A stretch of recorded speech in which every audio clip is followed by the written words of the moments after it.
Hello, how we all doing?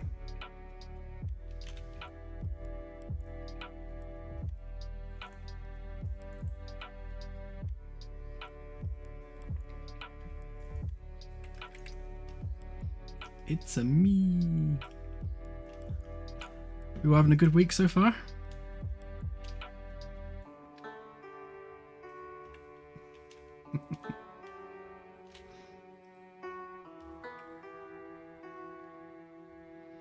Oh, I'm glad I'm here to entertain you. Although, I'm sure it takes a special kind of person to find these streams entertaining. It's just me modeling stuff. Is it? I'll see if I can sort that out.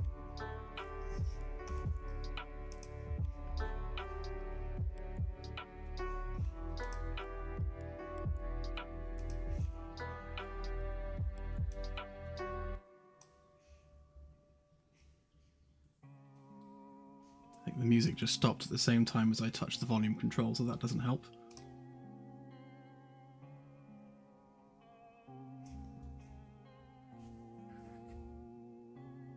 Is that any better?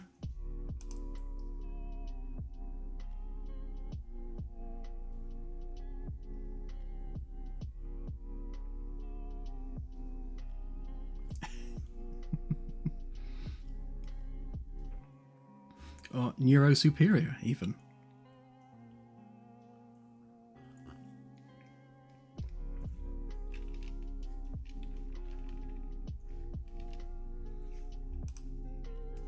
Yeah, I mean, it's stupid. Look.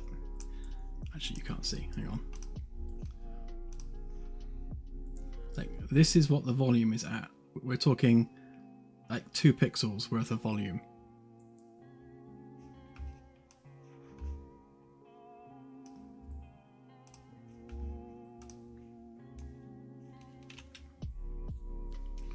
Right then, so what have I been doing?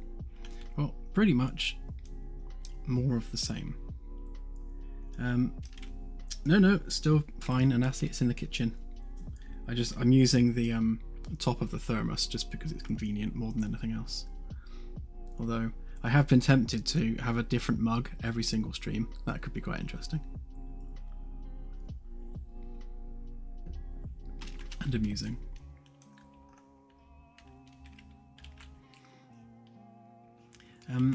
Yeah, so basically it's just been more of the same for the past couple of days. Just sorting out doors. I've sorted out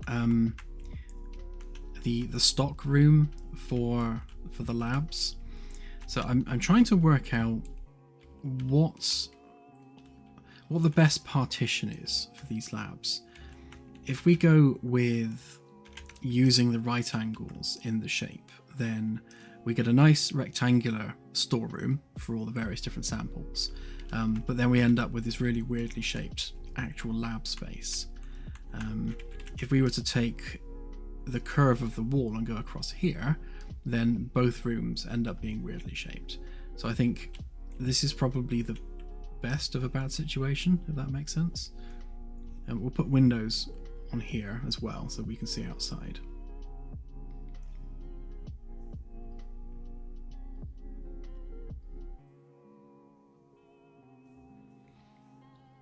Oh, I can do, yeah.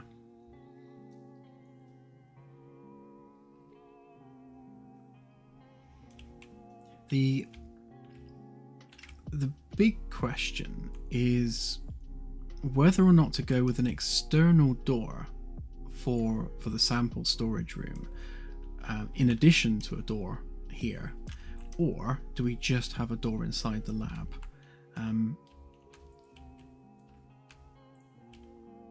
Because in one way, it's kind of nice that people can deliver samples without going through the lab itself, but also then you're avoiding the lab, and it would be nice to actually have to use the labs. So yeah, that's a fair point as well. Yeah, some samples could be contaminated in some way. Yeah. So I was leaning towards not having a door there, so that deliveries would have to come through the lab. But yeah, but then and then you're having deliveries going through the lab. So it is swings and roundabouts. Maybe we could have 2 storage rooms here, so we could have a general storage and maybe like a quarantine storage. There's more than enough room in this space to have multiple storage rooms if need be.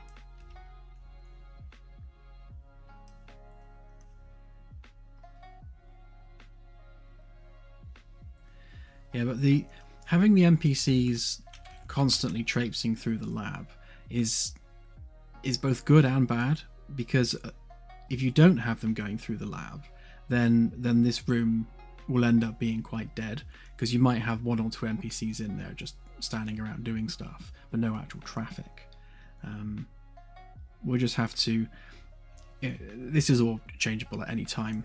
It's modular, so we can pop a door in, take it out quite easily. So once we actually have these labs in use, then we can reassess and see how it feels.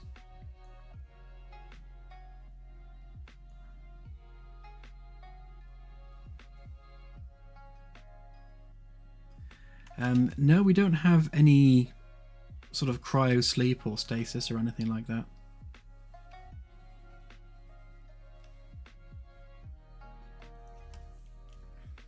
Yeah, well, that's part of the logistics train round, so that we have to work out probably once we start using it, because as with all things, you get a plan together, you think the plan will work, but when you actually implement it and see how it performs in practice, you find that there are inefficiencies in the idea.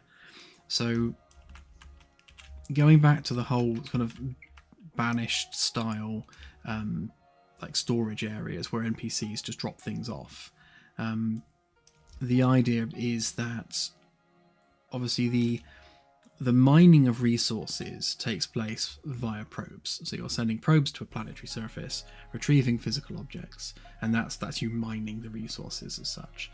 And they are then left in the probe room on some kind of delivery pad. So this is the probe room. So there will be like a drop-off area here where samples are placed, waiting to be taken to their relevant lab. They will then be transferred from here around the corridors to whatever lab is relevant for that particular object. They'll be then dropped off in that lab's storage area, and then when there is free space on one of the analysis machines, the NPC will come and fetch whatever items are waiting, and then get them analysed, and then when they're done being analysed, they'll put them in a separate storage space for completed items. So I guess even in that sense, we need at least 2 storage areas, because one needs to be flagged for like a to-do list of things that need to be analysed.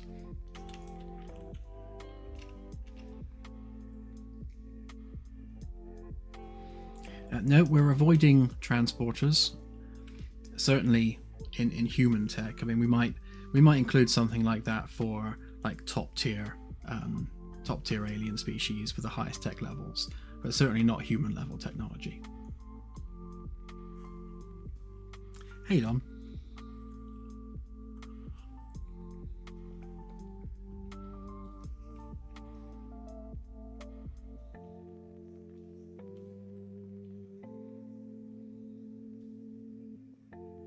Yeah, disposal units, definitely. And also the ability to break objects down into their component materials, because we want to be able to recycle things for the 3D printers with a little bit of loss involved in terms of the amount of materials. So you could make a chair, use the chair, decide you don't want the chair, and then recycle that chair for slightly less materials than what you took to make it in the first place. Right, so that aside, I also very, very roughly just laid out the Astrometrics lab, or the Astrometry lab. So this is going to span 2 floors, so that goes down into D deck at the bottom. There'll be no doors or anything on the D deck section. Obviously this normally would be crew quarters, so that'll just be there. And the hollow projector will be a cylinder, and I'll do the same on the bridge. On the bridge, the hollow projector is actually a sphere, but it makes more sense for it to be cylindrical. So with the ring of projectors on the ceiling, that would just be like a cylinder in the middle of the bridge that can project holograms. And we'll do the same here. So that is, it doesn't look like it, but that actually is a perfect circle. It just about clips the inner edge there. So that will be the cylindrical space for projecting holograms. At the top here, it's mostly just going to be a viewing platform. I couldn't decide whether or not to have the stairs wrapping round the hologram in a curve, or whether or not that's just going to disturb the viewing space, or whether or not actually that's useful, because you could, if you're looking something up at something up here, you could literally follow the stairs up around the cylinder and look at it from a different angle. But I won't do any more than this for the demo. I just wanted to get the space roughed in, so I know where it is, where the doors need to be, you know, where the windows need to be, that sort of thing. So yeah, that will be the Astrometry lab once it is done.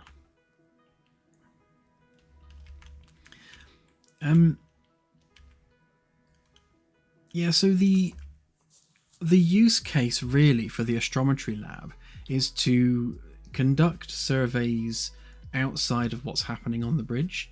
So if the bridge is busy doing something else, or busy navigating, or whatever else is happening on the bridge, the holo display might be used for engineering or tactical or just something else. So we need lab space within the science deck where science staff can actually focus on doing celestial surveys and things outside of the bridge environment, where they can just focus on doing that. So they'll have access to the same sensor arrays that the bridge does.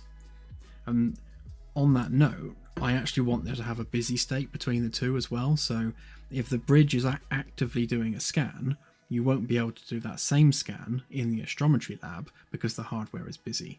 So there's going to be sort of a two-way communication needed there, you know, to make sure that the hardware is available.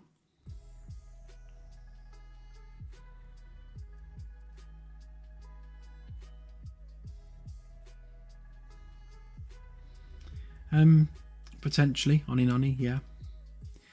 Yeah, definitely. So when it comes to recorded data, I want that to be available on the bridge as well. So the sensors station will also have a second tab for astrometry data. So that will allow you to bring back things that you've already scanned. So rather than having the list of things that are in range, it'll show you a list of things that you've already discovered. Obviously that list is going to grow and grow over time, so we'll see how that works long term. But yeah, so that's the same data that you'll be able to access in here as well.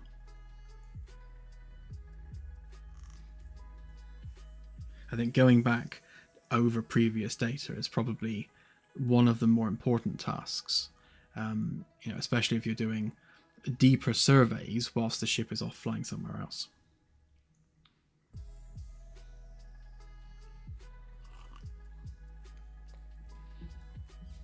Oh, does it not, Clover? Okay, I'll have a look at that.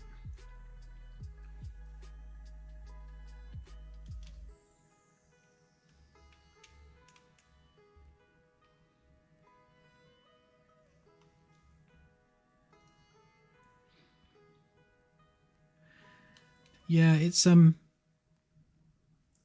think for the most part the astrometry lab is going to be a flavor room, so it's just something there to complete the bigger picture. So you'll probably have a couple of NPCs in there just pottering around, you know, bringing up scans and things. Or if players want to go and specifically look at something they've scanned in the past, you know, then you'll obviously be able to go in there and do that. But yeah, there's no real practical benefit from using it because the same functionality is available on the bridge. But you know, it's the kind of thing that the ship would have, so we're building it. Oh, it will be bigger, yeah. This is way bigger than the one on the bridge, almost twice as big. So it is a much, much bigger holo display.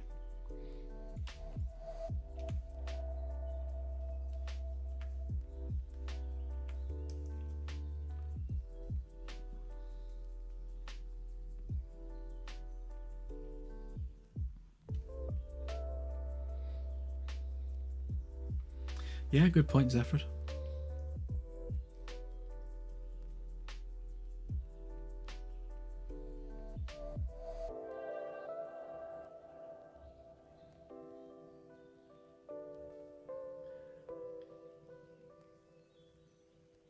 Yeah, basically, it's like 7 of 9's room on the Voyager.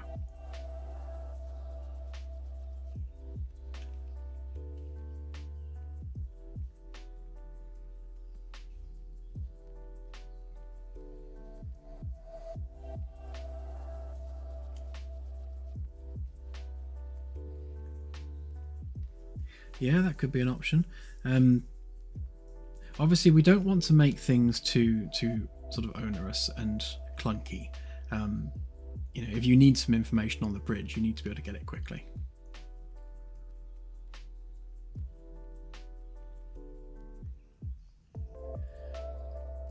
Potentially, Festus. Yeah, I mean, I was looking at having the stairs curve around on both sides. It's going to be mirrored each side, just because that's easier, really. So we'll have maybe the stairs come down from the back, so it would curve down towards the bottom around the holo display, and then we'll have controls for the display either on one or both sides.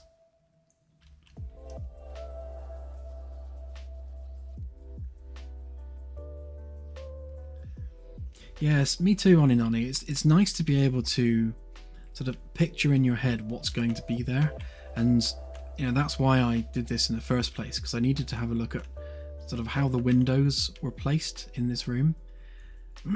So I didn't know whether or not to put windows on the D deck side looking in through here, and I'm kind of leaning toward not having windows on the D deck side. Again, D deck's all about crew habitation, so this room here will just be a block you can't get into from D deck.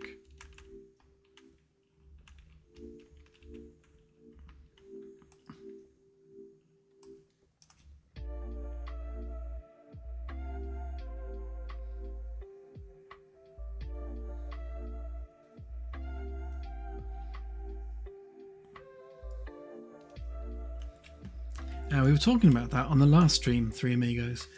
The plan is that your ship and your crew are persistent. So you start a mission with a brand new ship and a brand new crew, and then both the ship and the crew will have upgrade paths as you're out there exploring.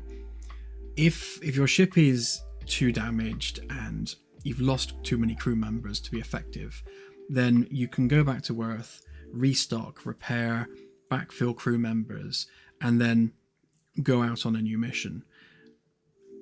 So we want to be able to score that mission in some way. So it's not so much of a game over going back to Earth, it's more of a mission over. So you are ending your mission of exploration by returning back home to Earth, and then preparing for the next mission of exploration. So it's not game over, it's just you're off on another mission with the same ship and the same crew, plus any backfilled people that you needed, and obviously everything will be fully repaired. Yeah, expeditions, that works. So they are, each one will have some kind of rating, and also some kind of overview as well. So I really like, I can't remember the name of the game now. Claire really loves it. It's an RTS game where you're building up a city in a frozen landscape. Name completely escapes me. But at the end of the mission, end of the game rather, when you inevitably lose because it's really hard, it gives you like a little story of what happened in the game. Frostpunk, thank you. Yes, Frostpunk. I'm glad you got it from my really bad explanation. Yes, Frostpunk has a really good system for just overviewing how your game went. And I want to do something similar to that when you complete your mission/expedition, where it says things like you met so-and-so many new species, you traveled so-and-so many light years, you racked up so many science points, just to give you like a scorecard as to how well that mission went, so that when you send the same ship and crew out again, you've got some kind of benchmark that you're working against to try and, come back having been more successful next time. Maybe stayed out a bit longer, lasted longer out there in the black, took less damage, that sort of thing.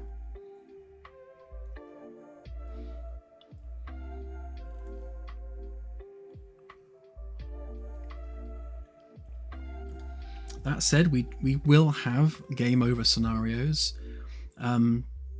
although not in the true sense. So that save game, although you have your own set ship and crew that you start with, if you lose that ship and crew out there, the whole thing just blows up and everyone's dead, then you'll be able to start a new mission with a brand new ship and a brand new crew on that same save game. And the fact that happened during the course of the same game, save game, will be recorded somewhere. So the original ship and the loss of the original ship will be recorded there in the historical record somewhere, so that you can just keep sending out new ships if you keep losing them.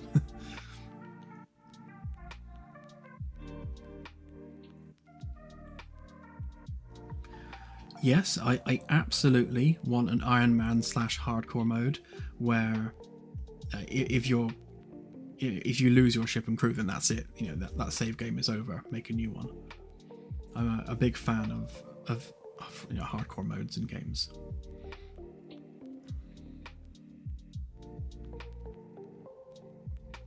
Yes, Three Amigos. So the galaxy's been designed very purposefully to allow for that. I want everyone to be exploring the same galaxy so that you can find something cool and send someone else there.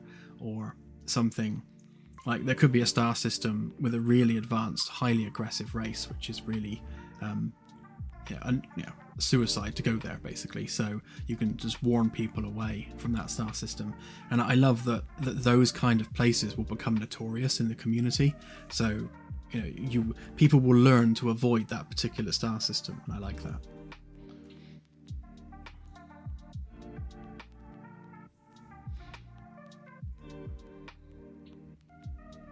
Yeah, the galaxy will be in flux right up until, I guess, we enter beta, because as we add new things and expand on things, the galaxy's going to update and change in various ways.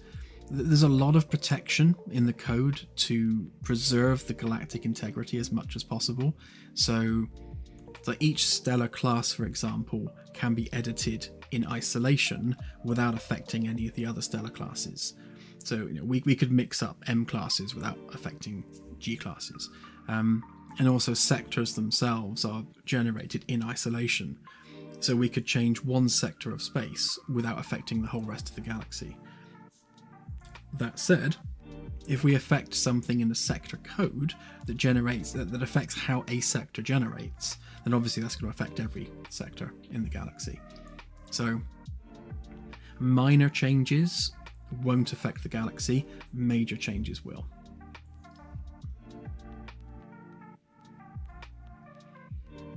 When it comes to the comms, and we will have a comms panel next to the sensors on the bridge, and the comms UI is going to be similar to the sensors UI, where rather than star systems in range, you'll see little indicators for signals that have been detected.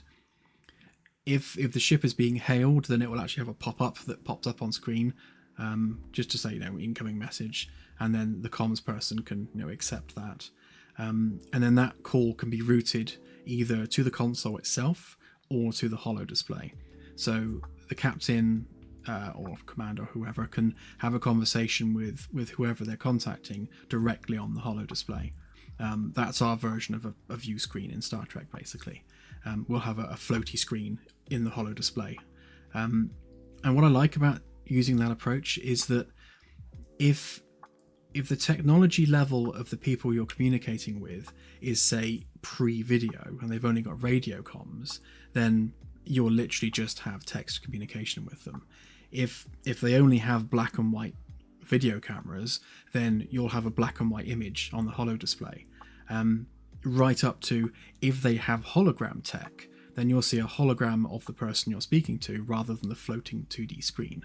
And I love that we can vary how you speak to them based on their technology level. And I've not seen that done before in sci-fi, so I think that'd be quite cool.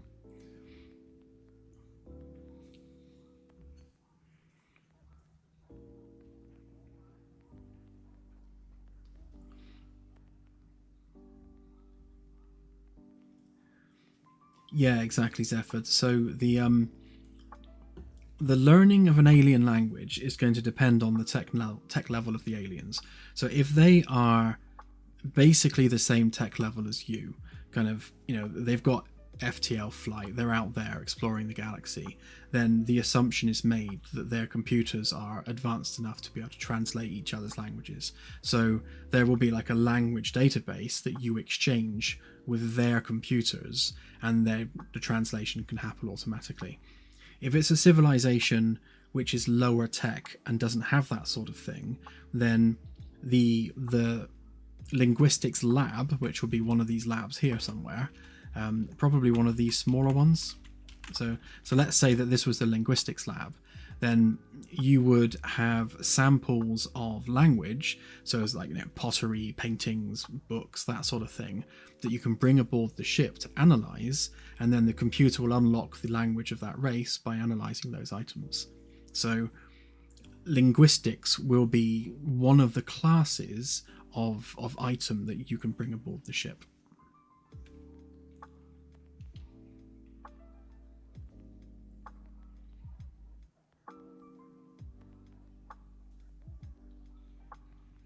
Yeah, exactly. Anonymous Bytes. It's for me that's what adds depth to it. So, like traditionally in a sci-fi show, you have let's say in Star Trek, they hail an alien race, and that alien race just coincidentally has full HD video to speak back to them with, or like those kind of hollow screens that they use that you can view them from any angle.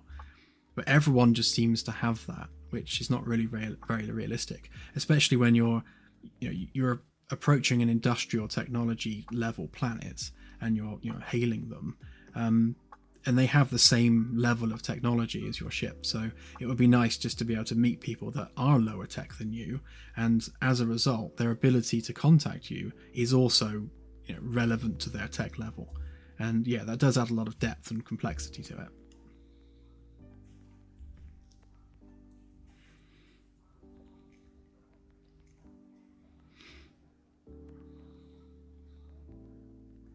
Yeah, that's definitely doable, Dustin. We've got the ability to do pop-ups as well, so yeah, we can have flashing borders, pop-ups, audible alerts, lots of things. It will be obvious that there's an incoming hail, assuming someone sat in the chair, of course.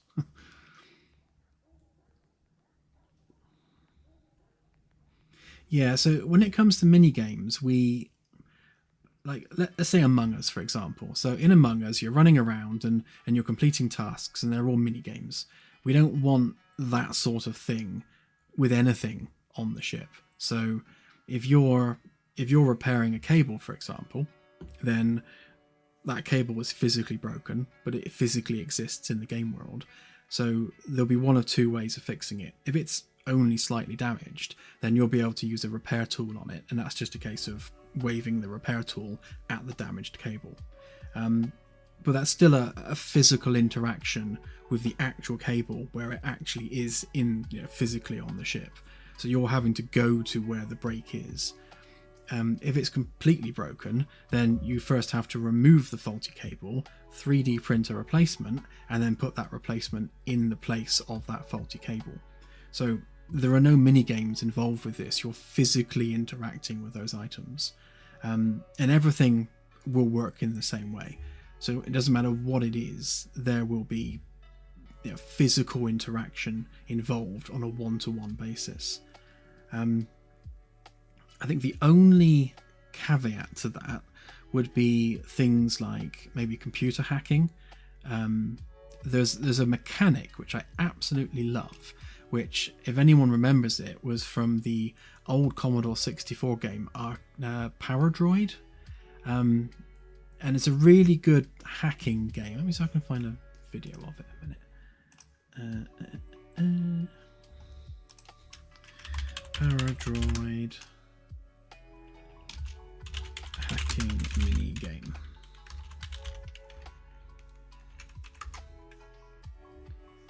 Oh yeah, here it is. So the idea is, let me find a bit. So you have a certain number of little inputs that you can put on the wires, and then when you light up a wire, that's basically 1 point to you. And when the timer reaches 0, the person with the most little blobs lit up in the middle kind of wins the hack. And it's a really nice way of doing it. And obviously you can make it more complicated with dead ends and splitters and all sorts of things. I've seen this used in the past in a couple of other games. This is where I first encountered it back on the Commodore 64, not even on the Amiga. I don't know if this is licensed or copyrighted as a mechanic.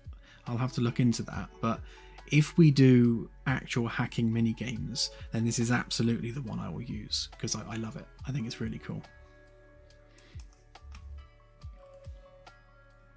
Yeah, basically.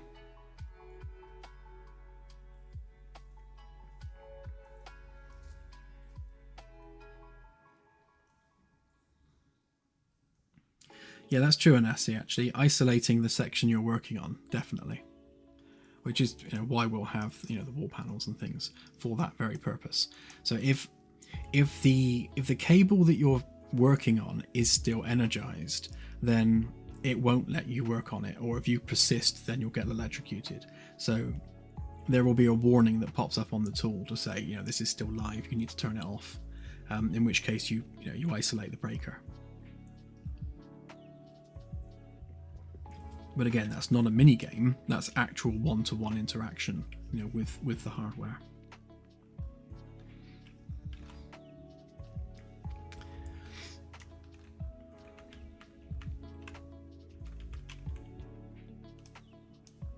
Yeah, you have to live code your solution. I think it was what was the game called that Notch was going to make? Was it X10 TC or something? Something like that. And he actually had an emulated CPU within the game that you could actually code. And if you on your ship wanted to hack another ship from another player, you actually wrote code on the actual emulated CPU. Oh, that was it. 0x10C. I was close.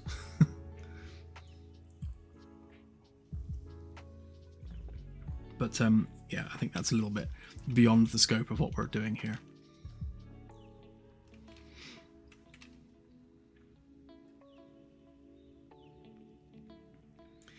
Star Trek comms is very hand-wavium. They use subspace.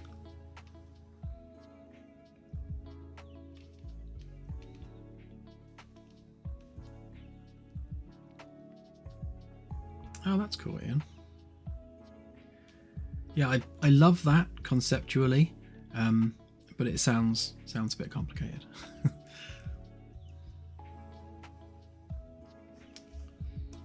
Right, I spent half an hour just chatting, so I'm going to try and get some work done. I know, shock. I was making a template to do the window panel, and I realised that it was probably quicker and easier to do it on a per window basis because of maintaining consistent scaling on panels that are always changing shape. And rather than making it a straight window, I'm having it conform to the contour of the panel as well. So the inner piece of glass is slightly smaller than the outer piece of glass, but that's fine. It does what we need to do. And it leads to nicer geometry. So if we look at the underlying geometry here, you can see that we've got mostly nice quads all the way around, apart from this bit where you've got the bend that intersects. But it's cleaner than it was.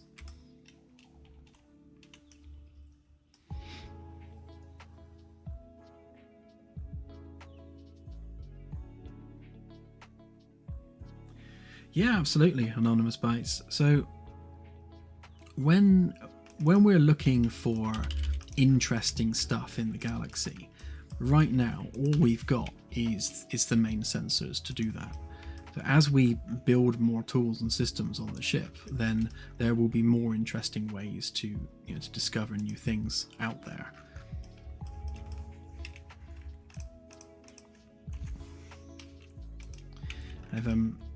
I've mentioned it in the past, but I really like those web SDRs. If anyone's ever seen them before, let me give you an example in a minute.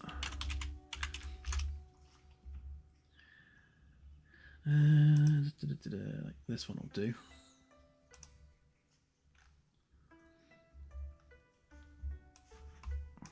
So basically, it does a spectrum trace on signal strength. So if you imagine that as the sensor's UI, I might have to kill the audio on this. Where's the volume? There. So. Shush. How do we make it bigger?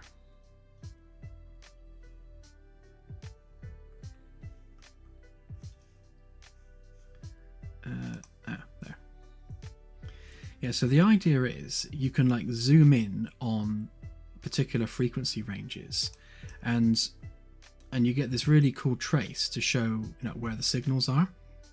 So I thought this would be really cool as a scanning mechanic.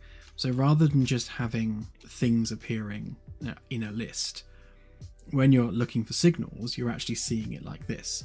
So this is how the signals would appear on the UI, and then obviously you can move your marker to tune into that particular signal, and then details about that signal will appear on another screen once you've aligned to it.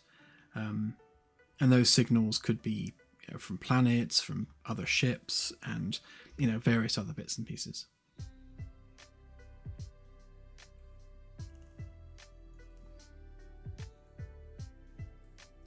Yeah, these web SDRs are actually fascinating. There's like what's that, for example? I'm going to unmute it a minute. John, I actually am not running mine as well. We're only allowed 400 watts here, so and I've actually lent it out to one of the local clubs here in Thailand. They did. Oh, there we go. Signal in Thailand. An English person in Thailand. That's weird. But yeah, so imagine this, but for alien signals. So you get some alien probe or something that's broadcasting, and you can actually listen to it by tuning into it. I think that would be really, really cool comms gameplay. So we need to make that happen.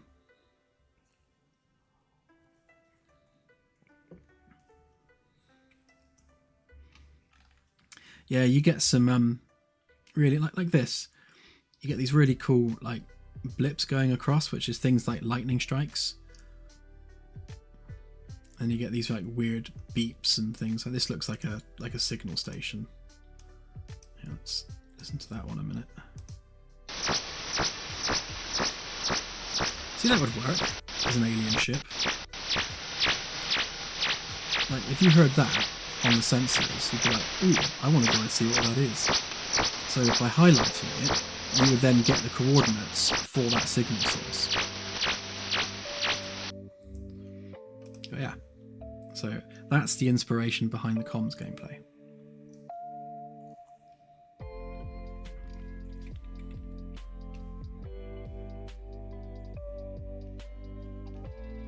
Oh, that's cool. Don't worry, it happens.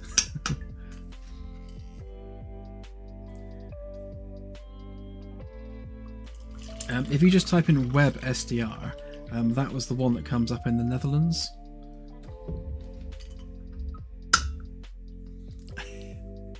Claire has this thing where she's very sensitive to repetitive noises. It's like it's an immediate rage trigger.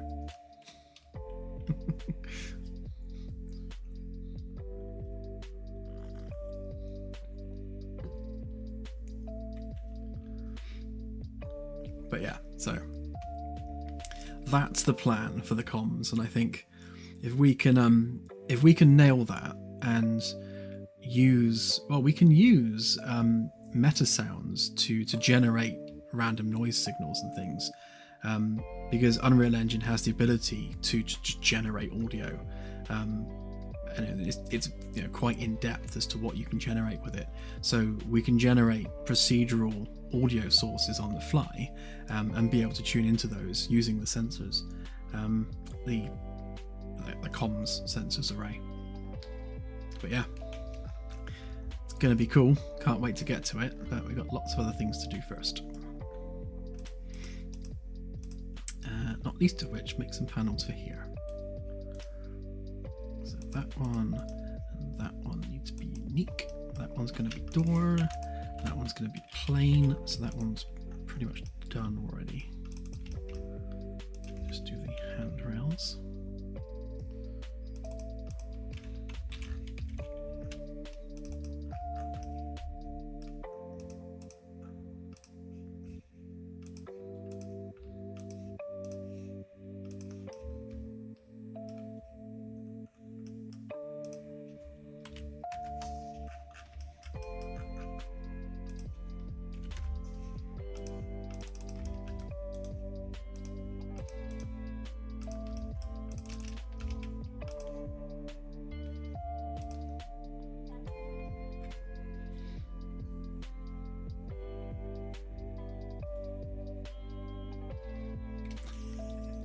It's a good idea, CSI. I'm just imagining Claire being captain on a ship now, where the comms guy is like, listen to this signal, and it's there making this beepy, scratchy noise in the background, and Claire as captain is just getting angrier and angrier the longer it goes on.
Probably make those windows a bit bigger, actually.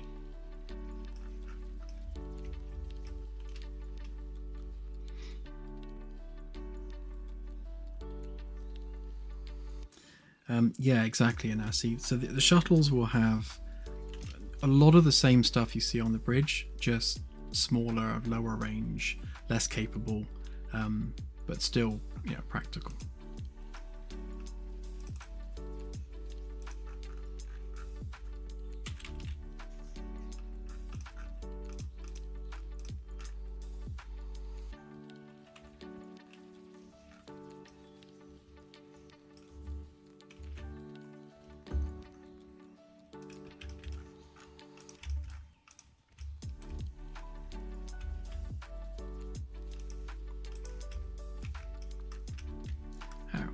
The wall panel on completely the wrong template. Brilliant. Well done, me.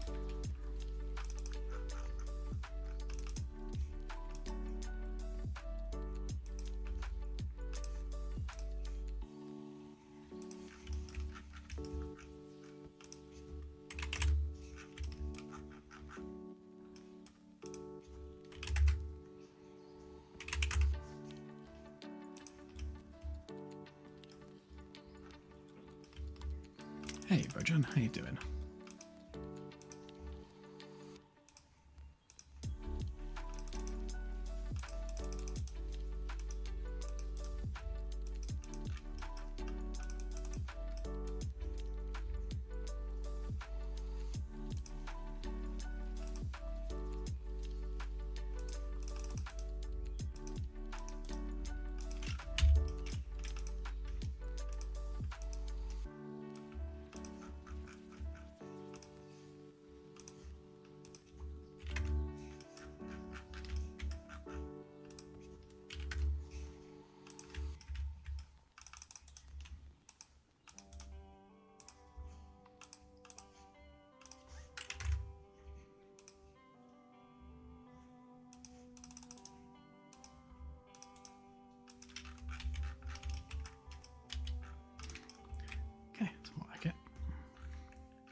So this one's CDAC ring 2 curve 7 segment inner.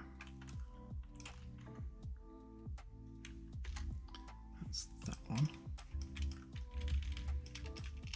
Right, and there should be a few places we can plonk that already. It's all of these ones, or at least most of those ones.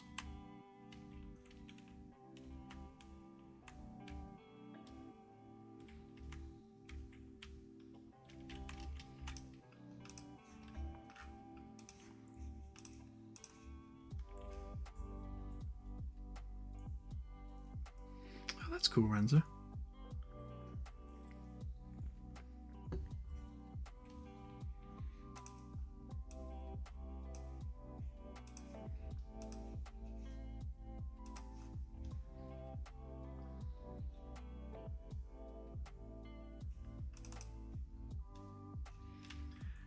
I think it depends on the project, to be fair.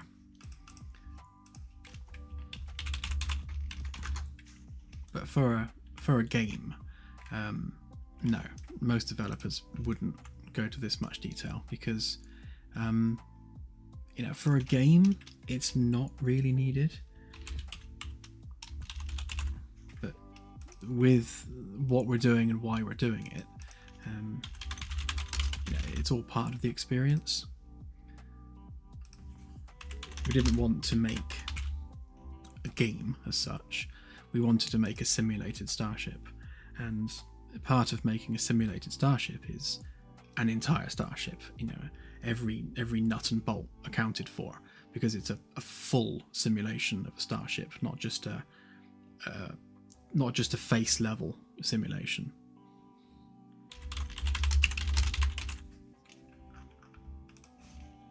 Surface level simulation. So, you know, you take off a wall panel, there's something behind it.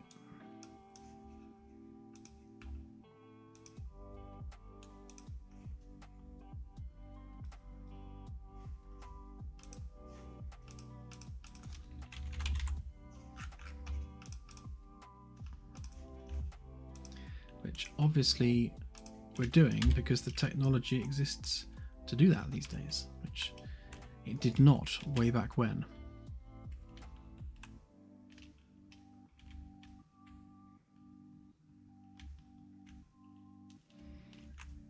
Okay, so I think with these labs, I think I'm going to overload them with windows as much as I possibly can. I won't bother with the storerooms, but for the labs themselves, I think we'll have windows all round. We might have a small issue with view distance and or being able to see too much at once from here, because you'll see, because if there's a window here and a window here, and you've got windows here through to here, then essentially you're seeing every item in all those labs all the way through. And if there's a lot of props, then we could be hitting object count visibility issues. But I'll start off with all the windows and remove any if we run into issues.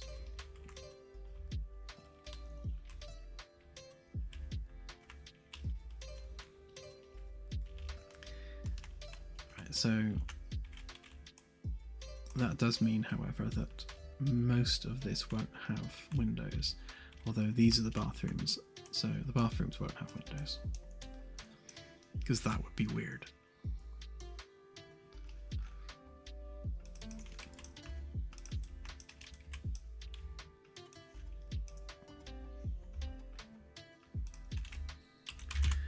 Into CDEC 7 seg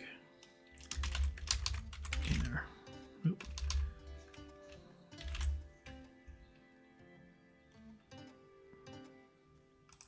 That one. Okay.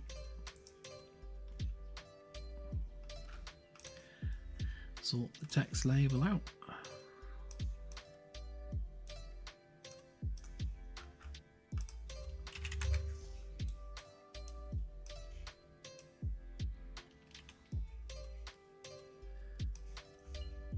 Do we have that reversed? No, we don't. What's going on there? Is that whole thing? Oh, it is. Whole mesh was inverted. That's not very helpful.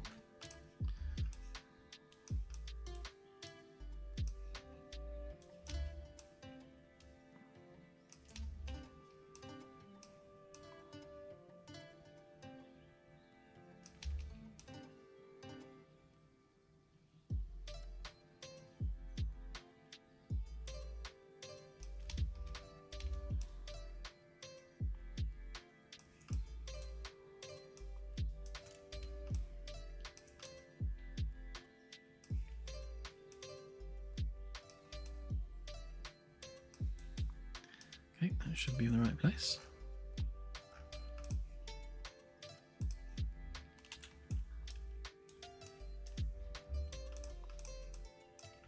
So Claire has kindly volunteered to go around and fix all these panel labels, because for all the ones that I've been copy pasting, they are all messed up. So.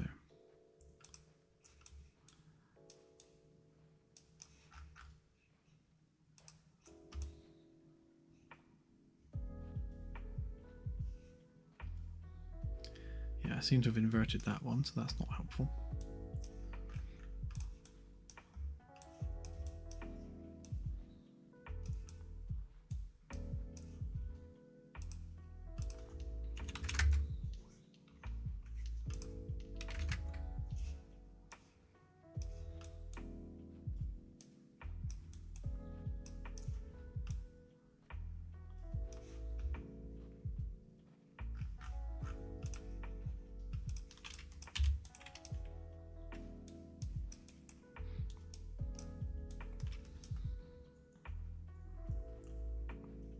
Ah, see, now you made me scroll up.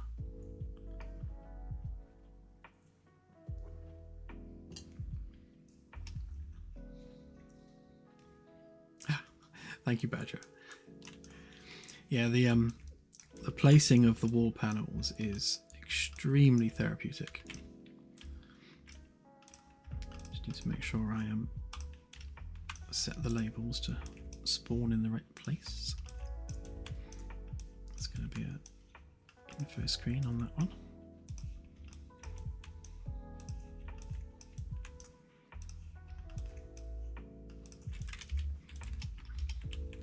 So on every deck behind the main stairwell, we're going to have bathrooms on one side and maintenance room on the other. So we'll have all the cleaning supplies, the charging stations for like the Roombas and stuff are all going to be in this room here behind the main stairwell, which is kind of, you know, central to the deck. And then just a general bathroom for everybody's use. I did debate having bathrooms in the labs, but I think we'll just stick with the one bathroom on that deck. Although we'll also have some bathrooms in the airlocks.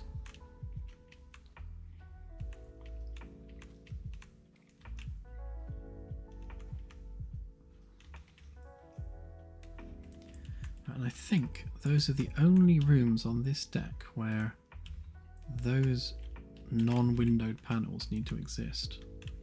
Everywhere else will have windows.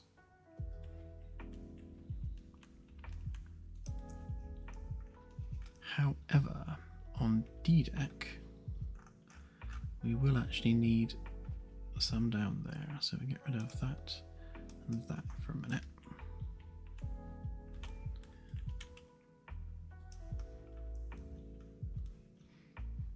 And that one.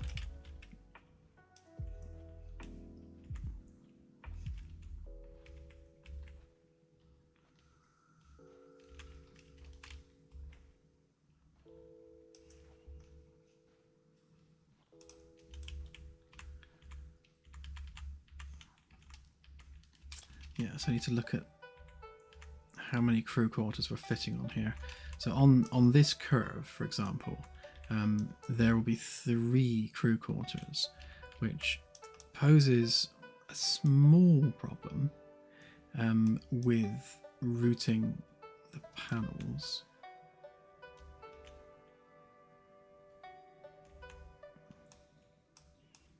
So it doesn't really matter internally where it goes, but I think we might need to have a door here, which will look a bit weird. But we're kind of cramming them in as much as we can, whilst trying to keep the panel sizes consistent in the corridors. Yeah, I'll leave D deck for now until we actually get down there properly.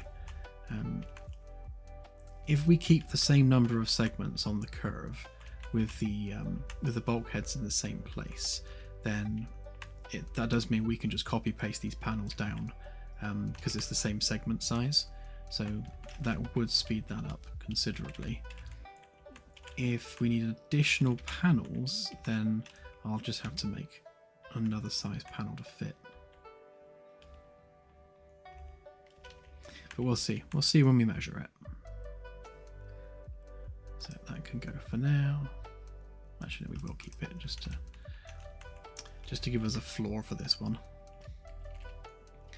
Right, which means we need to cut some windows in there and then do the window panel in there.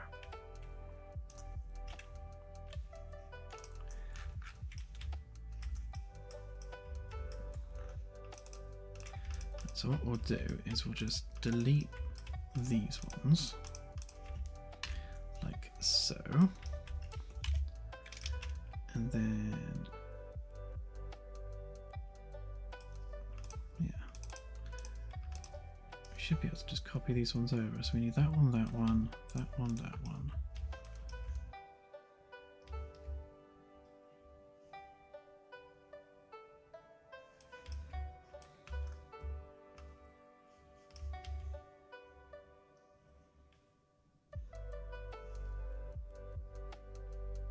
They are the other way around. Okay, so in that case, we'll do those two, and those two.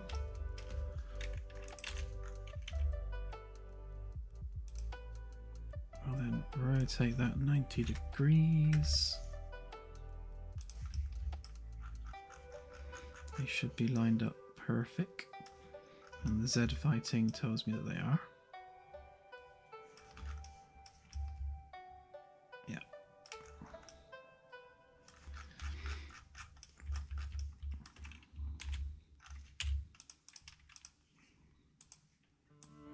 Them on that level, and then just fill in those two.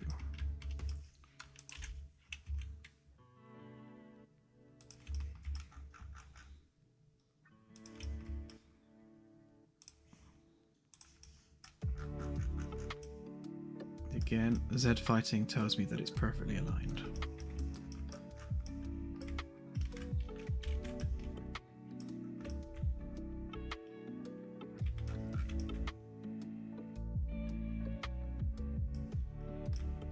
So we don't want any windows on that one, which means that one can go as is, I think.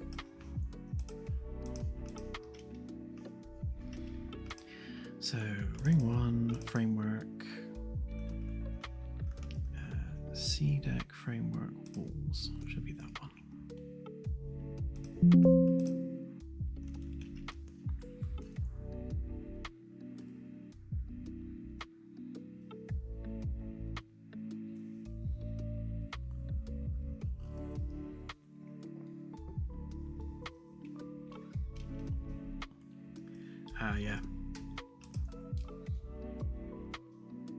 Yeah, so as Ranzer said, so yeah, it's the view distance we can tweak if need be.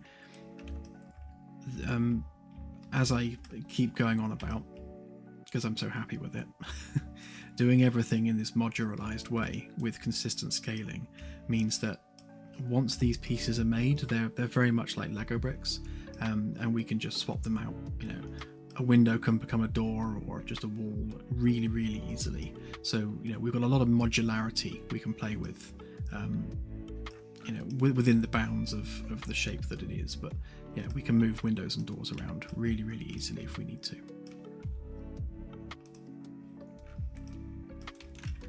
Right, so let's update this one.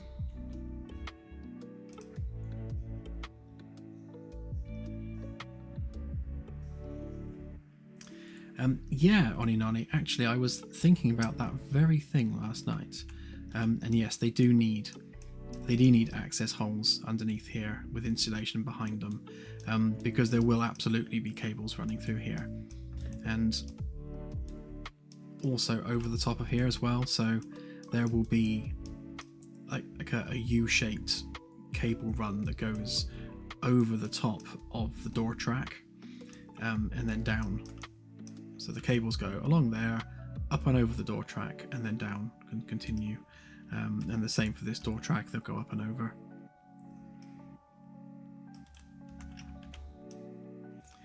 Stupid humans and their need for doors.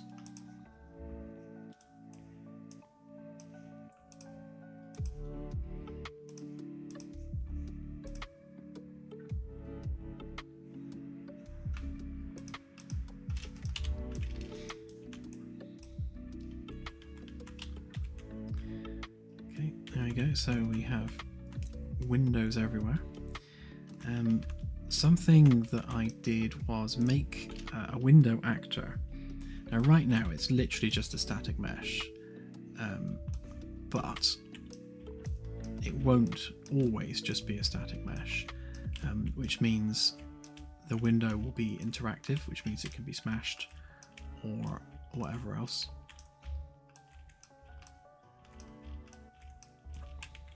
You can have effects running on them, like either window projections or polarization or privacy screens, that sort of stuff.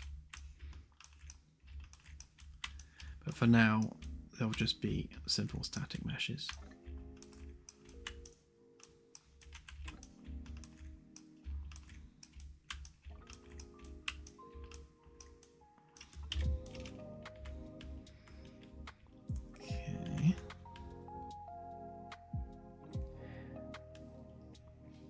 Yeah, for sure. Yeah, I mean, if you're looking at sensitive data, then definitely there needs to be a privacy screen on the window.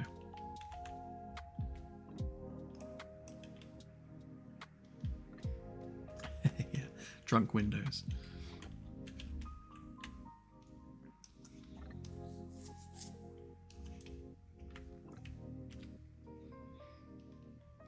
Yeah, so if we look at the the in-game universe as such, that the external windows are those carbon sheet. What was that? What was it? It was. No, I can't remember.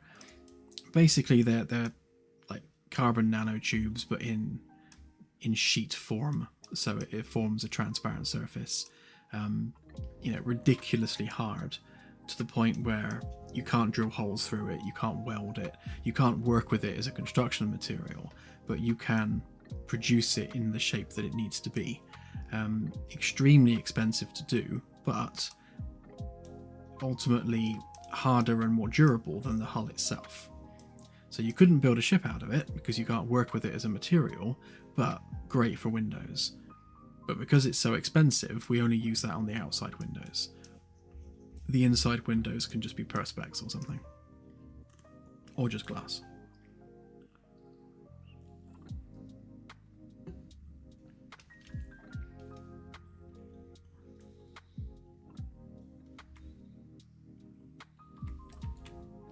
Funnily enough, I did add some waviness to the glass material, because no window is perfectly smooth. So you do get some waviness. You can't really see it here because there's no clear reflection, but they have just a slight waviness to them. You can kind of see it in the reflection there. It just kind of warps a bit as you're moving. Just kind of helps sell the glass effect.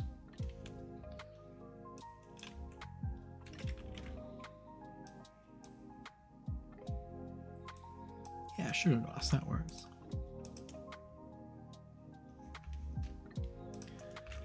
Right, so we've cut our window holes. Now we need to cut the actual frame for the window. Right, I need to get my head around what needs to stick out where here.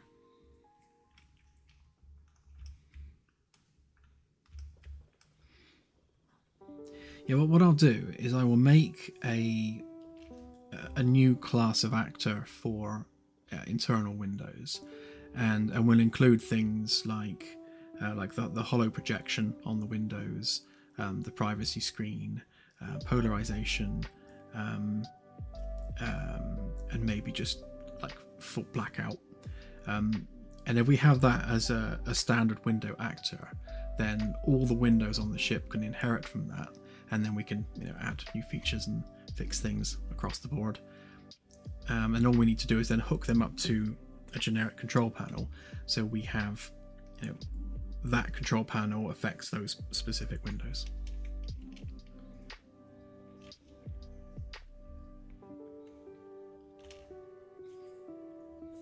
Medical gameplay is going to work the same as engineering or cooking. The approach is going to be fairly similar in that each department aboard the ship has a jobs board, and those are essentially tasks that need to be completed by the crew. And what we'll do is we'll assign those tasks, or rather we'll generate those tasks on the fly, and then assign them to whatever crew members are in that department on a first come first served basis. So both the NPCs and the players alike will go up to the jobs board and either claim a task or have already been assigned a task, and then they'll go off and complete whatever task that is. And that's basically how all the tasks are going to work across, I'll say all departments, but probably most departments. I'm sure there'll be a couple that work differently. But specifically with medical, you will have like a crew member, be it a player or an NPC, with a particular ailment or other. And when they arrive in the medical facility, they will first of all generate a task to assess whatever their ailment is. So there will be a specific bit of gameplay associated with doing that initial diagnostic assessment on them. They will drop some hints as to what hurts, where it hurts, that sort of thing. And then you'll use various different medical tools to identify what the most likely issue with them will be. I mean, some of them will be quite obvious, like they've broken their arm, whereas others will be a little bit more vague, depending on what it is. Once they have been assessed, then they will go to the treatment section, where another task will be generated to treat them with whatever injection or procedure is relevant to what ails them. And then after that, they'll go into a recovery section where they will hang around for a little while until they are fully healed. So for the most part, the medical gameplay is going to be about diagnosing what their problem is and then identifying the correct solution to that problem. The nitty gritty of that is still yet to be decided, but that's the gist of it.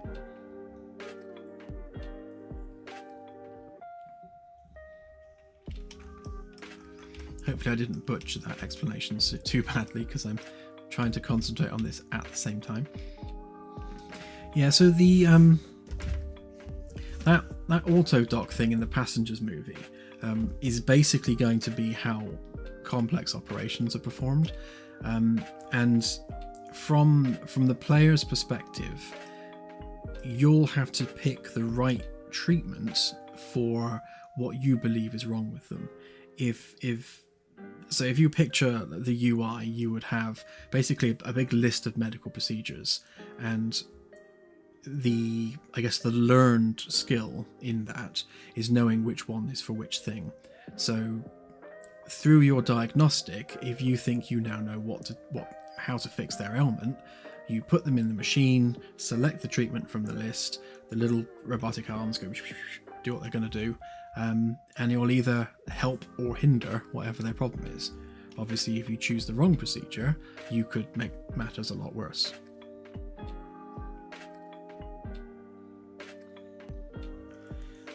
I've not personally played that, but Claire probably has. She's into hospital games.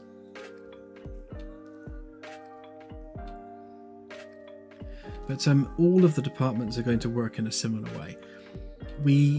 What we don't want is for the jobs boards, or rather the tasks that you're doing aboard the ship, we don't want them to be arbitrary.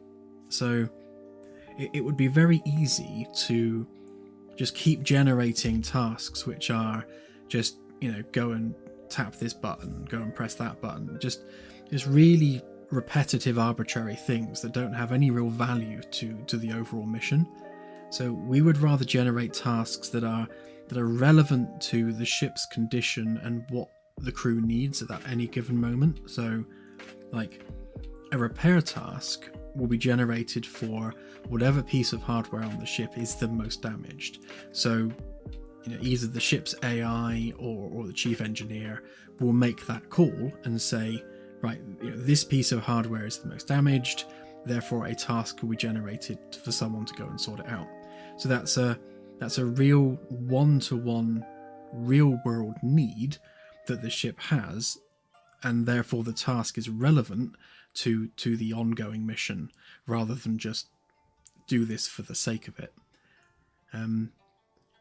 Medical, I guess, is a little bit more for the sake of it, because we need the crew members to be unusually accident prone to make sure that we have enough crew members rotating through the med bay for it to be, gameplay relevant. So, we will have, unusually clumsy NPCs at times. And in a similar way as well for the cooking gameplay, it's a similar thing. So in order for there to be cooking gameplay, there needs to be a need for cooking. So when the NPCs visit the mess, they need to select something that they want to eat, which means that they need to actually have a need to eat. So all of these systems, although independent, will kind of interconnect and tie into one another in that way. So what the crew are doing and what the ship is experiencing will be the things that are generating the tasks for those departments to actually deal with, if that makes sense. So where possible, nothing will be arbitrary.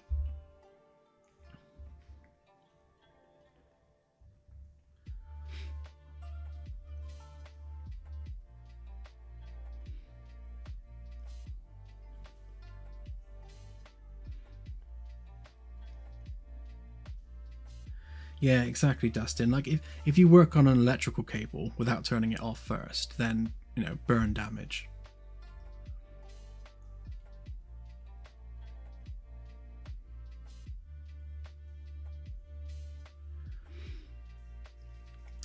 No plans for that, Jim. I think if players want to do that, then sure.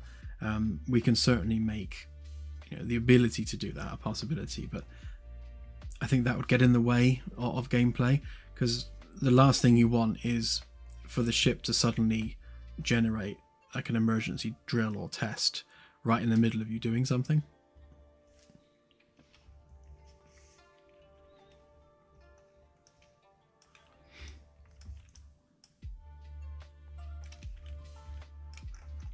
Right, now I need to make sure, oops, lost it, that this lines up with the metalwork there. And I have a feeling it might be a bit short, although it does seem to penetrate there, so we might be all right.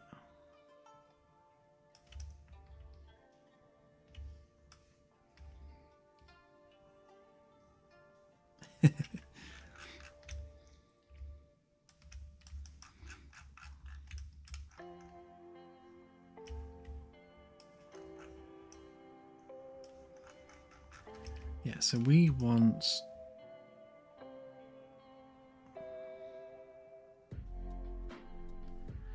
the wooden edge to end around about here, which means that bit's not relevant. And then we want the rubber sort of underlay stuff to be underneath there. So in actual fact,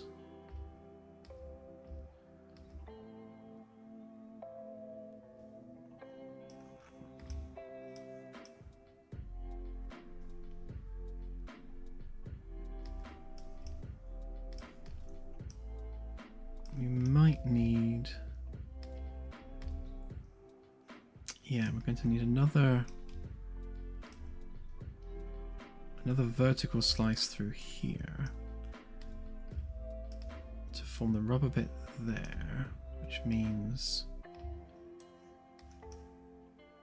we don't need that bit specifically. We need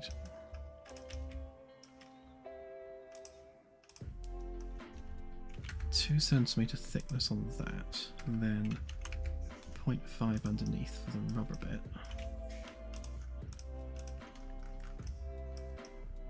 So that gives us the wood across to there, the rubber underlay underneath, and then we need another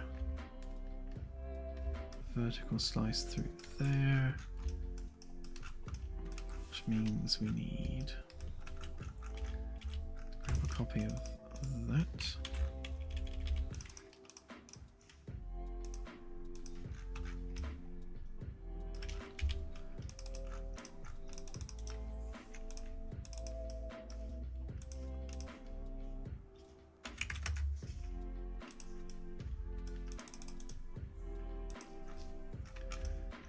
So what's that intersecting with? So that's there, which means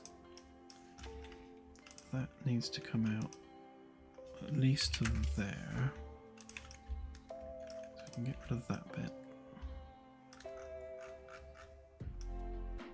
Yeah, that should be enough.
Have to do these one at a time. So if I explode that, intersect with context, right, and then we don't want that or that, or that or that, which means you don't want any of that or that.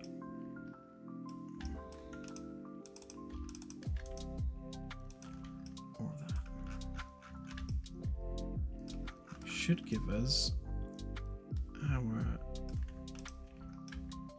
3D lip geometry to go around there. So if we give that the right color,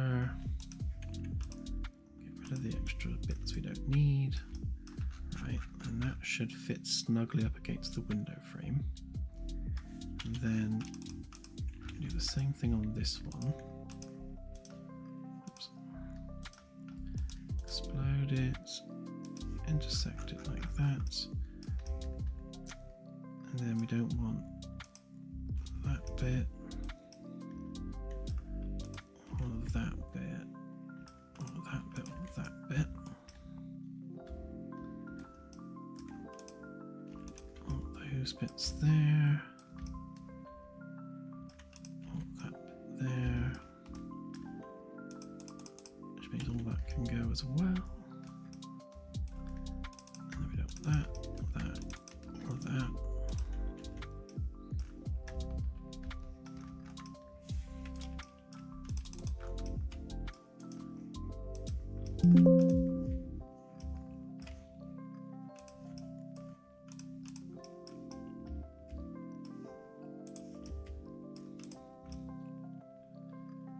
Okay, I think those bits just need to reverse.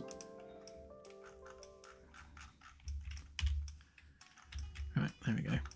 A window frame with a rubber bit around it.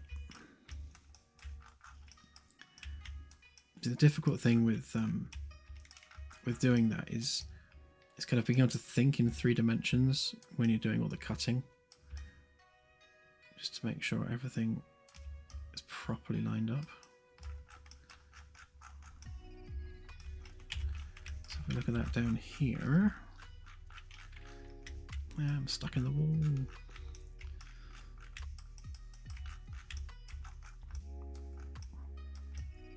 So you've got the edge of the framework geometry there, you've got the rubber seal that goes around there, then we've got the wooden edge that goes around there, which gives us our window. One thing I was thinking last night, as you do, is what I could do with this is, rather than having the white panel wrap around to create separate windows and separate door frames, I could actually join those together. So what you'd actually have is you'd have a white panel along the top all the way across and along the bottom with a consistent handrail, but the actual wooden bit would extend to the side of the door and around this window here, so creating a bit of a T shape with the wooden bit, which would make these panels a bit more joined together visually, rather than like, here's a window, here's a door, here's another window. I might experiment with that to see how that looks, because it might end up looking quite nice.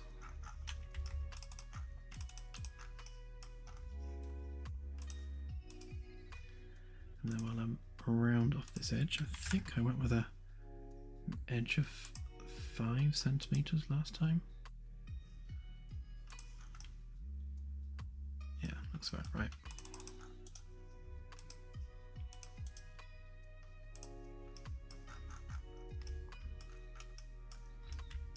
I'll fix that geometry at some point.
Always messes up that edge. Really weird.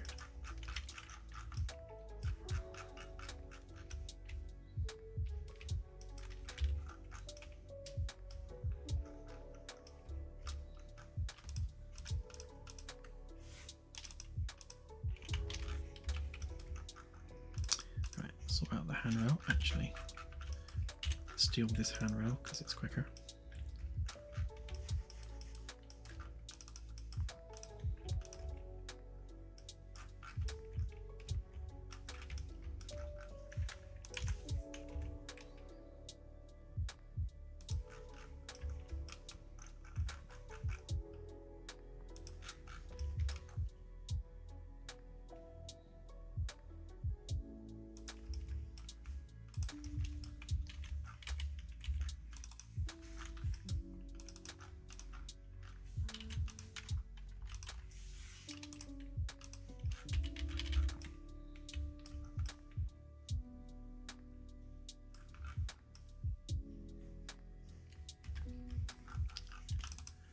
Right, let's see how this looks in engine.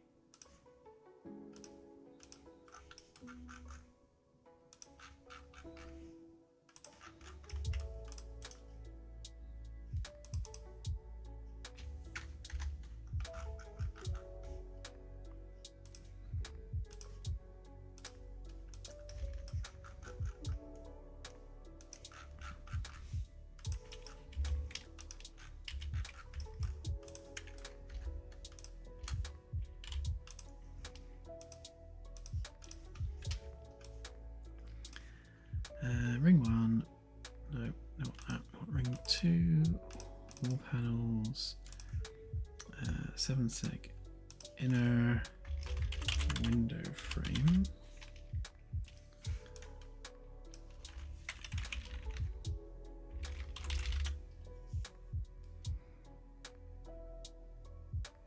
Actually, no, I'll put the word inner first. Keep them together.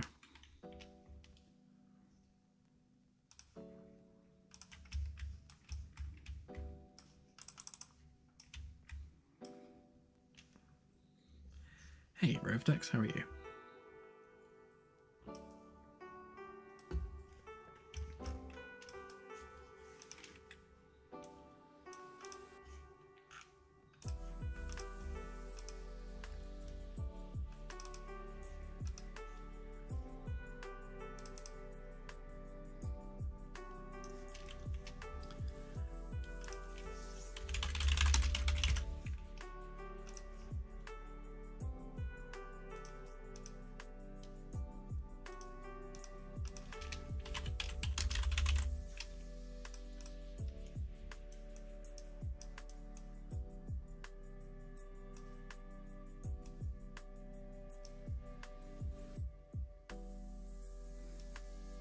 I think I will round off those edges there so it doesn't look quite so,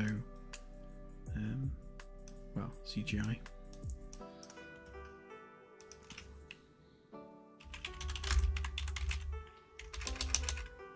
That's not how you spell shiny.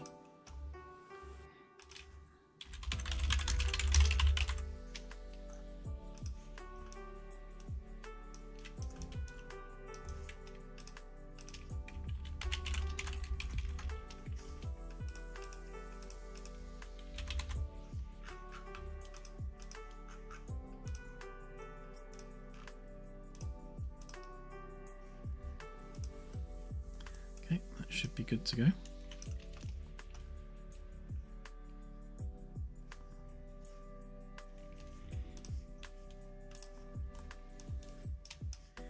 So, if we take a copy of that and then grab that instant window frame,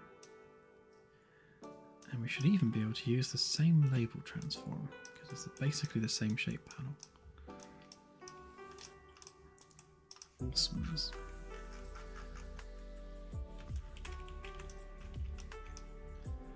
Right, and we've got a lot of this one, so we can copy paste it everywhere.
should be all of them.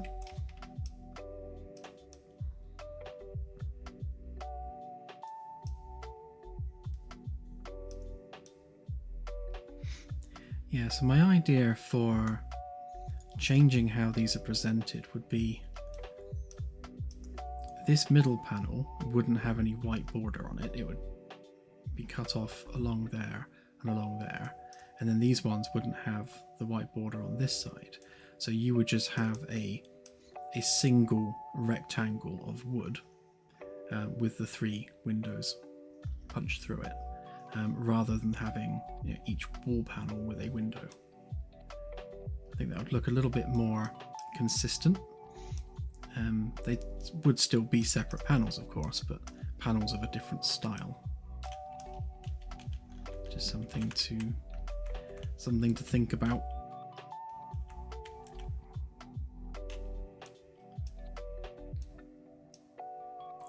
A couple of normal issues on there, so let's just iron that out.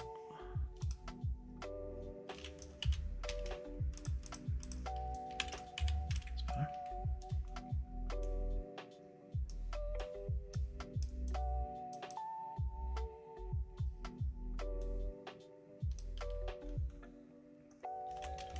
So one of the things I wasn't too sure about is how it was going to look having windows so close to this corner post here, but it's not too bad. So internally, one of my design rules is that the panels cannot be any closer than 50, the join cannot be any closer than 50 centimeters to the edge, which I think I mapped out all of these. Which one was it? Just to give you an idea of how far away that actually is. It's going to be the last one I check, isn't it? Yeah, that one. So that's a 50 centimeter clearance zone, so that we have enough room to put in a curved corner piece. But on these corners here, we don't have room for that. So I think what I'm going to do is, when I do this panel, for the corners, I'm going to have it just have a curve and then end there, so it's kind of almost like an L-shaped panel in the corners. It's not ideal, but otherwise we have to have a plain panel there with no window. Not sure which I prefer, because right now that looks nice and symmetrical. And Claire will be rolling her eyes about the symmetry, because I like symmetry. But, if we were to lose the window on the corners, then we would be able to do the corners properly on the inside. We would just lose that window there. Although we could have a half window, maybe. Not the end of the world. Yep. Something to think about for a future iteration, maybe. Right, okay, let's get this door frame done. Ooh, a wild Claire has appeared. Hello. Hello. Hey everyone.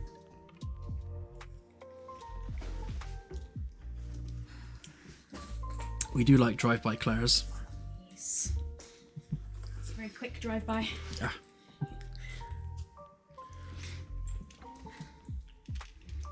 Okay, so basically we need to do the same for the door frame as we've just done for the walls.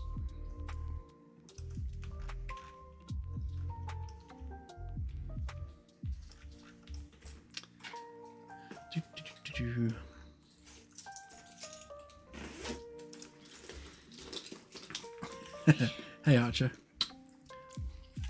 Bye. And she's off again. Bye. You partially saw Claire. See you later.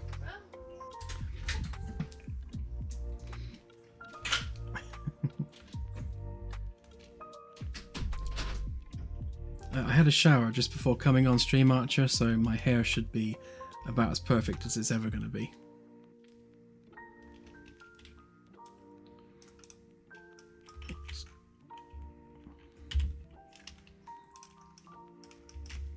Let's get rid of that a minute.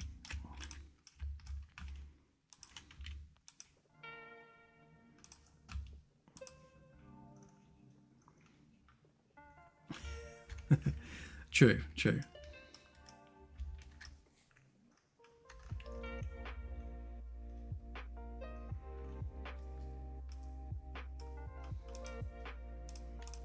Oh, that just destroys the whole ship. Now, if you have a group of objects and you explode, it separates all the group of objects. Basically ungroups them.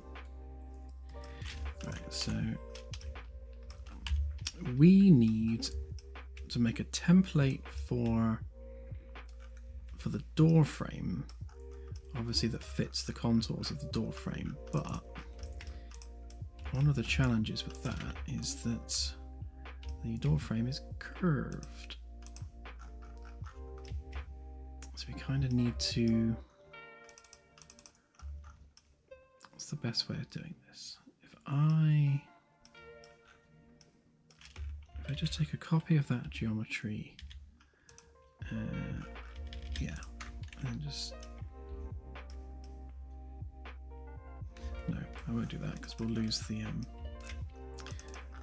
lose our angle if we do that. So instead, I'll make that unique, and then we can delete that bit, delete that bit.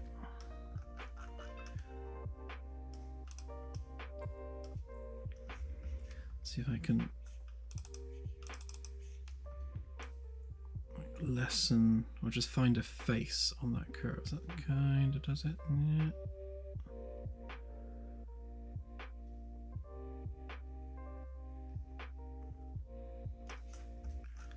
Right, if we do that and that.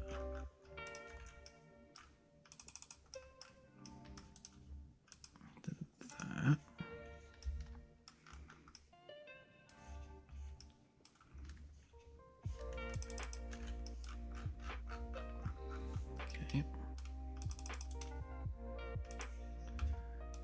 And then smooth that off. Now what we can do, actually no, we can't. I was going to just extrude that face out, but no, I can't do that because that would mess with the fact that this isn't straight. Or is it?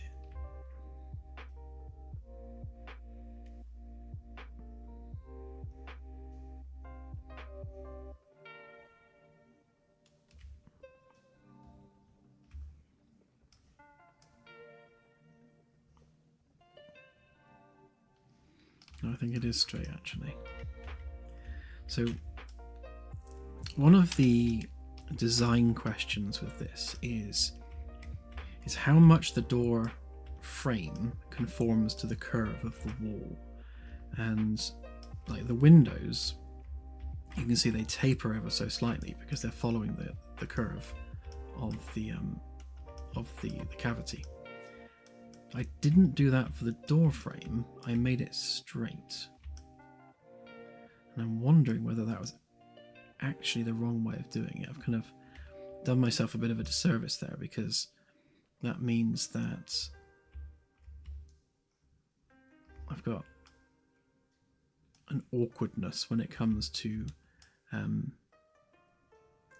dealing with the panel on both sides.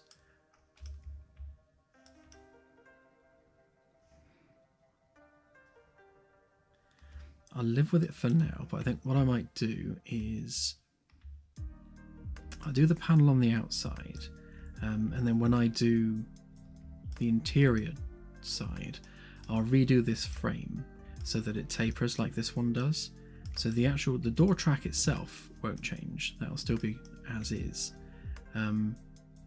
but it will taper ever so slightly, so the the inner porthole will be slightly smaller than the outer one, but it does mean that because we've got a curved door in there, like an ever so slightly curved door, we won't have the situation where there's less of a gap on one side than there is on the other. It'll be a consistent gap. Yeah, exactly. I won't worry about it too much now.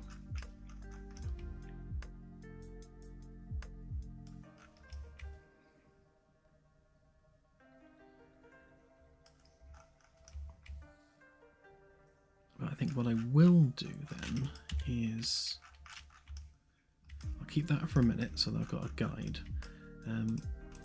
I will just take a copy of that. Move that up there somewhere.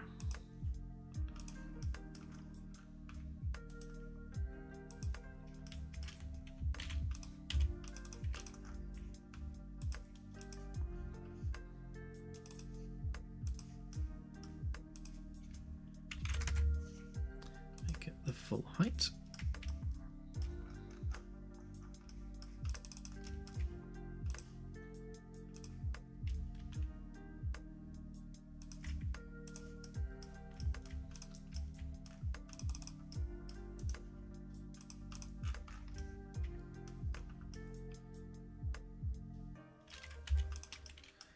Right, so that door frame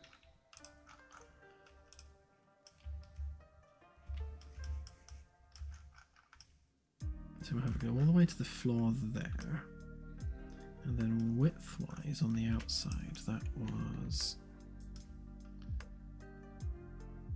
from there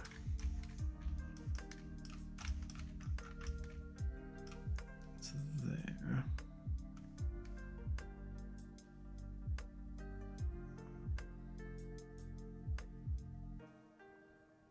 Yeah, it'll be 1.5.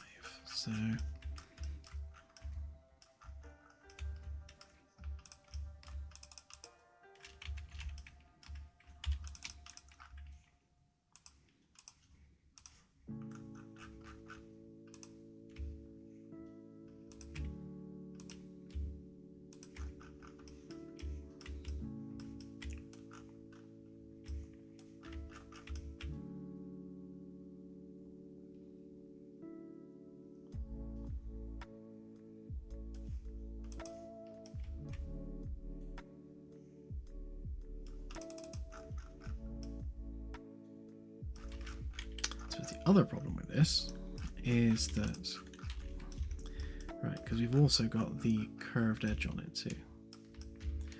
What I should have done is I should have grabbed a template from this before I went ahead and like chamfered these edges.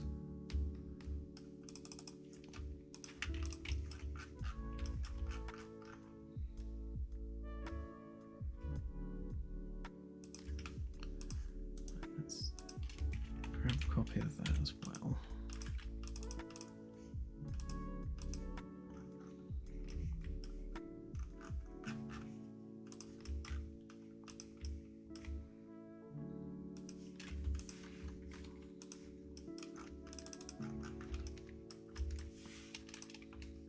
What I can do though is I can create a face from this.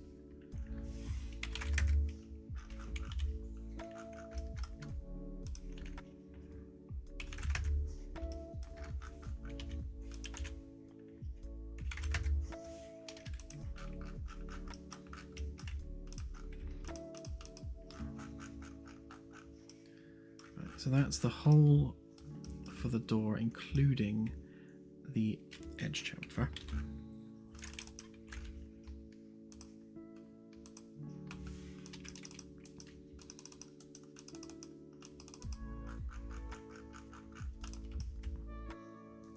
And of course, there's like a little micro gap between them.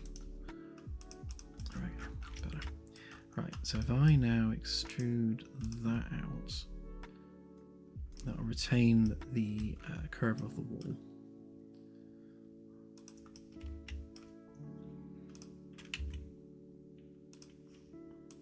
We'll go in as well, just for good measure. Right, then we'll want that all the way to the floor.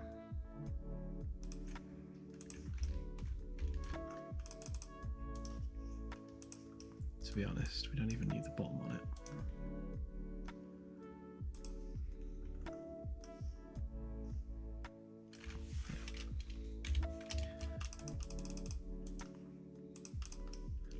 Okay.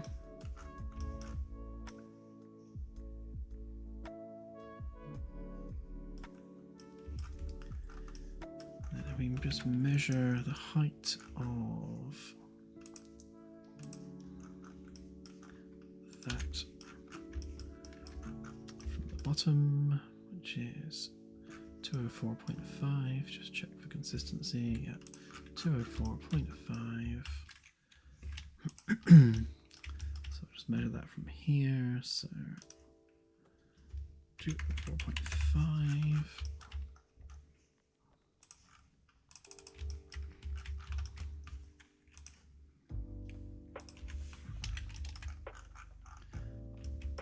Just pop that down there.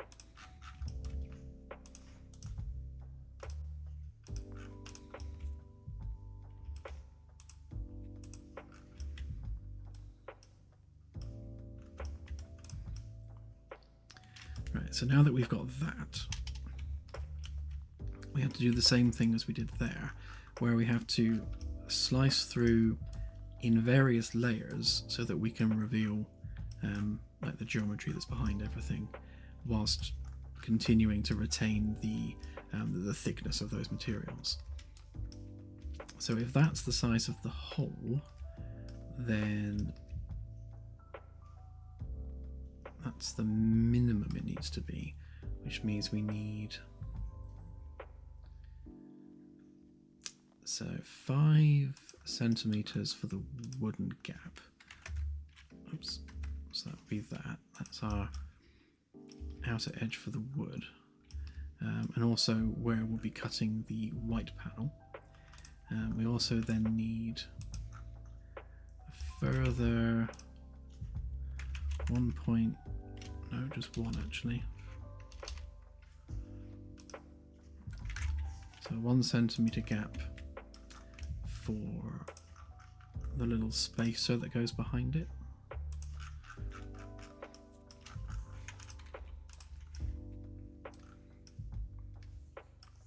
Yeah, so we do those bits first.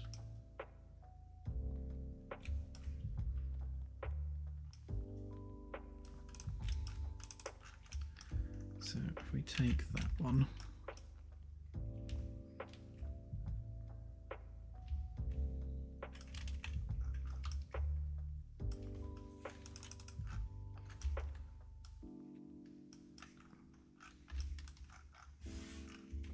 lost an edge there somewhere. Oh, I see what I did. Yeah, so that one.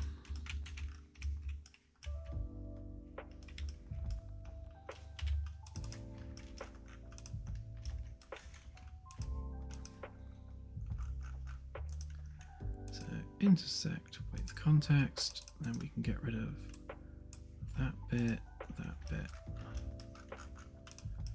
and that bit behind it.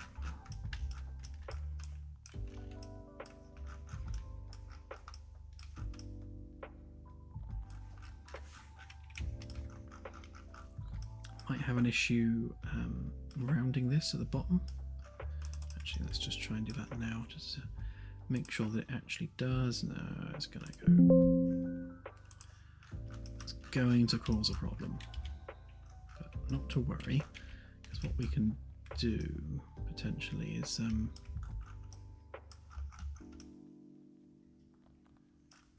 just redo the white panel without the chamfered edge for now.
I apologise if this stream is not as entertaining as usual.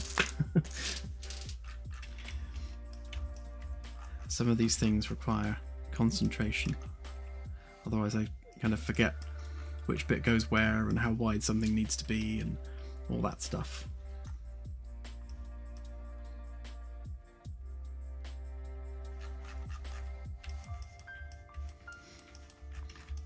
It does indeed.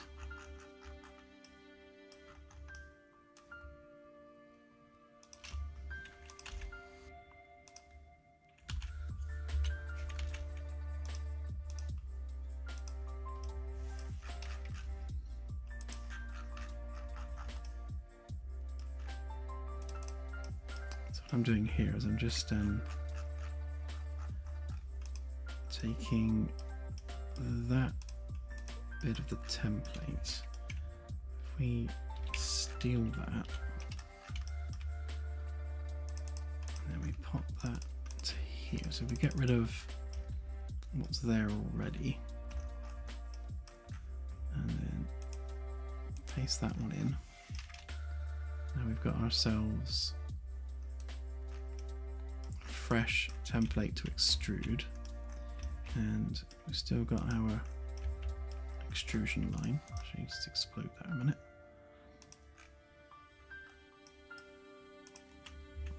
Take our extrusion line, do that.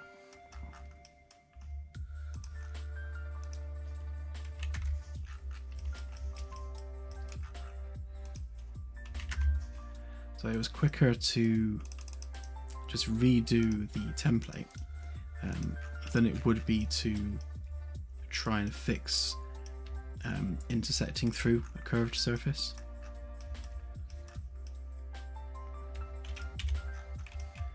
Right, so now that we've done that, we can get rid of that off of there and go back and grab that there.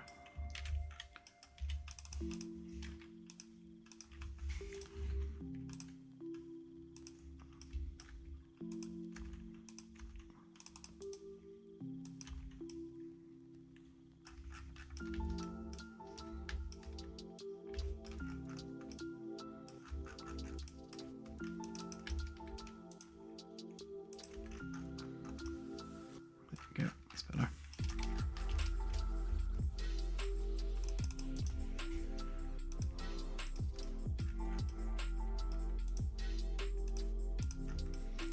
I'll recut the bolt holes when I'm done, but I'll probably need to do the same thing actually with the wooden bit as well.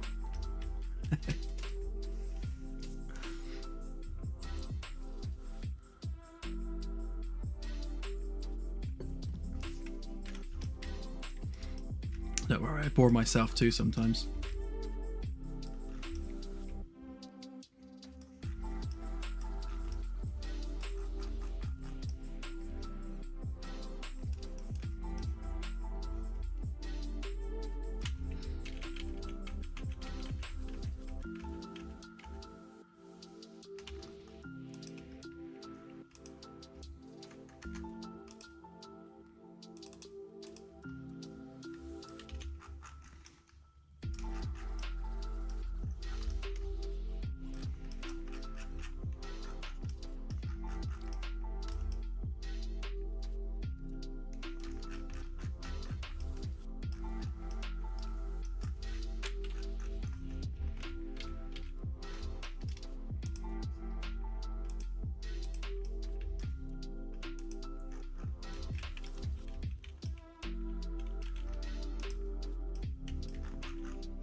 So when doing stuff like this, having a process really helps, and just having a method for being able to churn things out quickly.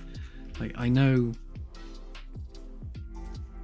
I know what needs to go where and how wide things need to be, and you know, how big that gap needs to be, because I've done like a bazillion panels, and I've got it templated. But then you get to situations like this where you have a non-standard piece, because every panel is going to be a slightly different shape because of the different curves. So you really need like a consistent process for being able to quickly generate, you know, the cutting planes that you need to be able to cut out the shape you want in the panel. And because I'll do a door frame, do a window, and then spend like a couple of months doing something else. When I come back to this, I always forget what efficiencies I did last time round, so I'm kind of almost starting from scratch each time.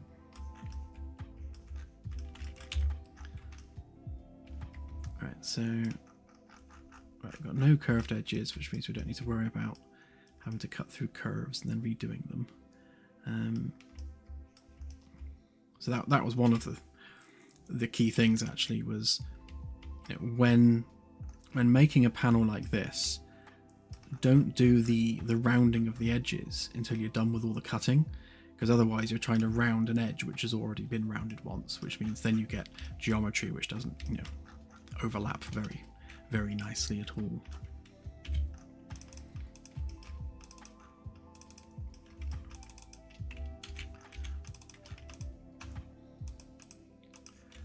But I think we're there.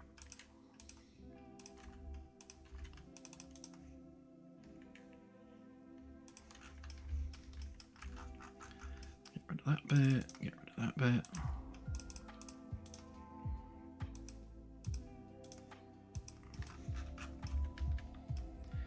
Right, so aside from putting the bolts back on, we're done with the white bit.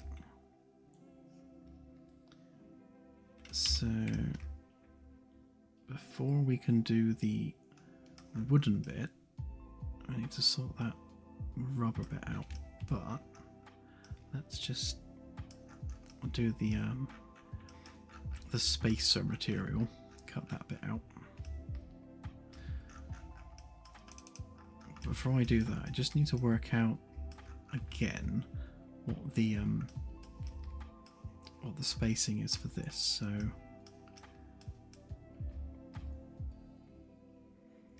So that one, that's the spacer.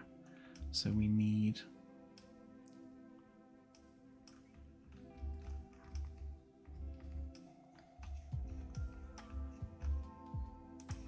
so we need 1 centimeter there. That's the white panel. Then we need 5 there. So that 5 is the gap between the door frame and the white panel. So it's got the wooden surround on it. Right, so then we need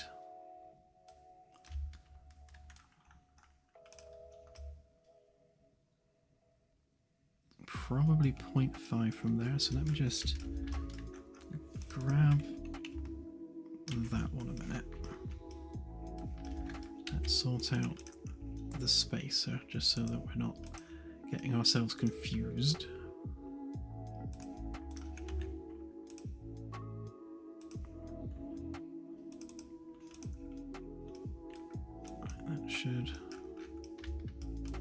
That should get rid of that, which means we should have a spacer that goes all the way around.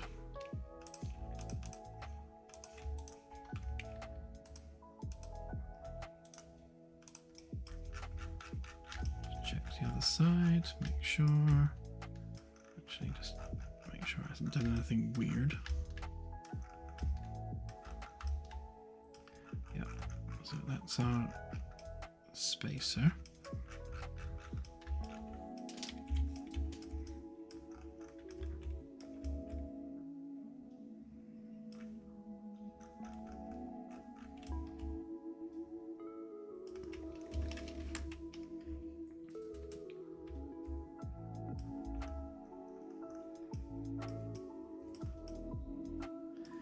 So for this one then we need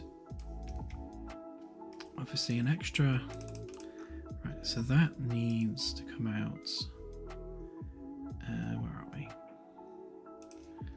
That needs to come out 0.5 because that's going to be the rubber bit.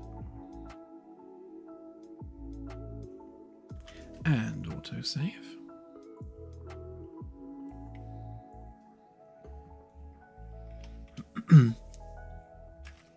Yeah, I should do really Oni, or watch my own videos to remind myself what the quickest way was last time I did it.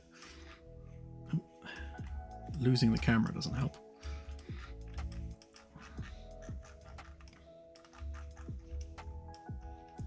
Okay, so that face and that face are the important ones. So let's copy them, delete all that, pop them back.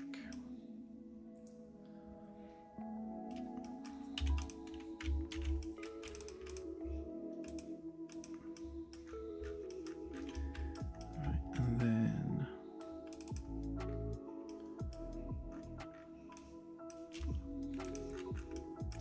let's make sure we raise that up to the level of there.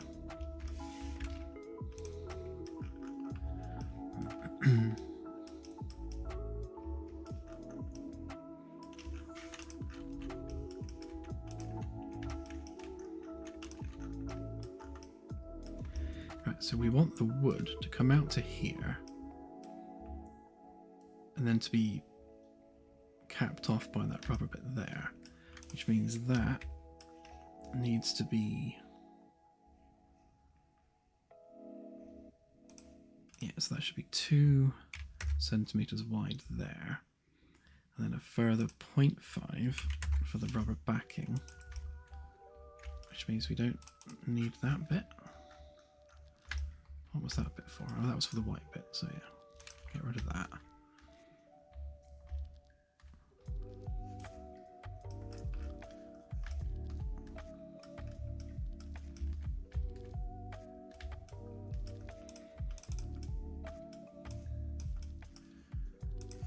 Okay, so if we cut this bit first, so let's explode that, do that, and then we don't need those bits.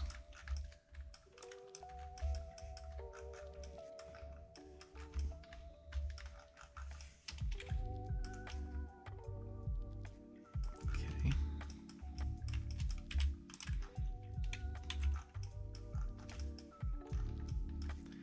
So again, if we do the black backing first, so explode that, intersect the context.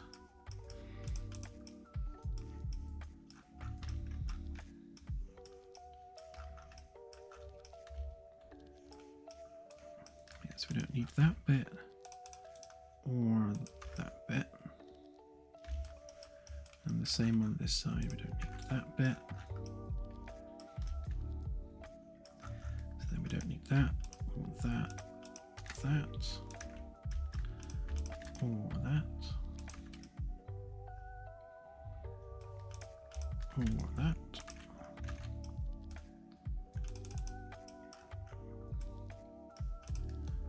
or that.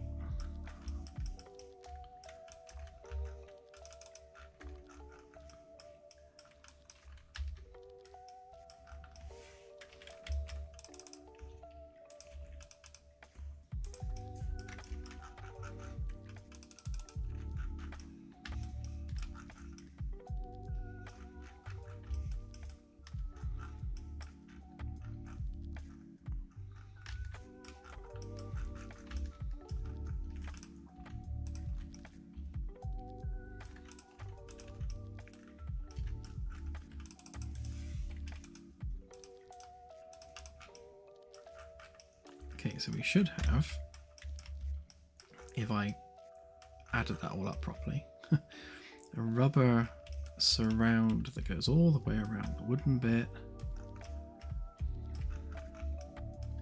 And that should be exactly the same width as the door frame. And then if we whack that in there,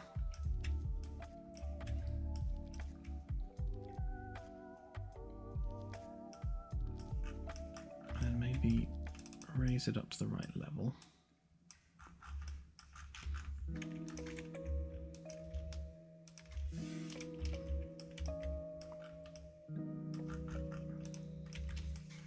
We don't need that, that on either side.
Okay, that should be it.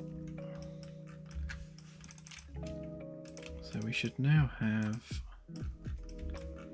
the wooden trim going around the door with the rubber backing on it. Okay, so we don't need that bit. We don't need that bit, that bit.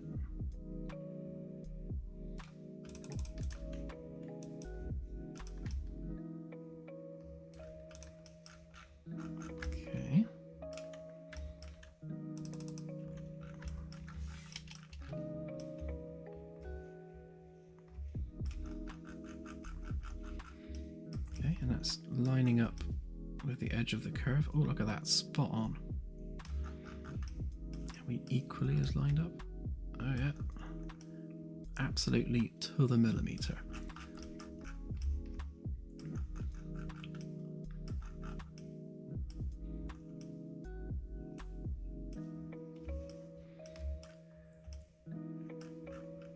Okay, so hello. Claire has returned.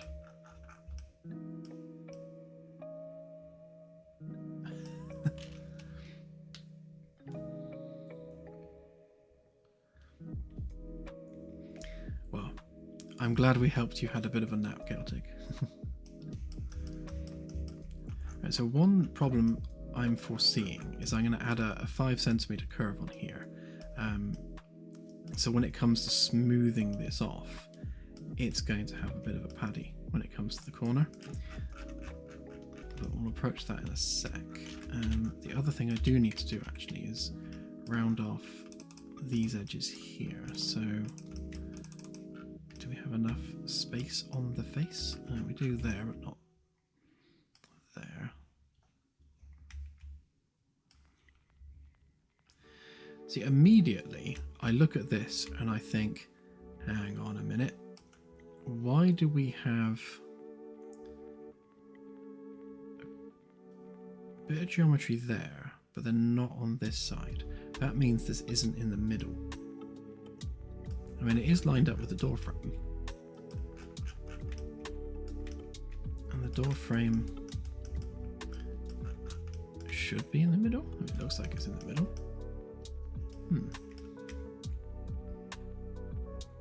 But that is weird. Let's just measure that a sec. So that's 35.321, 35.321, and they should all be that same size. It's 40, 40,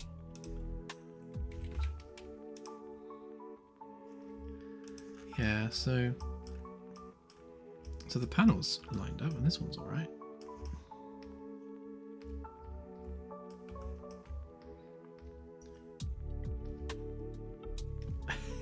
Thank you, CSI, yes.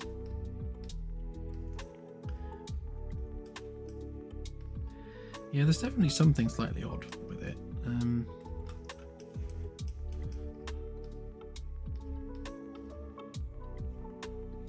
You're right about the axis alignment because it's on that angle there. That might have something to do with it. How is it on the inside? Oh yeah, that is what it is. It's because the door itself isn't perfectly lined up with the middle. Not sure how I managed to do that.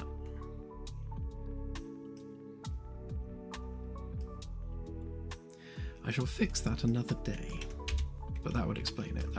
That will be why we've got this weird geometry inconsistency here. But not to worry. It means that this bit's easy and the other side isn't. So 30. Ooh, did I do 15? 20, I think. 30 might be a bit too big for that curve.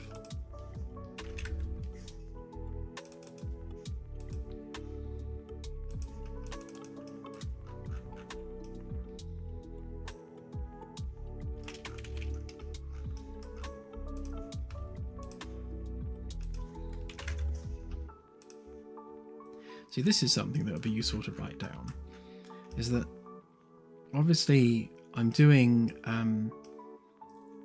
a consistent design language across CDEC with these curved corners on the door frames.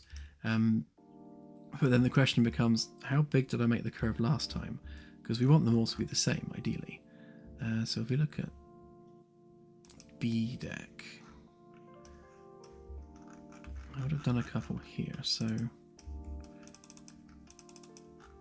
this one, how big are you? So you're 20, so yeah, I've obviously got 20 with this one. There's some unhinged geometry, and I went with a harsher curve actually on the door frame there, so that looks like it's, yeah, there's only a 1-inch curve rather than a 2-inch curve.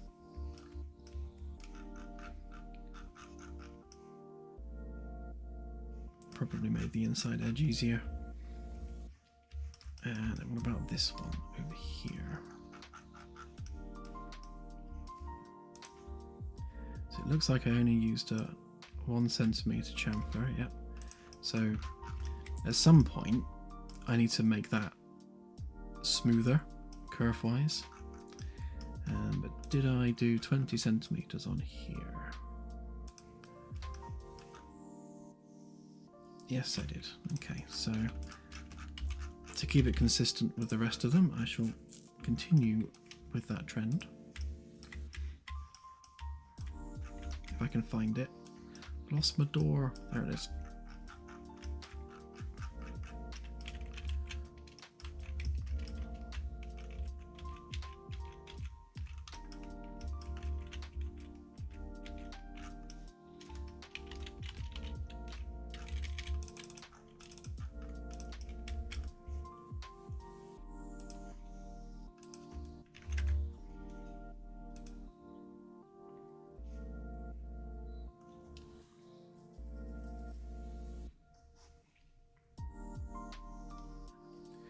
Yeah, definitely.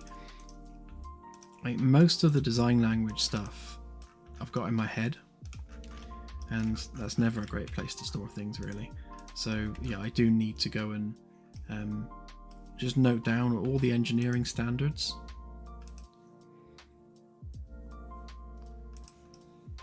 Yeah, I knew it wouldn't be very happy with that. So this bit's going to take some fixing. So I will just smooth off everything that I can. Nothing's hidden. Right, so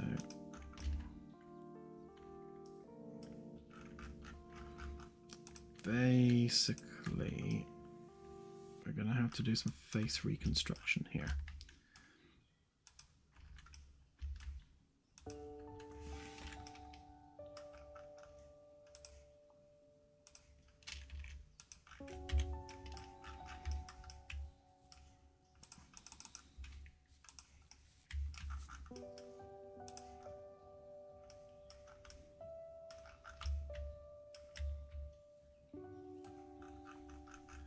We just lose the whole back face. Oh, we did. Don't want to do that.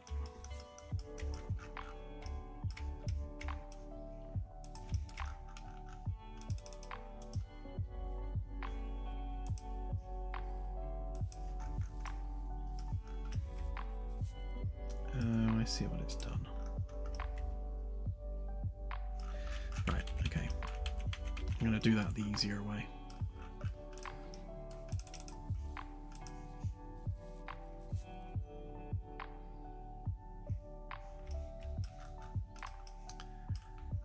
If we take that face, in fact, if we, just to make this super easy on ourselves, if we temporarily change where the axes run, then we can take a copy of that face like that.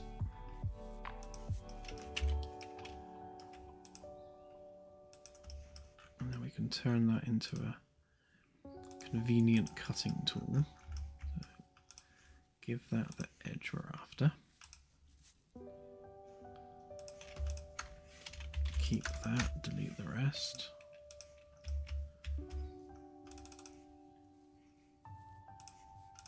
To be honest, might as well get rid of those bits too.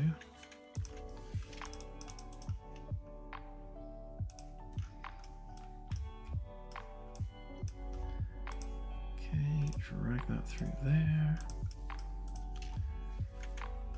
Intersect it with that. And that should give us the curve we want, and none of the hassle.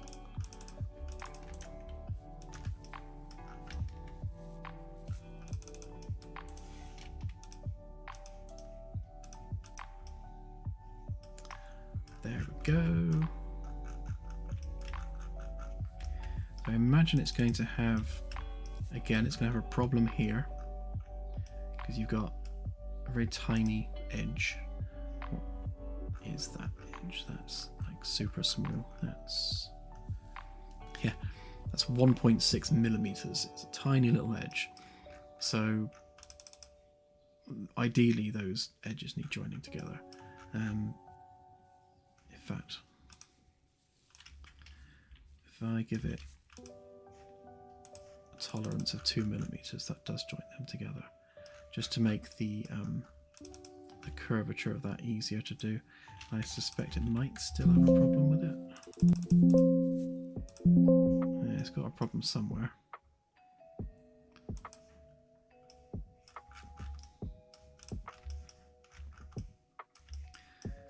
We shall get to the bottom of that.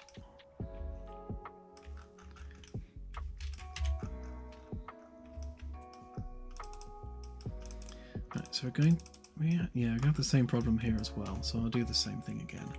We'll unsoften it, change our direction for our axes, grab an edge, extrude, and we'll make that our cutting surface. Just need to work out the size differences with those two. Fortunately, this one is a single face, so I don't need to worry about it too much.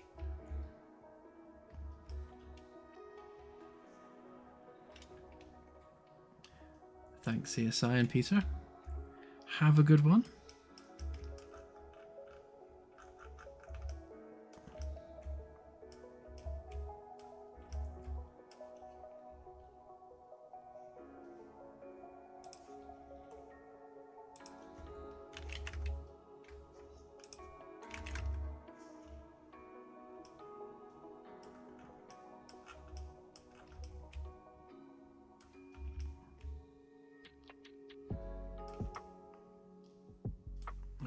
21's putting it about there. Let's give that a whirl.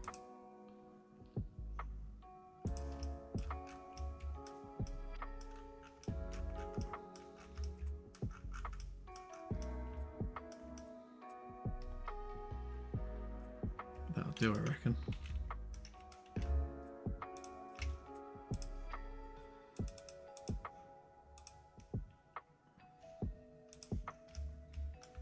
Looks about consistent with the other curve.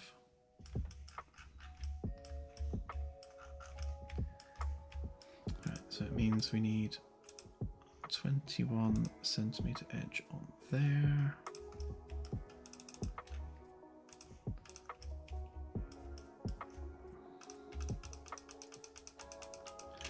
Grab the bit we want, get rid of the bit we don't.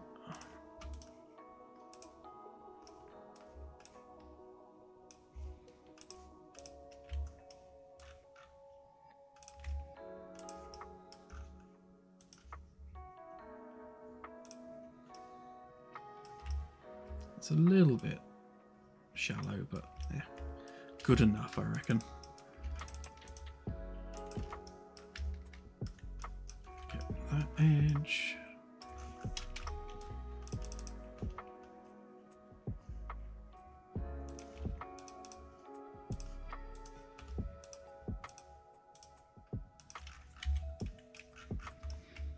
Okay.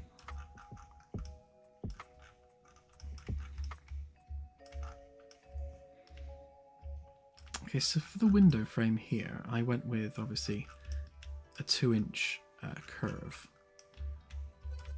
And I think I decided against that in the past because it caused issues elsewhere. Let's just have a quick look a minute. So 5 centimeters is 2 inches. That makes it look like that. Ignoring that side for a moment.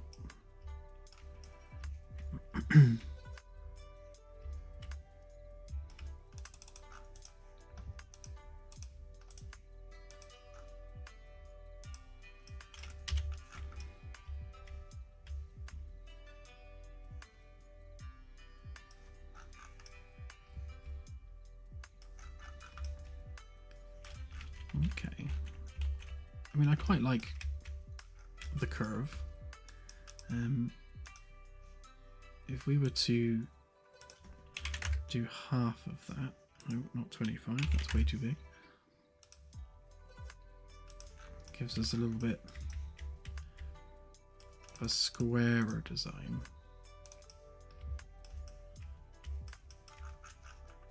Still got some problems up here.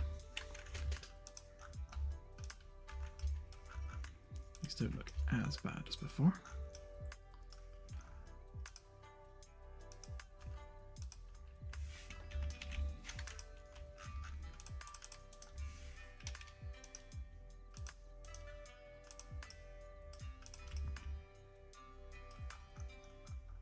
From the fact we just lost a whole edge.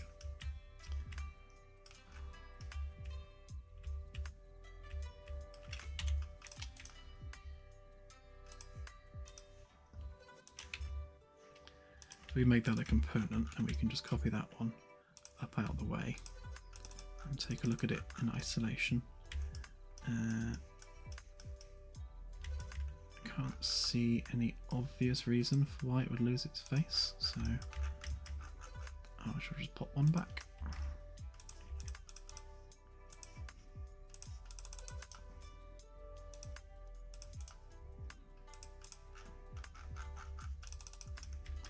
Oh, I see. Yeah, a couple of vertices there which are very, very close together. There we go, let's fix that.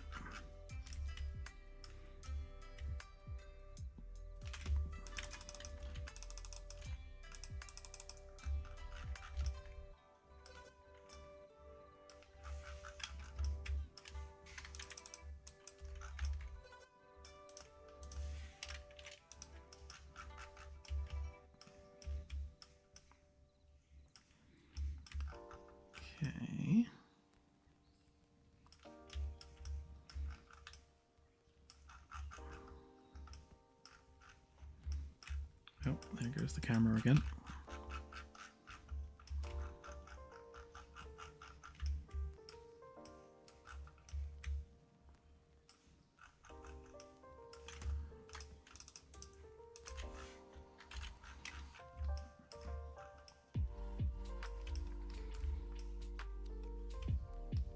I enjoy seeing these panels and things like in their individual layers, because you get a feel for the construction, and you know what individual pieces get stuck together to make a complete panel. It pleases my inner nerd.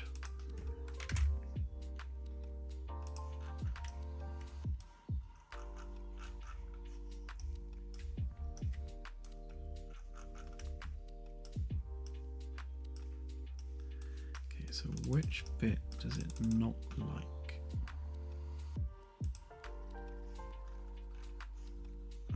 Something over there, I think.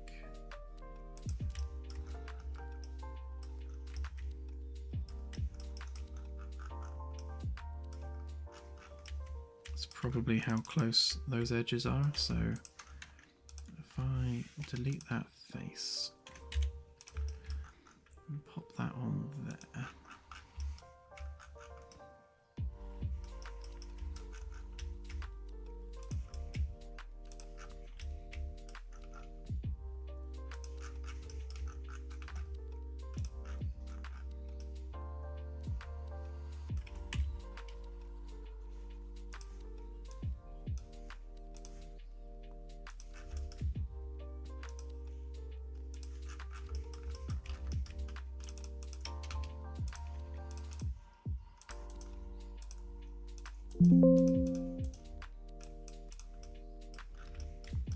Let's try that again.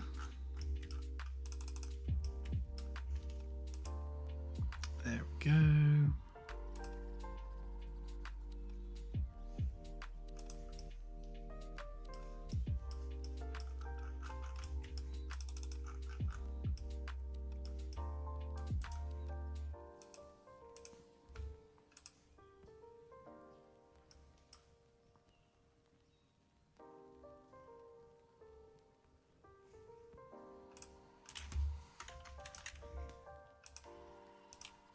Not sure what's going on with that edge there.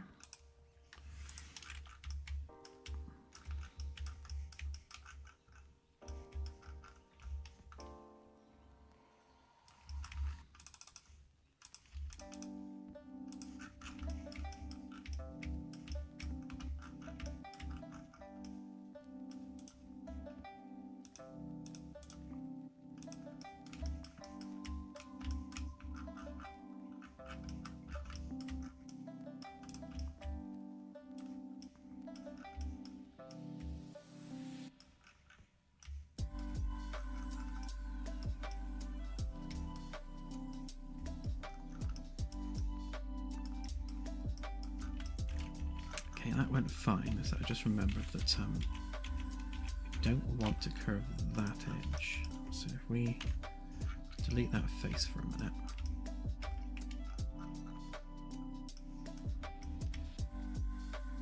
Yeah, because when we do the rubber backing on that, we're going to want to just create a thinner edge. So the rest of it can happily be the 1 centimeter chamfer. But that edge there, not so much.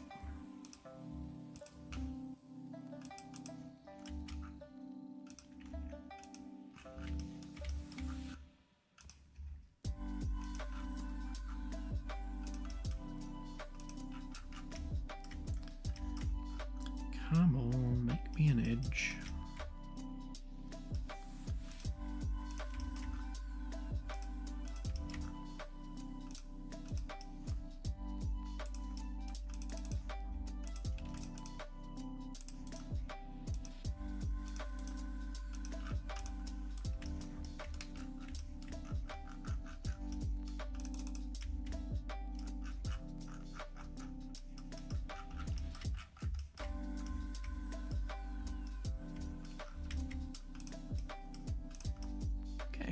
do, I reckon.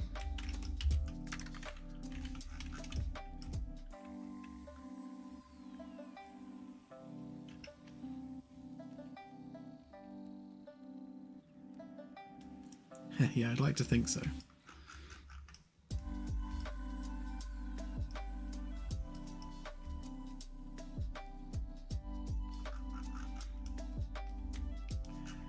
I think the only thing I don't like about this particular design is having this little step bit at the bottom, but I don't think it's really avoidable, to be honest. I mean, we could round off that edge slightly, but it's kind of unavoidable.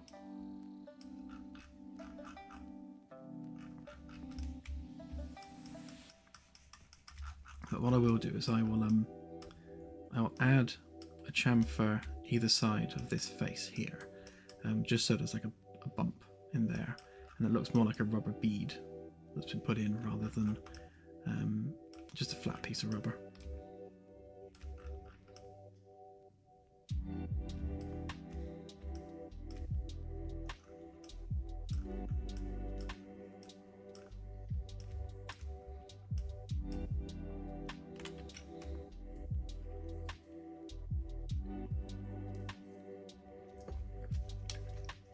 That would be me.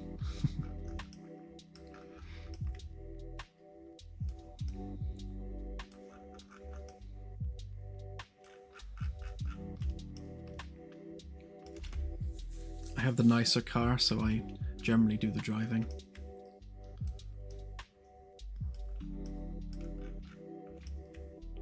Yeah, that would be nice.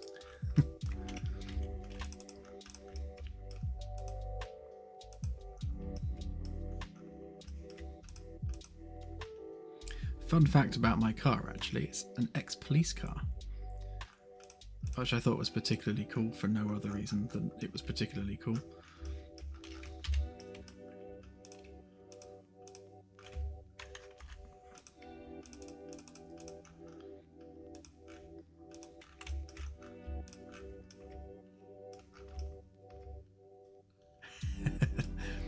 No, it's not one of the jam sandwich ones, I'm afraid. It was an unmarked Vauxhall Insignia,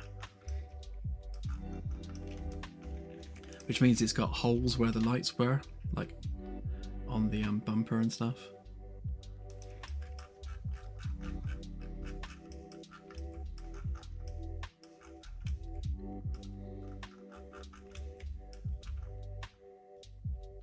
I figured that given that it was an ex-police vehicle, it would have been looked after, because it's I think about 9 years old, I think it is.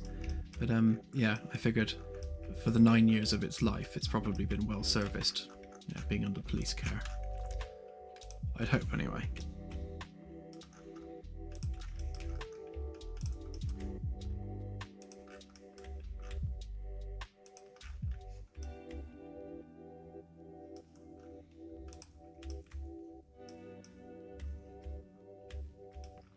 It's funny.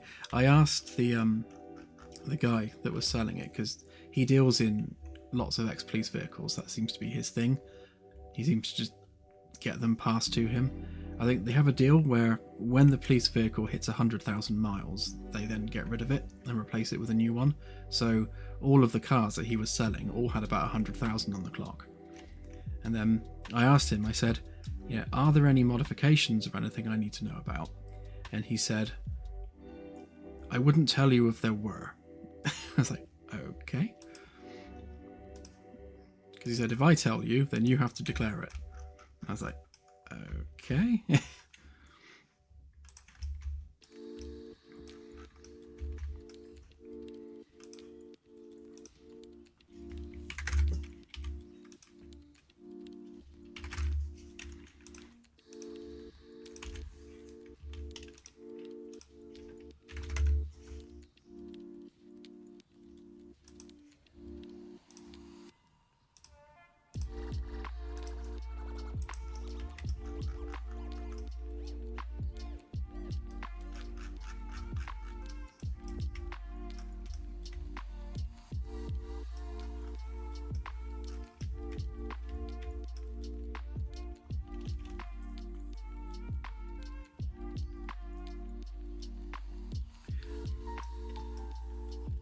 Yeah, when I was on holiday in Florida, we hired what was it?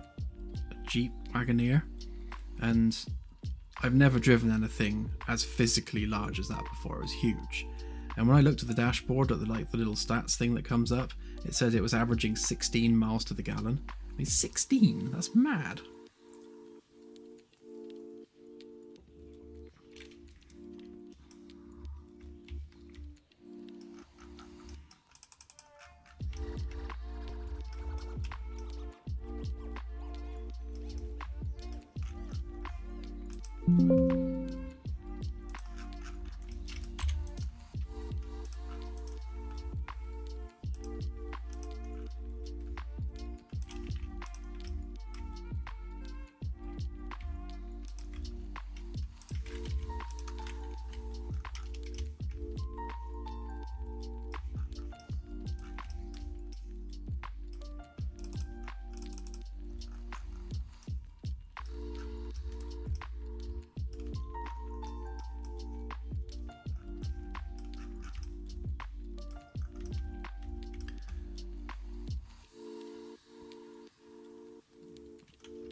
Ah, okay. I didn't realise US had different size gallons.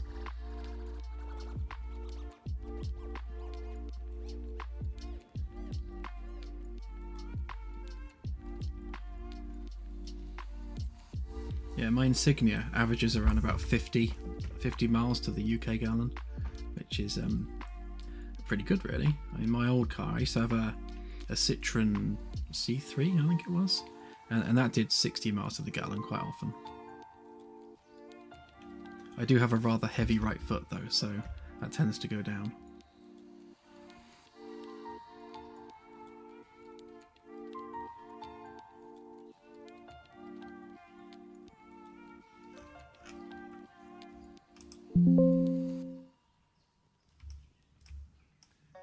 Okay, so which bit of this mesh does it not like? It's not giving me any indication at all of any bad edges. So I'm going to have to try and work it out. Right, well, first things first, let's just make sure there are no stray vertices. Oh, so it wasn't that. It's probably more things like this. So if we sort that out.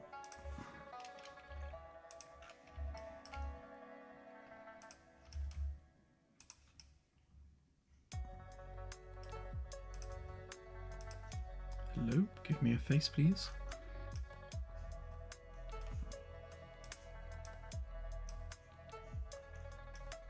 Oh, I see. There's a tiny bit of geometry there.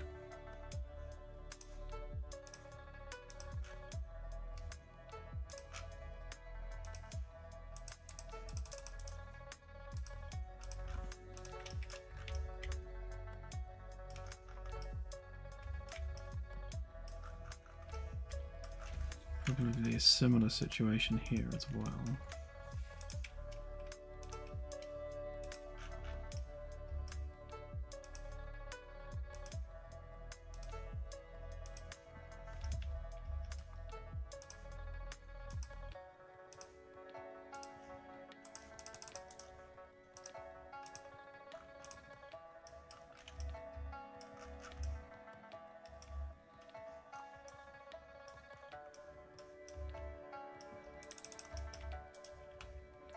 Right, let's see whether that was the problem. Nope, not quite, although it's still not happy with these edges for some reason.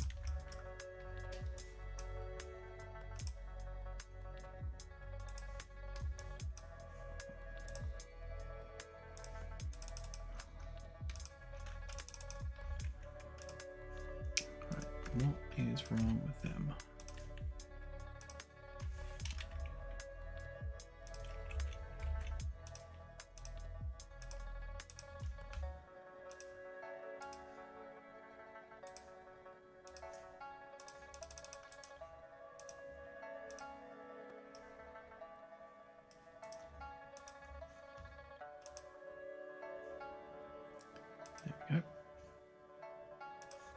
see something very weird about those edges.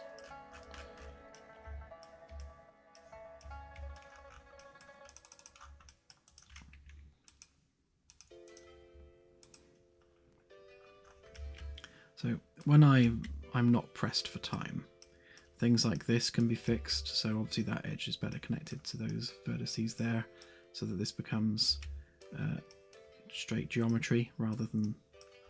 Actually, to be honest, I could probably just add another curve in there, but as it is, it's messy, but it works.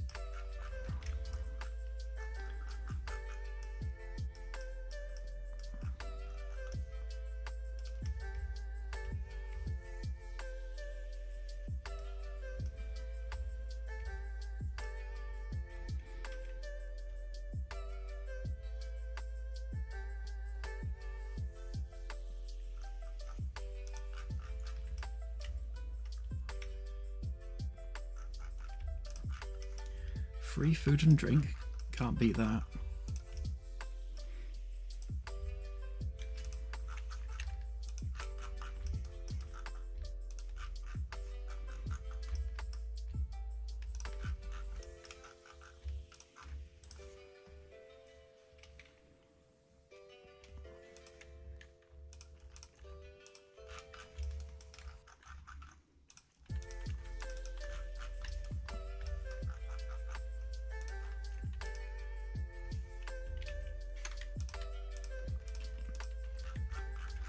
Yeah, I found a similar thing in Florida. So I was sticking to 55 because that's what the speed limit said. And then people were just like tearing past me at 70 to 80. So I was just like, I'll just follow everyone else. If they are, then I will.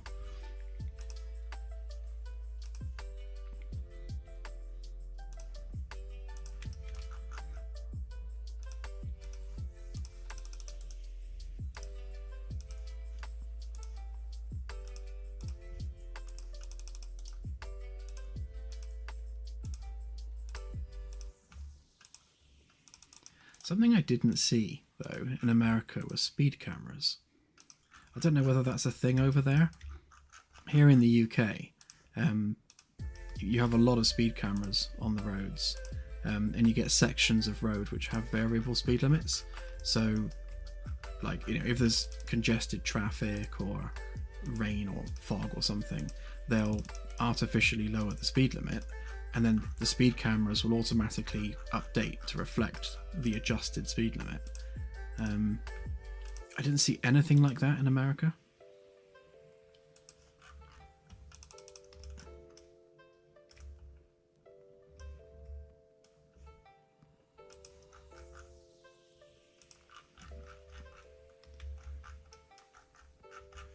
Yeah, we have people in the UK set them on fire.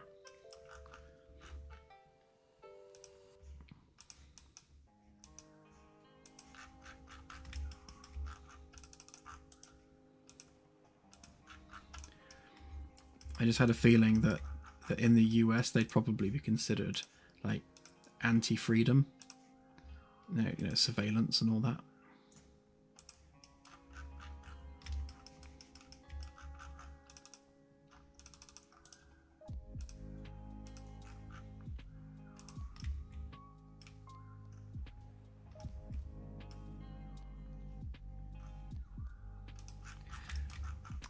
True, yeah. I spent a fair bit of time in Connecticut when I was a lot younger, and yeah, that was a lot more sort of suburban feeling.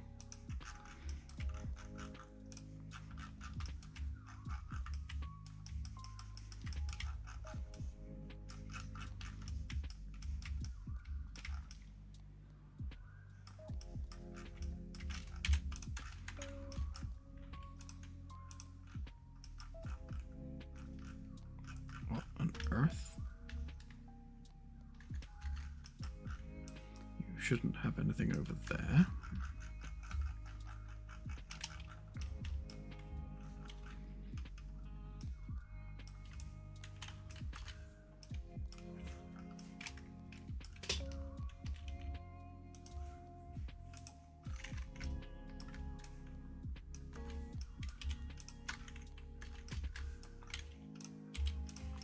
Okay. We're finally done with the door frame. Oh, apart from the handrail. It's one of those things where SketchUp clearly just wanted to have fun today.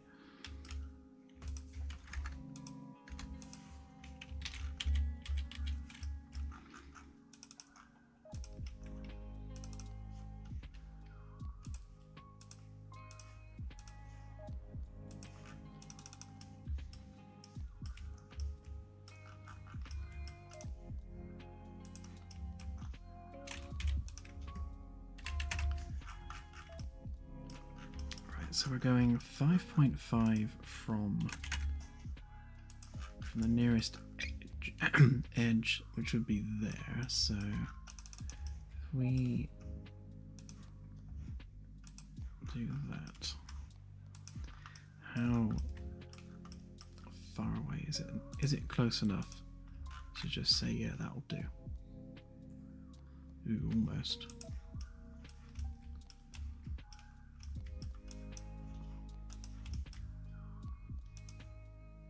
So we move that way by about 1. Actually, no, that's no good, is it? Because it needs to go on the white bit.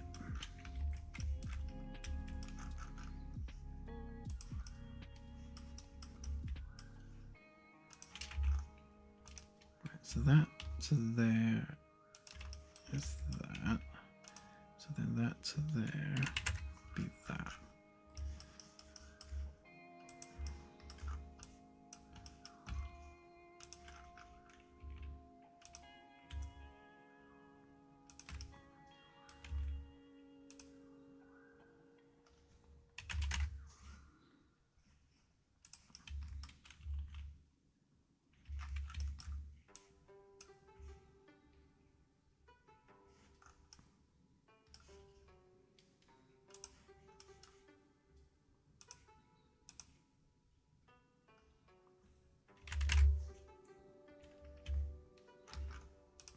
So to about there.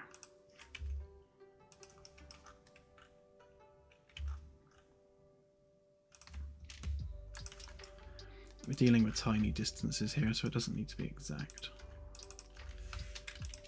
Right, and then we'll just cap them off.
Well, this door frame has been an absolute pain. It's pretty much thrown every SketchUp thing that you could experience whilst using SketchUp out of the problem.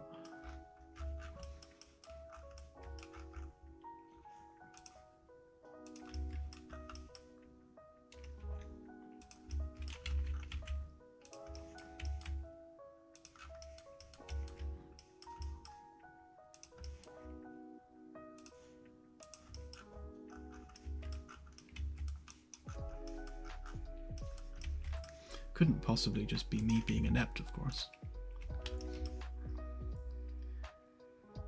So that needs to go 3 centimeters that way.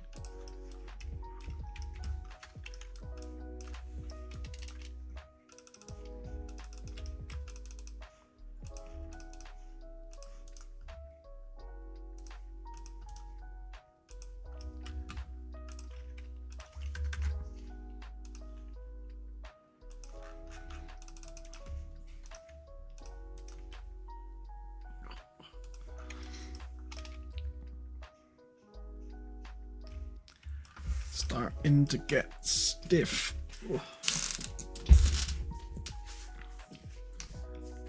Getting old.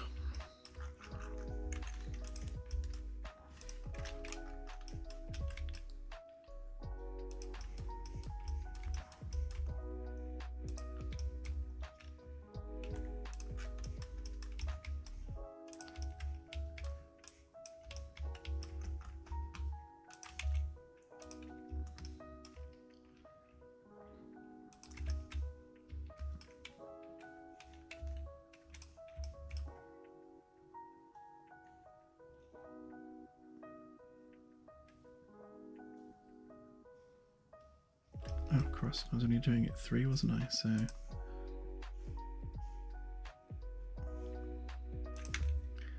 what was that? That's 2.3, so I need to move it 7.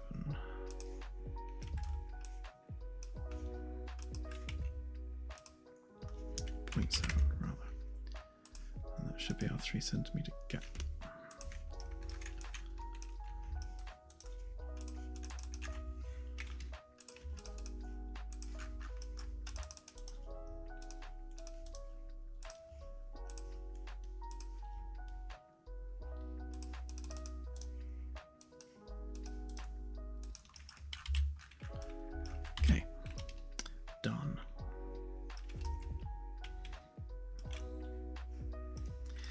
I did debate whether or not having a handrail on the door frame was even worth it, but it just looked a bit empty without one, so I've just put them on there for the sake of it, really, even if it does create a minor modelling problem.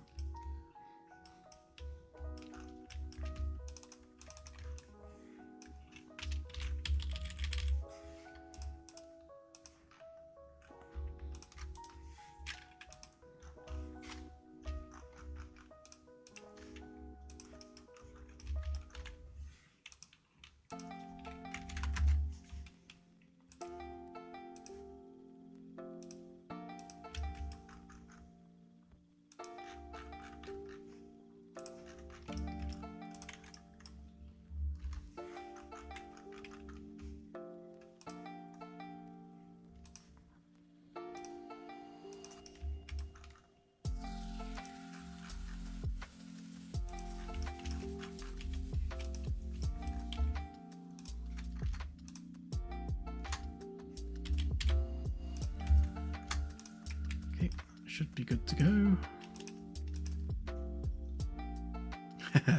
Not on that one, no.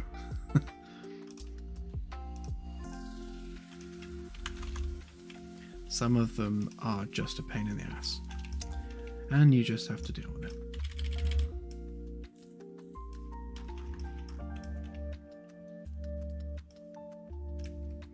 See, if I were to do my idea and have the wood go all the way across, I would have to sort out the curve here. It'd have to be quite a small curve. I'll continue to think on that one. I do think it would look cool. It would definitely tie these sections together and make them look a bit more consistent. But it is more work. Let's save that a minute, because that was a pain. I don't want to have to do it again.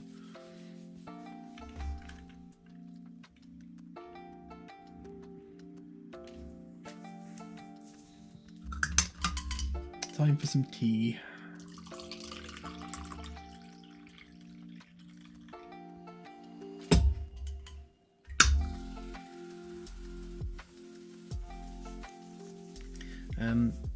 At the moment, it's for backers only, but the demo update is imminent.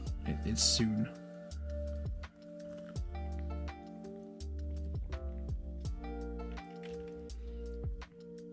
Yeah. Alpha Test 3 will be released very, very soon. Yeah, soonish.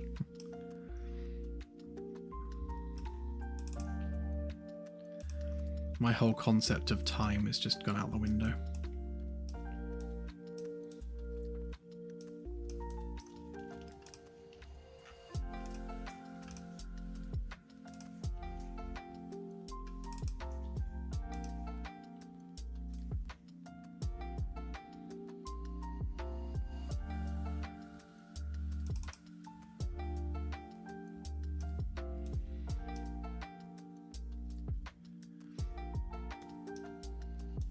Yeah, I don't think we're far off.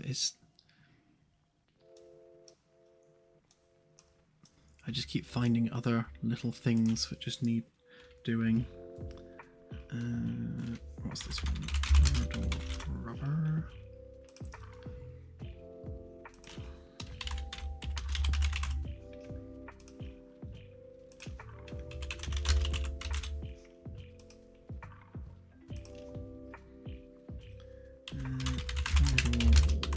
Paint.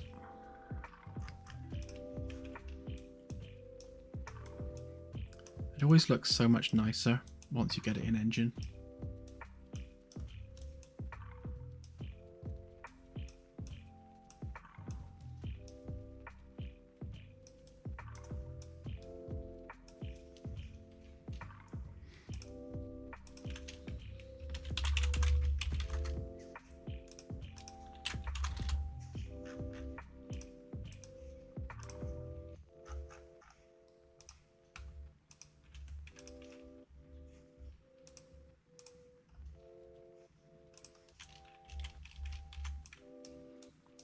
Okay, let's see how we look.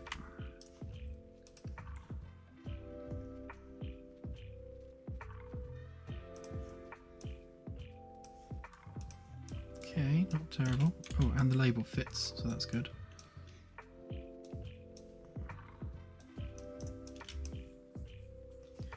So, one thing I am going to have to do actually is I need to make a custom carpet tile that goes all the way up to the edge of the framework there, or at least the edge of where the weld line would be. So we'll have a weld line running along here, and I'll put the carpet up to it so that you can still see the weld line at the very edge.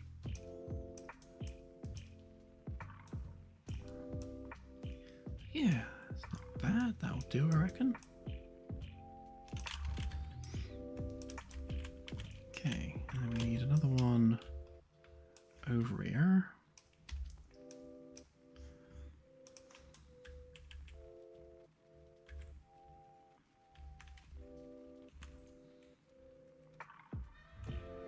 Yeah, definitely got Oni. Definitely Oni. Oh, I've lost the ability to talk now.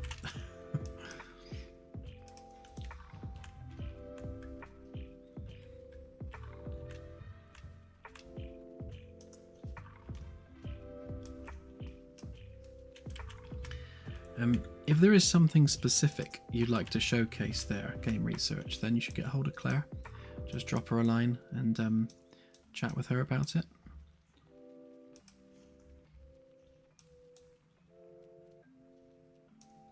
Why are these panels flipped?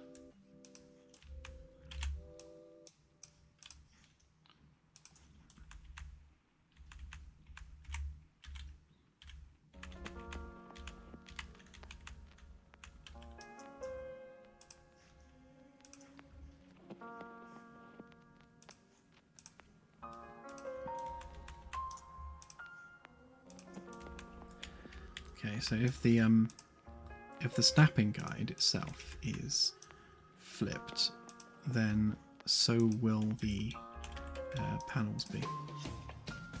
I remember having this problem before. They always inherit the scale, even if you tell them not to. And of course, the snapping points have a scale of -1 in some places because they're flipped, which means the panel also gets a scale of -1, which we do not want. Fortunately, you can fix it quite easily.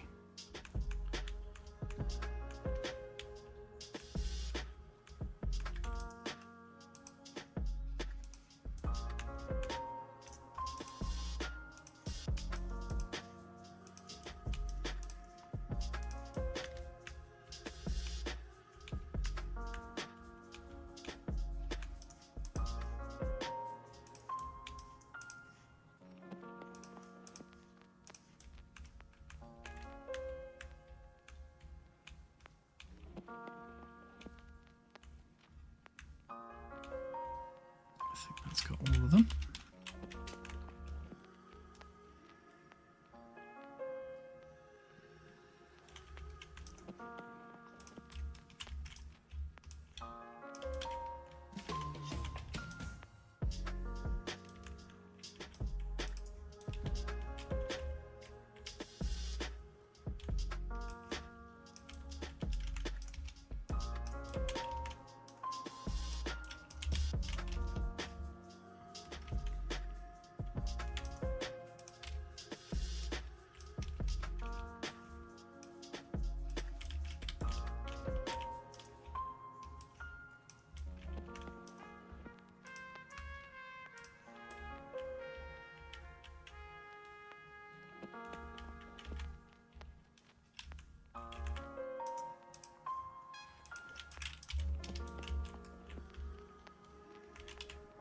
Thank you, Aninani.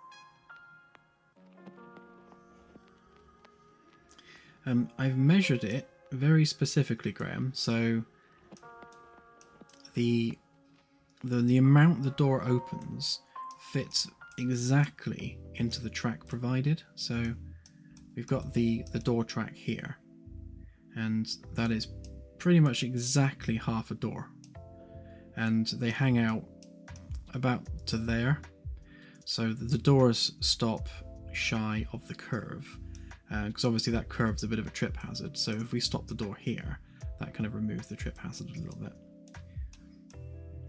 and gives us that extra few inches of not needing room on this side. But yeah, so the doors fit exactly into that gap.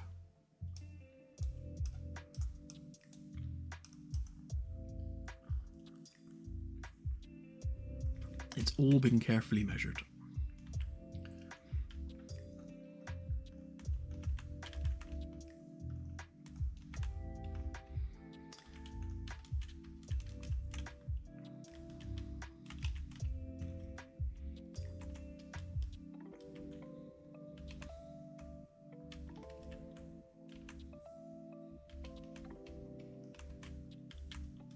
I'm still thinking about joining those together.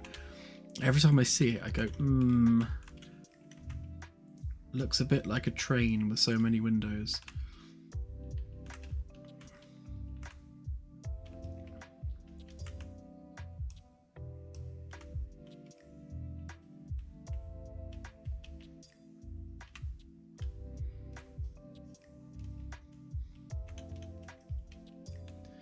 How are we doing time-wise? Okay.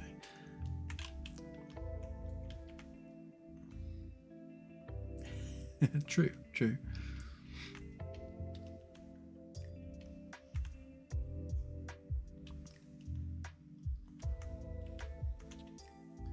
Right, shall we do a simple one there? And I will check that door frame, just make sure it's central. At some point that's going to need redoing, because once we put the actual doors in there, which will be central, you'll notice the fact that it's slightly off. So I'll just check this one, make sure it's properly central.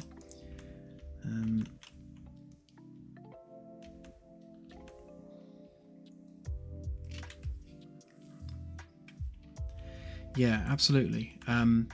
Except the idea.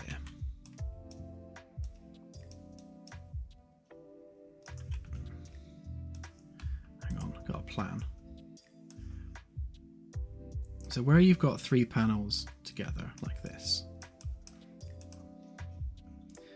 would be to basically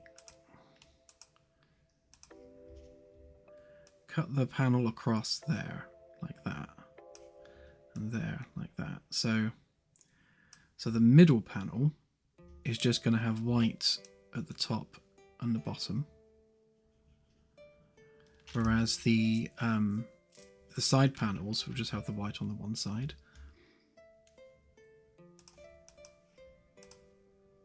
Can you make that bigger? Oh, you can. Great. Yeah, so if we were to just kind of blot that out.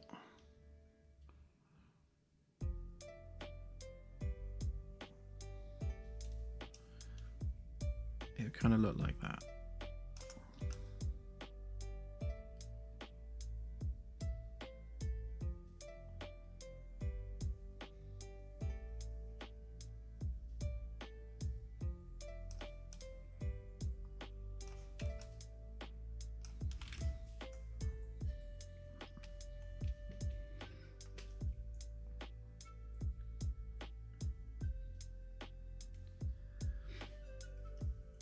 Yeah, so it would be 3 unique panels.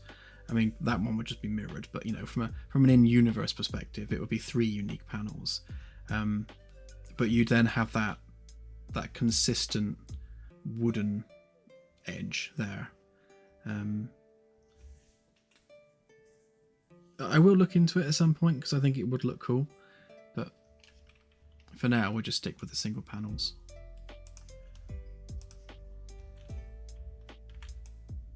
Yeah, because you'd have, I guess visually, rather than having like window, window, window, you'd have there's a wooden band with 3 bits of glass in it.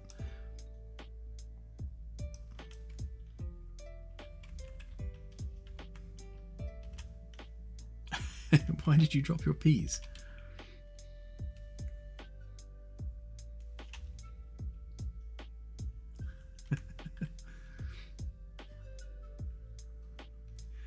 Oh, that's very true, actually. Yeah. So the VIP quarter shelves are 2 separate pieces that just kind of join together to form one solid object.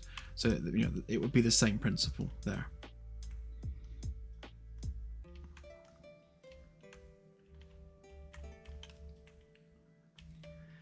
Okay, so we don't need windows on this side. I was debating whether or not to have windows into the server room. I guess there's no reason why not. Otherwise this corridor is perhaps a little sparse. But yeah, so that's the inside edge done, other than the video screen there, the extra little bits there. Obviously the bulkhead doors.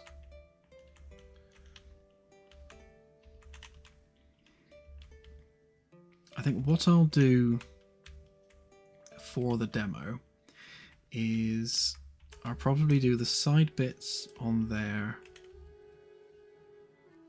which are the same all the way around, and maybe just the floor piece as well. And then I won't do this outer section here. Or the outer section here. Ideally, I'd like to panel all of this lot as well, and get the wall screen on there, just kind of sell C-Deck a bit. But we'll see how time goes. But yeah, that's the corridor paneling practically done. From there, a lot of that can be copy pasted downward into D and E decks. Yeah, true. Oh, these, yeah, that's easy to fix. Where is it? What these are, that's actually the template underneath. Because if I hide that and that and that, it's these things. So they're the things that are sticking through. So all I need to do is just shave the top off from the template, and that will make that problem go away.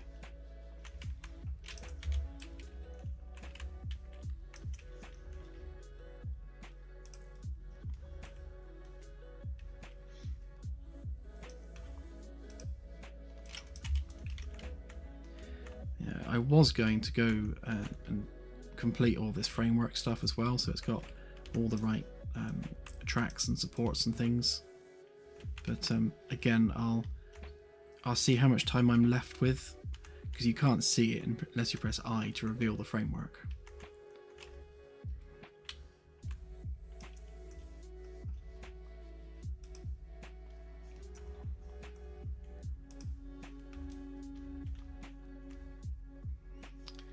Okay. Yeah, definitely.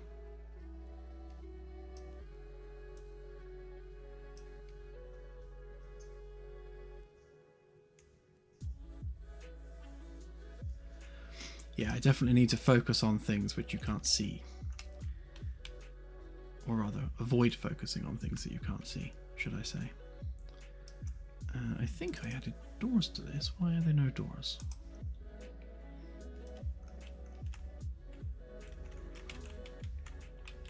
Did I not export it?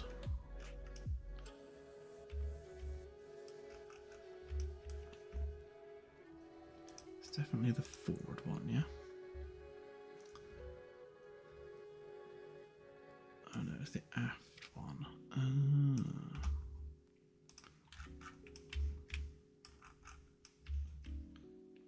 Oh no, I didn't put doors in it. Okay. That's easily fixed.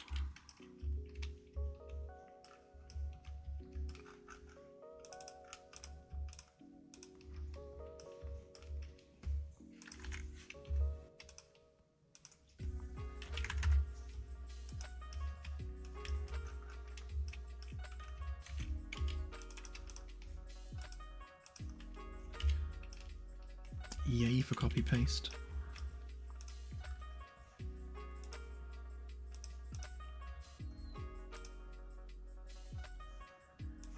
What are you? Ring 2. Okay, so ring 2, framework, C deck, aft walls. Did I not do that already?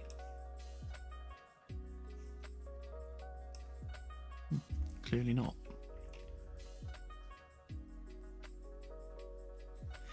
Here's an example of my atrocious consistency when it comes to naming conventions. I've used aft and forward as in FWD, except on that one where I wrote 4.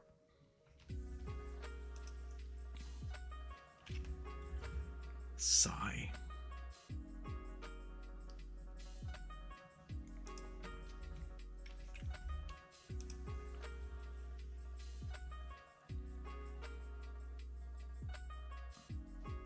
Hey, Devin. That's true, you lucked out.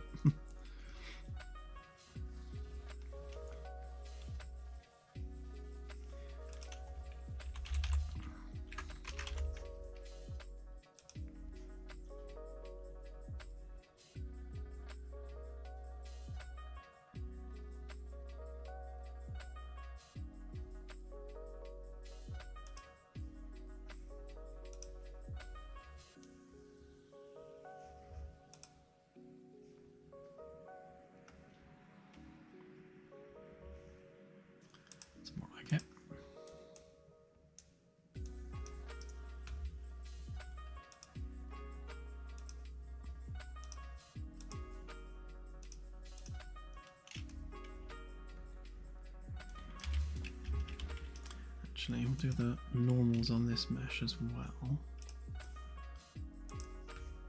Just for good measure. I didn't see any issues, but just in case there were any. Right then, so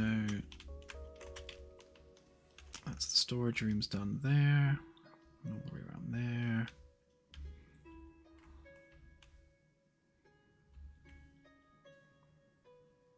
Okay, so we need windows on this side, but not on this side. I think we'll avoid putting windows in the storeroom for practical reasons, because there's going to be a lot of props in this room, probably like 50 to 100 on these shelves. And having that visible through a window is probably not a great idea, so we'll leave that one windowless and just have the window in the lab itself. And again, of course, windows there so you can see out through the corridor.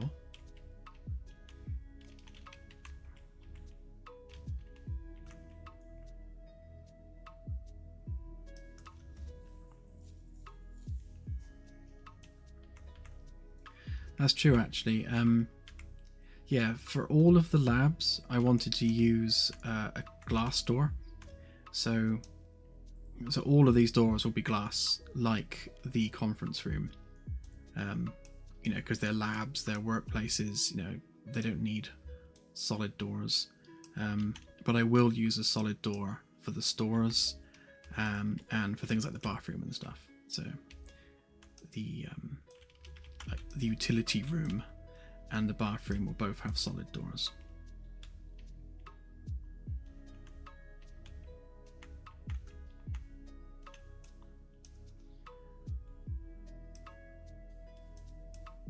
Sure thing, Spearmint Magpie. You have to send me them when you're done. Or send me a picture even.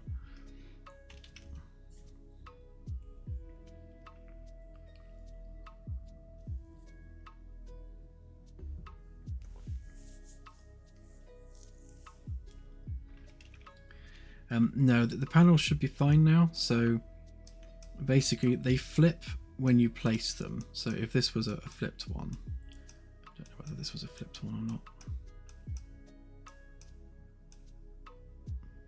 It's weird, why has it suddenly lost the ability to snap? Did I turn off the snapping guide? Oh yeah, I did. Yeah, so that's not a flippy one. Are you a flippy one? Yeah, you're a flippy one. So the underlying snap guide obviously has a -1 scale on the y-axis, so it picks that up when you move it. But as long as you don't move it, it's fine. And obviously that's only for the editor. So in game, when you replace the panel, it won't be using the snap tool at all. So you'll be good.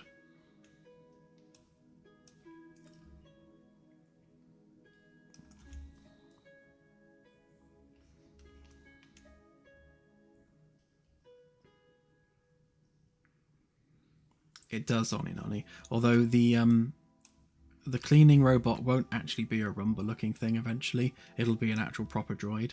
Like a little mini R2 unit, but square. I guess not unlike the ones from the new Star Wars one. I don't remember the name of it. Hang on, so I can find it.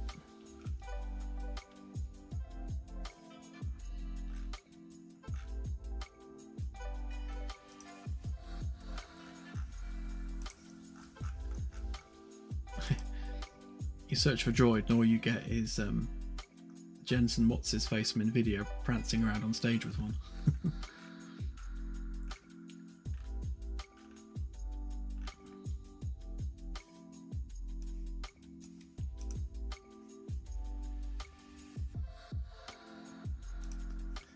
This dude.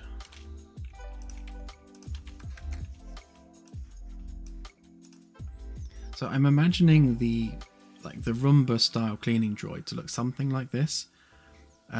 It'll be black and white because most of our stuff, has a black and white style to it. But basically a short, stumpy vacuum cleaner that goes around vacuuming with a little brush underneath.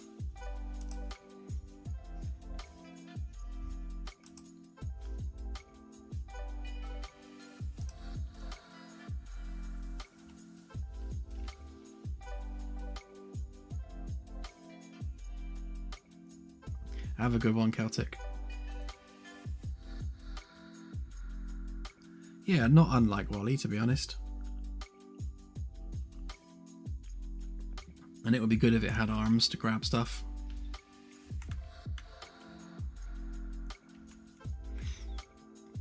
Yeah, to be honest, that's a good comparison. So the droids that we'll be making for this will be more Wally and less Star Wars. So they'll have that cleaner aesthetic with the smooth white paneling and the general kind of black and white NASA punk theme. Sort of in keeping with the styling of the ship, really. Smooth white and shiny. Right, let's do some simple panels for here because that door frame traumatized me.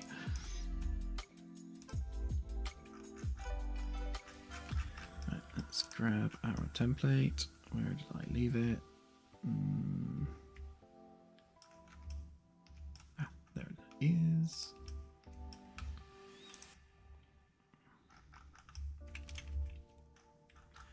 Not in the least, no.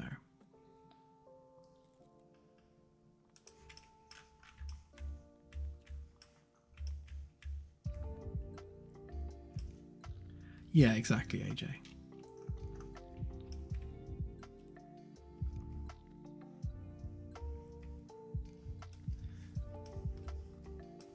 Let's stick this one over here.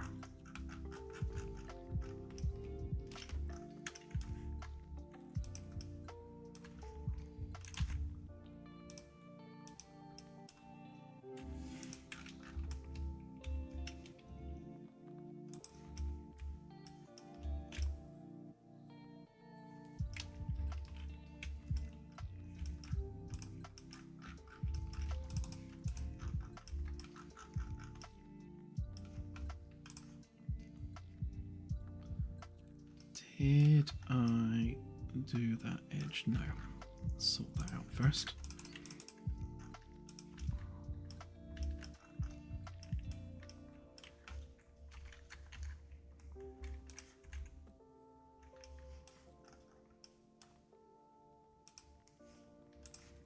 What are you?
Yeah, I got the term NASA punk from Starfield. That's the term they used for the style that they're going with. It seemed an apt term.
Okay, so before I do any rounding or anything on this one, I'm going to learn from my previous oversight and copy it twice, just so I've got a door version and a window version ready to roll.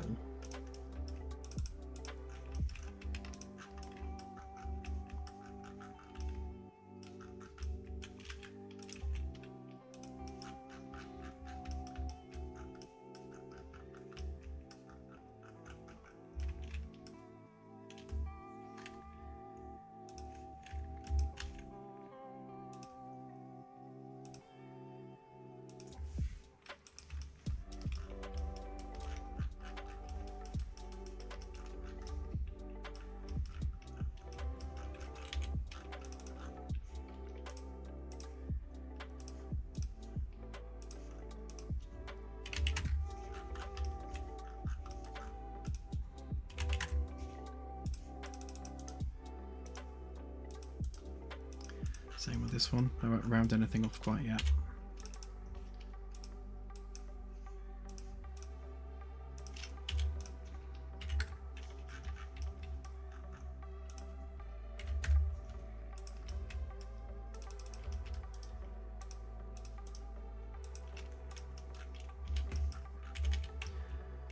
Right then, that's our baseline. So if we component that up. I'll save this because I'm about to do something which encourages crashes.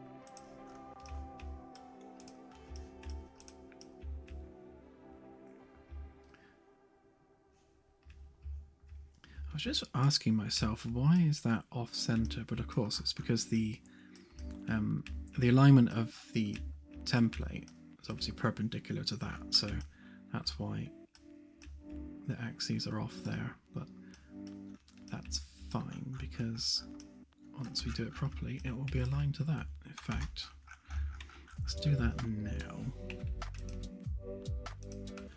before we do any other shenanigans.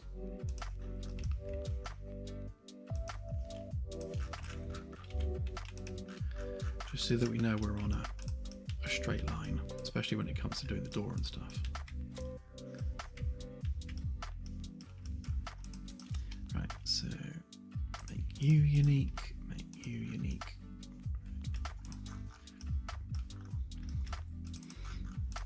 Right, could finish this one off now.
done this in the wrong order, to be honest. That doesn't matter. I'll work with it.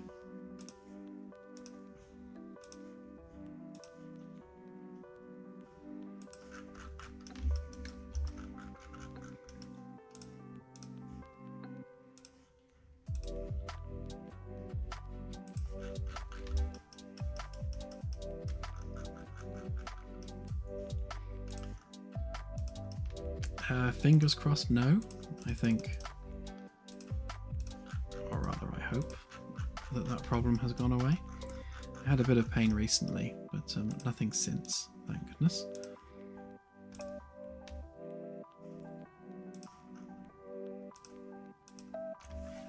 It's definitely not a fun experience.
Hopefully that won't try and round anything in the middle. It looks like we're good, apart from the usual random mess up there.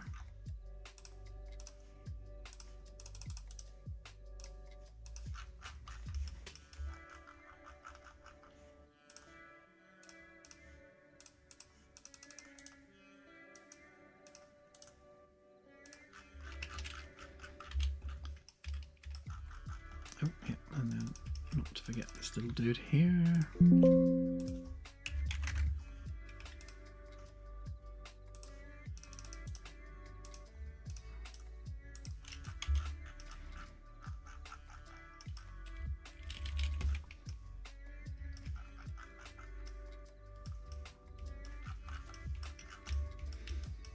Okay.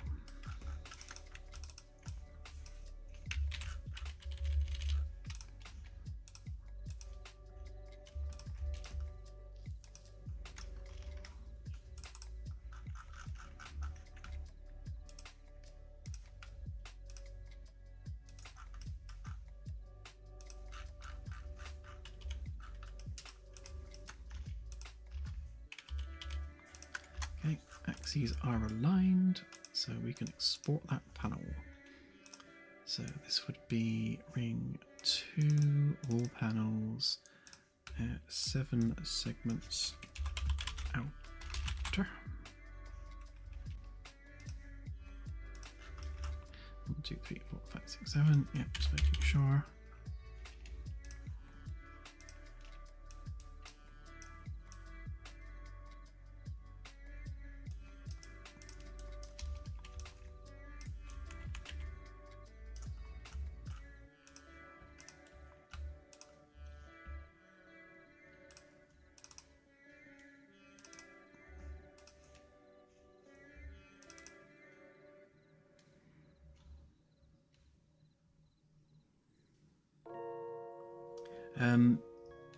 Yes, AJ.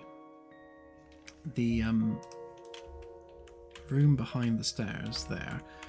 This room is going to be the charging station, like the drop-off point, and all the rest of it. So all the utilities work will happen in here. And then what you'll have is you'll have droids just sort of heading out and going off around the deck, doing their cleaning duties, and then coming back here to charge.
Okay, so 7 seg outer.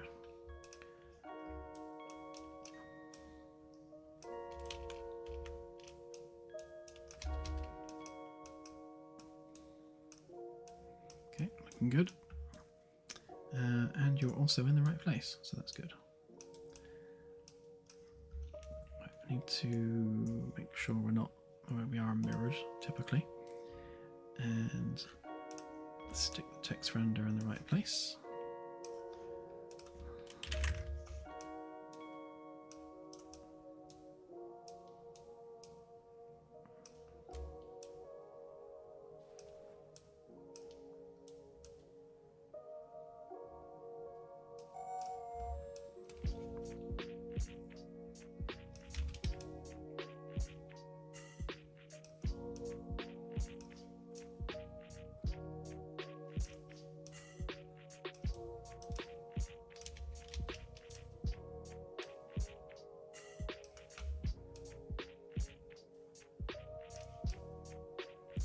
Perfect.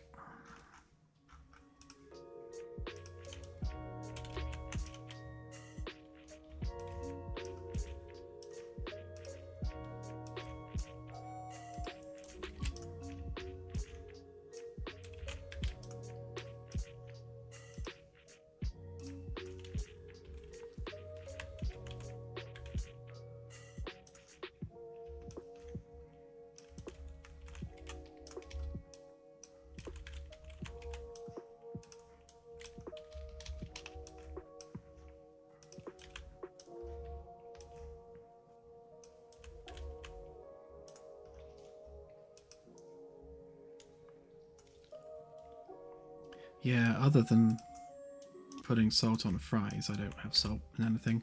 I never use it in cooking. I never add it to anything.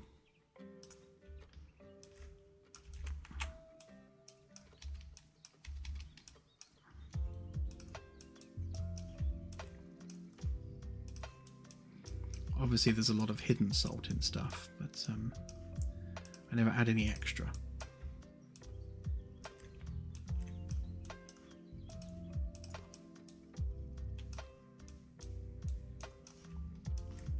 My biggest problem by far is the lack of fluid intake. I don't drink as much as I should during the day, and that's always been a problem. Actually, I just don't get thirsty. I must be like a camel. I just retain the fluid.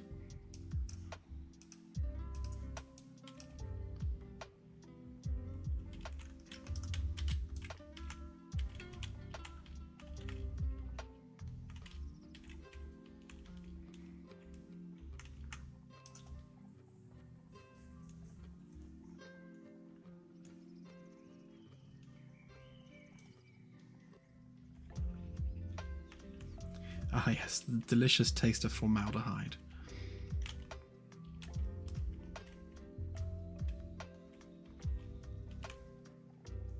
I usually just drink Fanta, and that's British Fanta, not US Fanta, because US Fanta doesn't deserve to be called Fanta.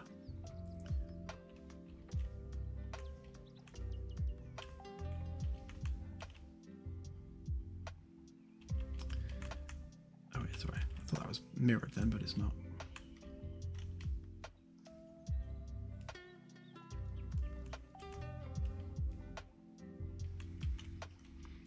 Right, so those are going to be windows. Those ones are all right. That needs to be a door frame, as does that. Okay, so let's do these little dudes that go in here.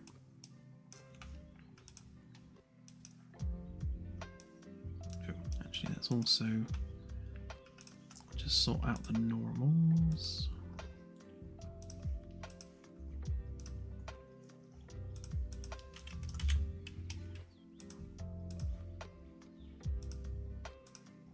Too many tabs.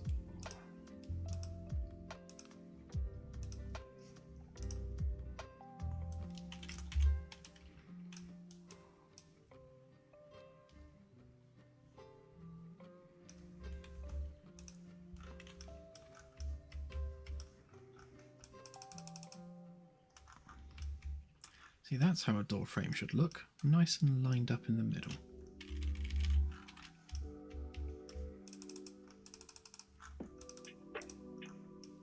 Yeah, this one shouldn't be anywhere near as much hassle.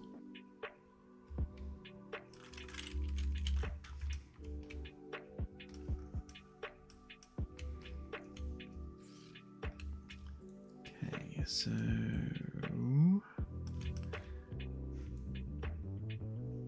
let's go ahead and window these ones up.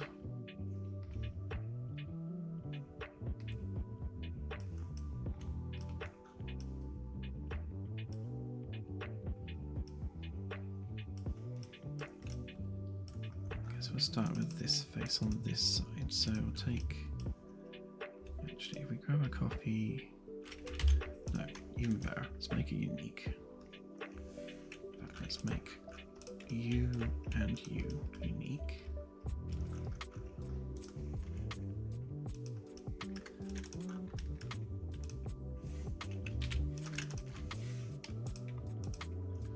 Place that one.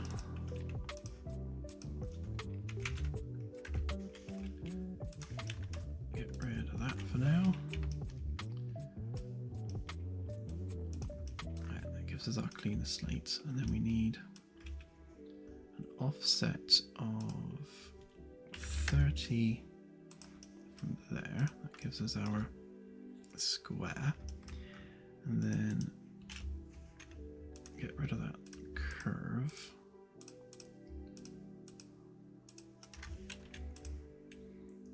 Right, so height wise you have to line up with that one, so that's there.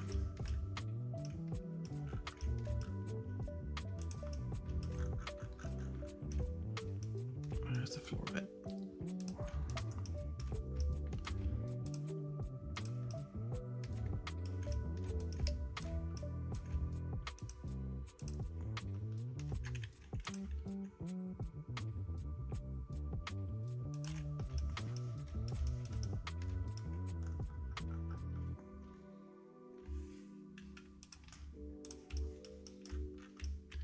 Right, so that should be a correctly sized window frame.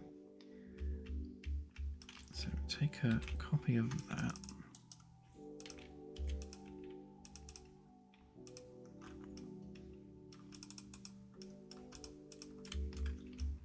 Try that again. Right, take a copy of that. Clean that up.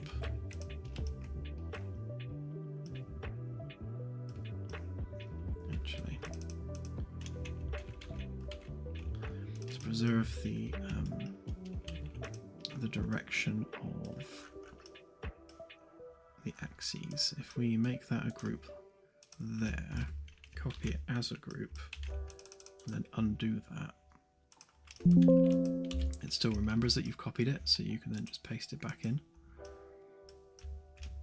and it will retain our direction for our axes, and then we can extrude that out, and also the other way. So I'll extrude that one too.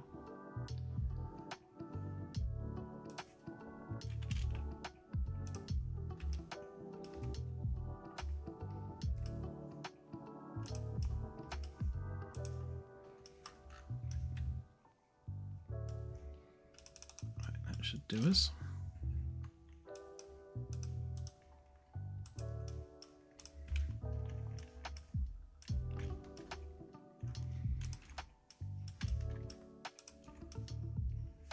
Right, so there's our cutting face.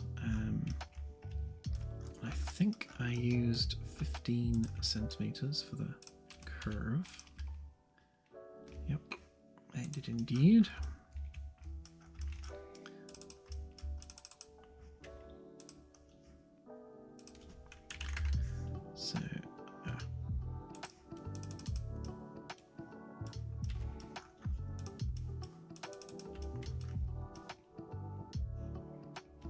Wasn't happy about that somewhere. Oh, okay, so that edge is probably less than 15. 14.9. What are the chances?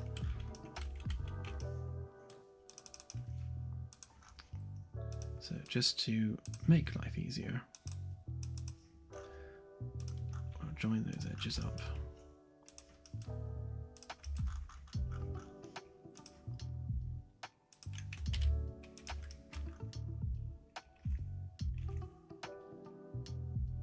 Maybe.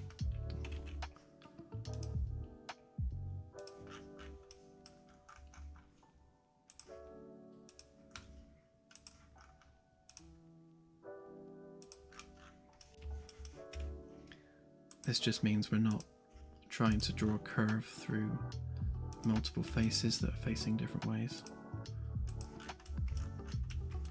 which will make the whole process a lot less painful.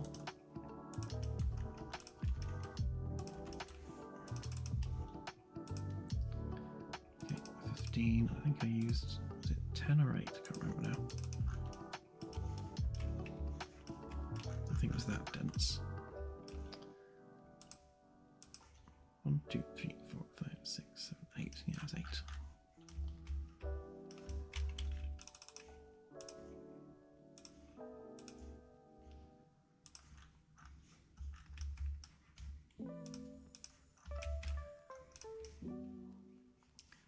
Right. So I need to remember not to lose this template because we're going to use this for the actual panel as well. So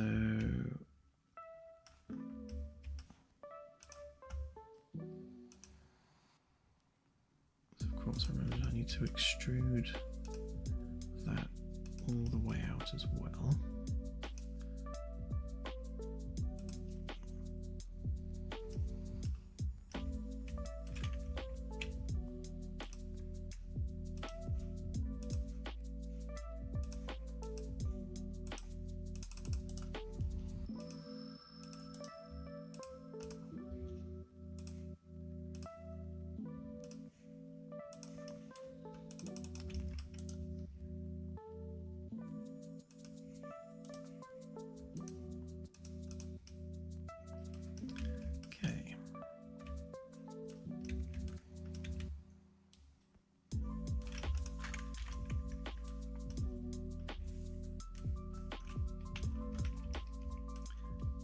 Still live.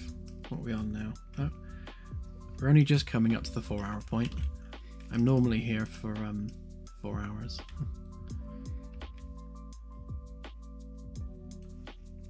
Alright, so I think on the last one I did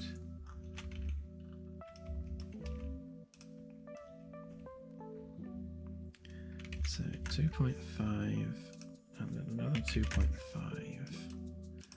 Same here, 2.5 and another 2.5. That gives us our grooves, and then we need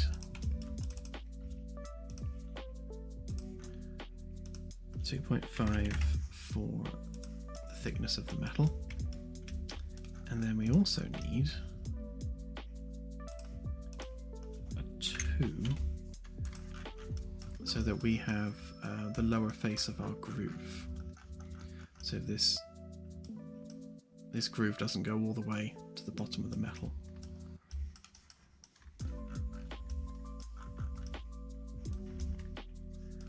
Okay, that should do us. So if we just explode that into there, intersect that with the context. Oh, let's put it in the right group, shall we?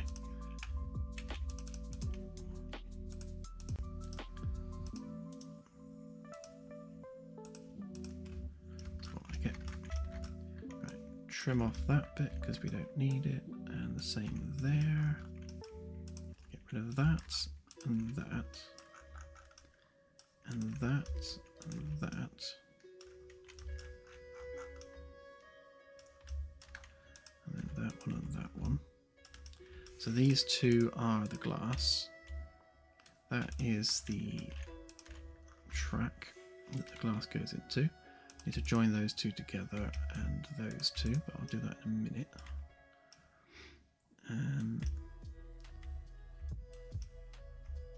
get rid of that bit and that bit. And that bit and that bit.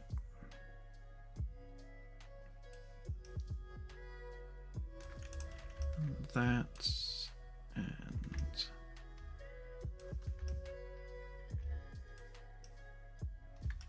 that, that and that. That.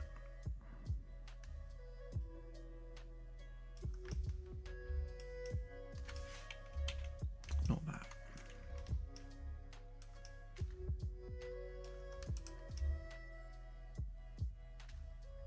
Not sure why that one's inverted. And then on this side, get rid of that one, that one, that one, that one, and that one. That should definitely be facing the other way.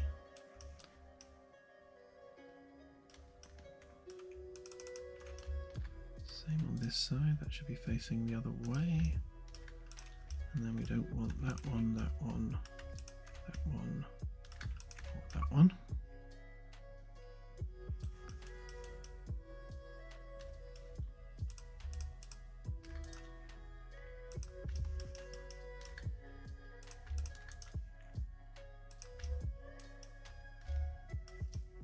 Okay, that should just about do it. Oh, and that one.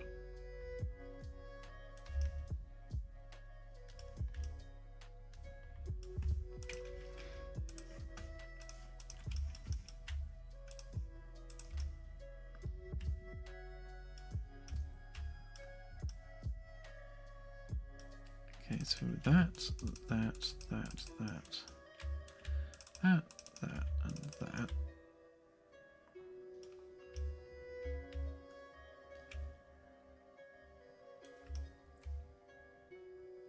Actually, no, we won't group those up. There's no need.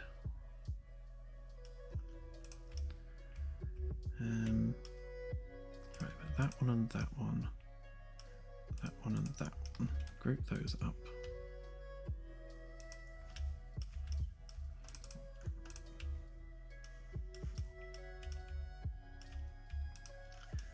Copy those into this layer, reverse that one,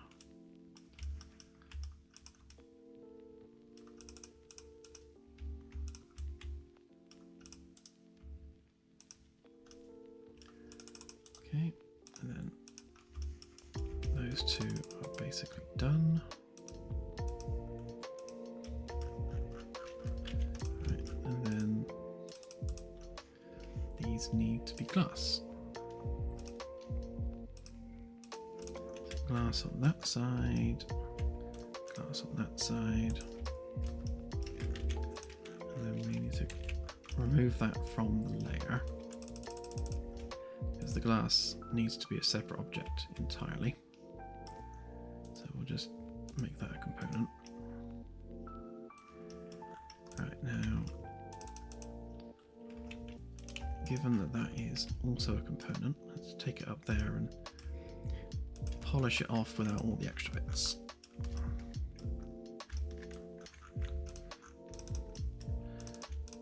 Right, so we don't want any of that geometry there. We don't want any of that.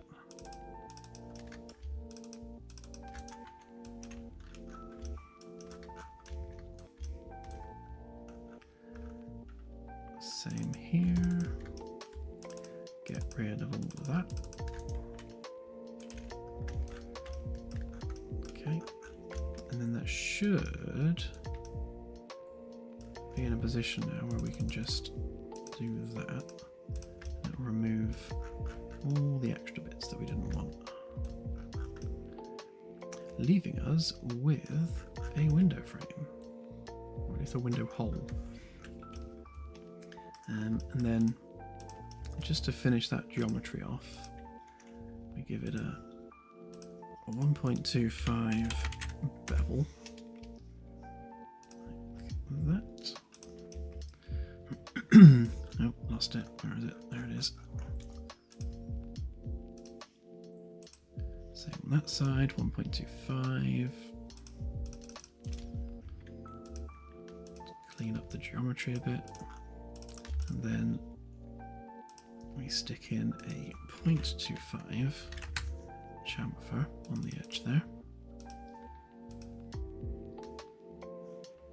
And what that does is that just gives it a nice edge to it, which picks up the light.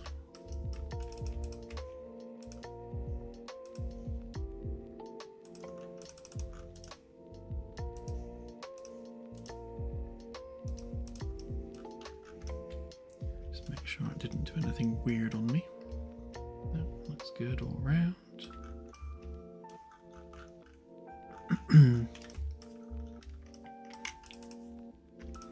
And on the inside edge, we'll just do our usual 0.4. Again, it's only a 4mm chamfer, but it just picks up the light enough that it just gives you that glint on the edge.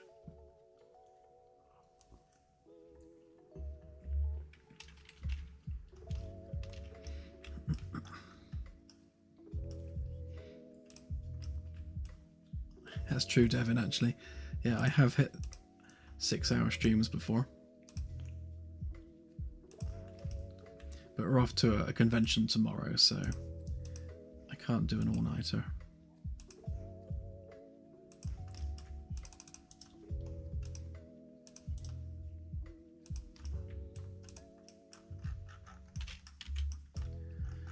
Okay, so that should be the window frame geometry done.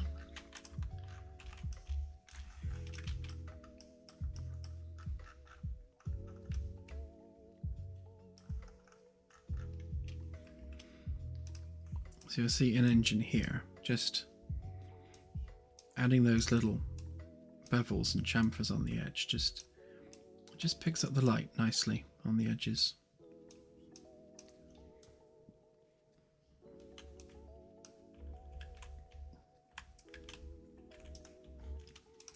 Right, which one was this? This was... where are we? Forward. Okay.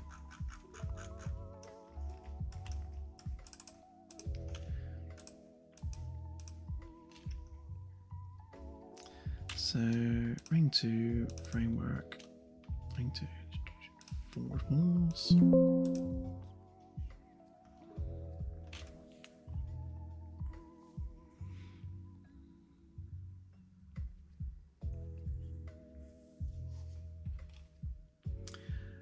I shall have a look, AJ.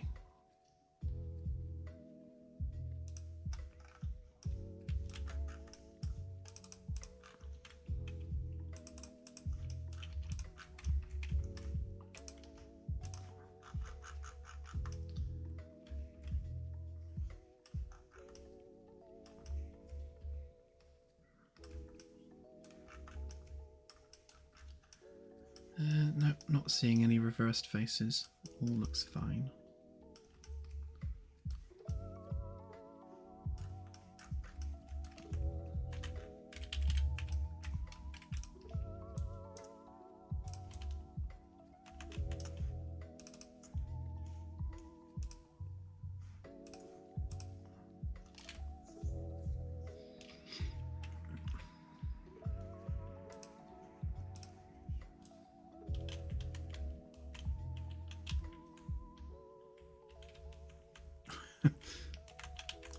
So of course I put the windows on the wrong side, naturally.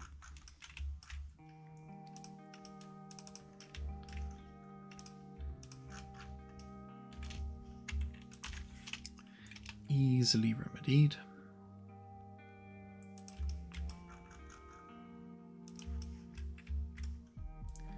Pop them over there.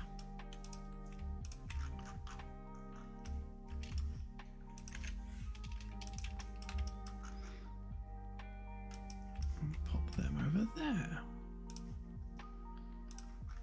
Let's make sure that I lined it up properly. Yep.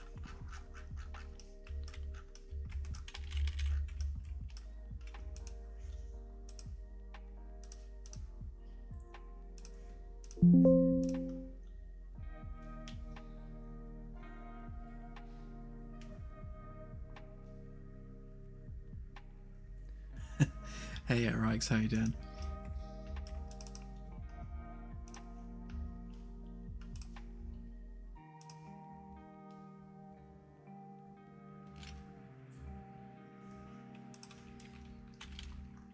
It's more like it.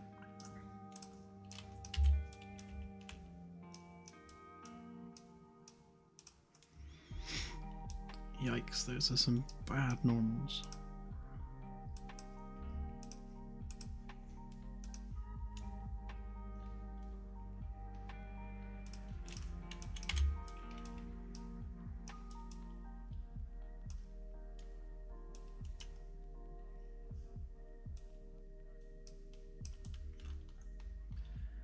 Yeah, so given that we're going to have windows here as well, then yeah, you're going to have a clear view through quite a lot of the ship.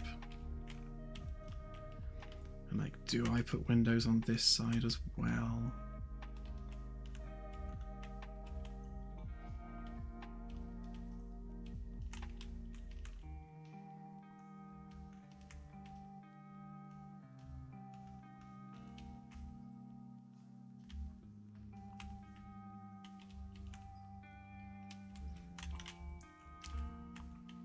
Probably the export noise, Grayson, yeah.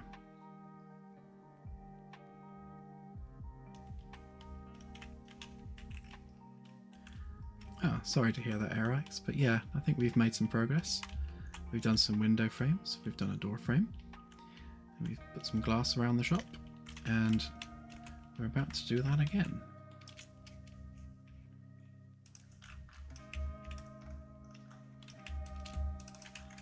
Right, so delete them.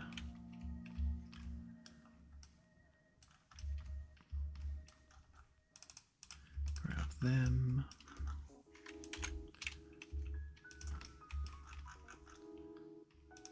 And then move them to... Oh, I did it again. Egypt.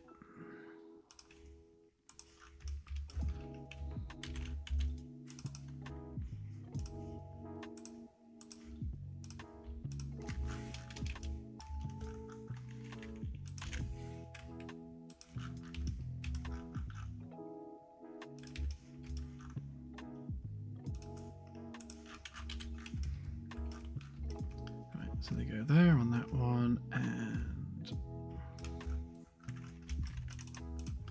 there on that one.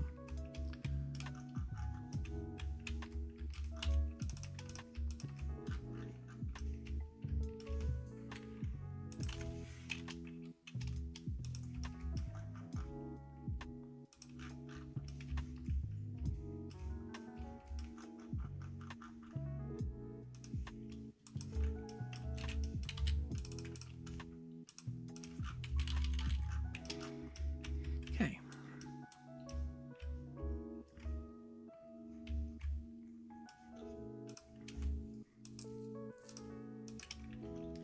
Right, so that's the aft one.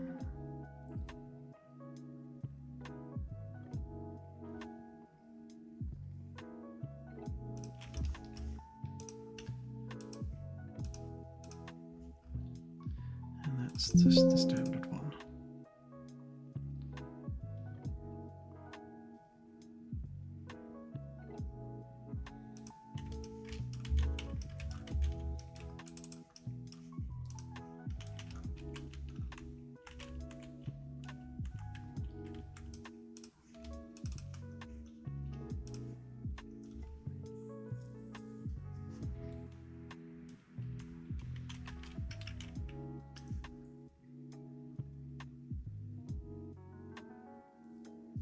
Oh, interesting.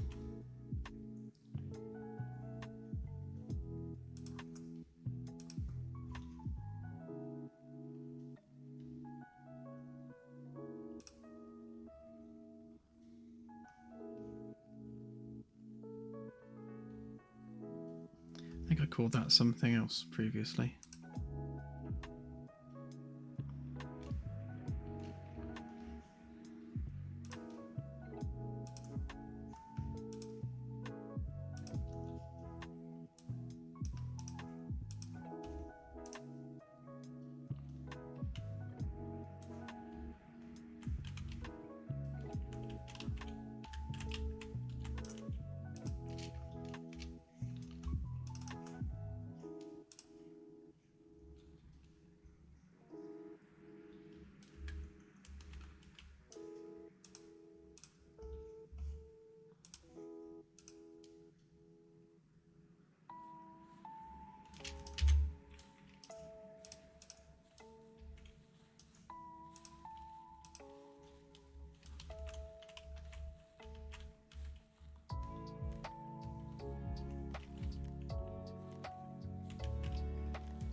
So yeah, we're going to have a lot of windows on C deck.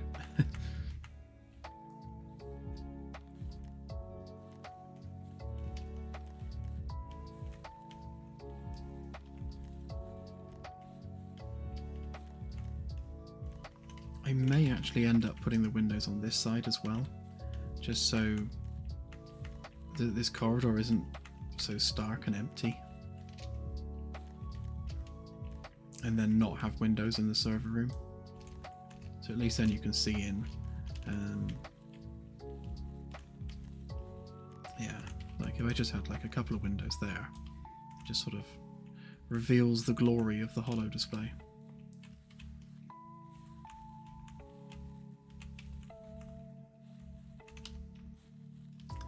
We shall see.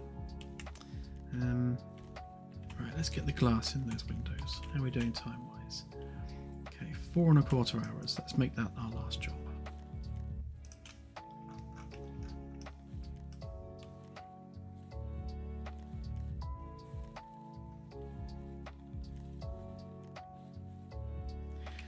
Not easily, no. Of course, the problem with glass, especially tinted glass like this, is it's very heavy on shaders. So we do shader complexity. You can see that it's like, ouch.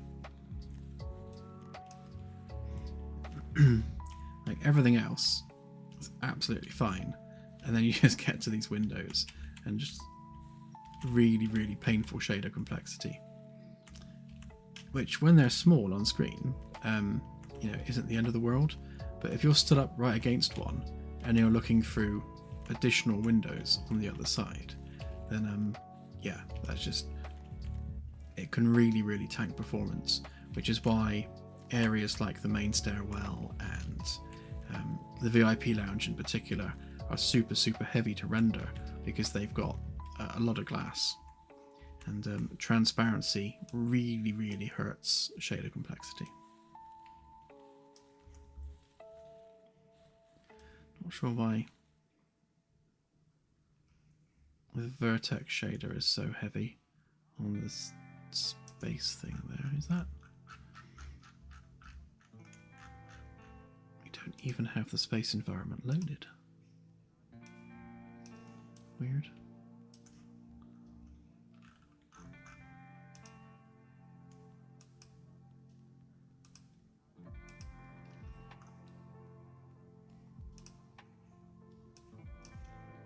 Is it that? No.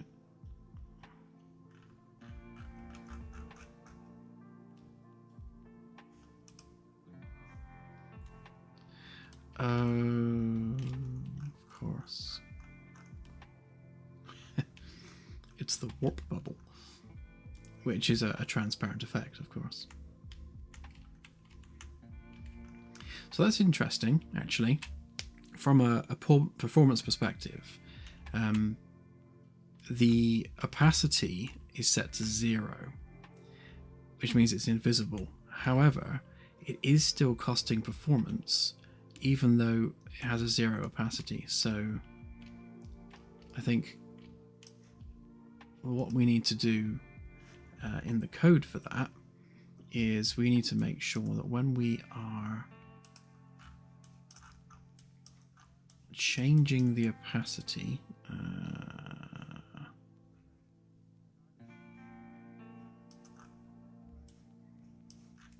hang on, where are we doing it? So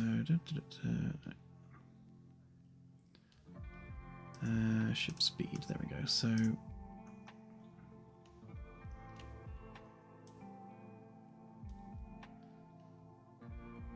the ship speed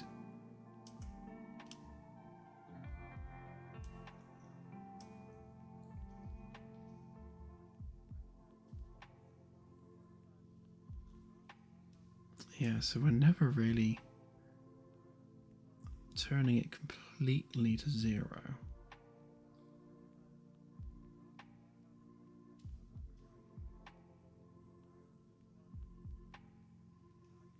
So I think what we'll do is we will grab our mesh is. Make sure we got the right ones.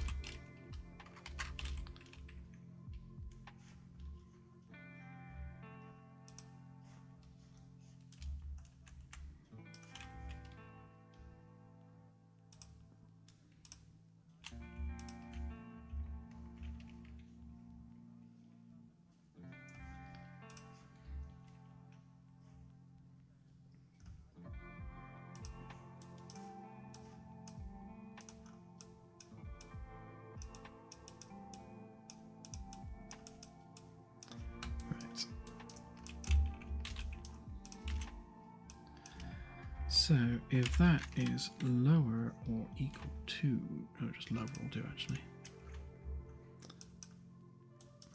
No, actually, lower or equal to.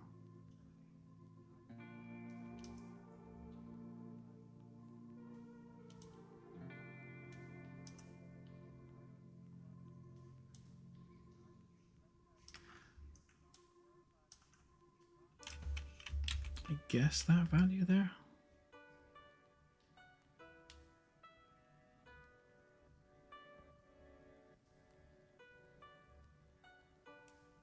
Yeah. Then these guys set visibility.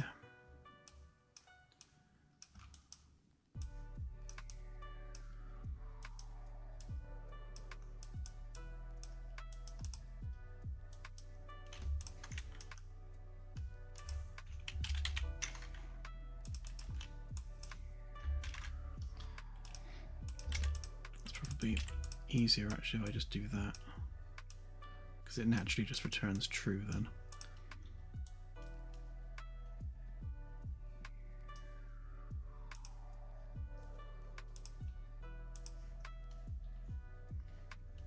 Okay, and then if we default them to not visible,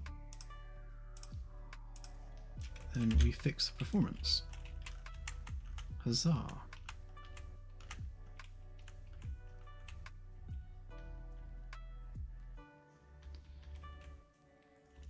So what should happen now is when the ship reaches practically turning off the warp speed, it will hide the effect rather than just making it invisible, which means it won't be costing anything rather than just being a transparent layer, which is constantly costing performance. Bug fixing on the fly. Right, where was I?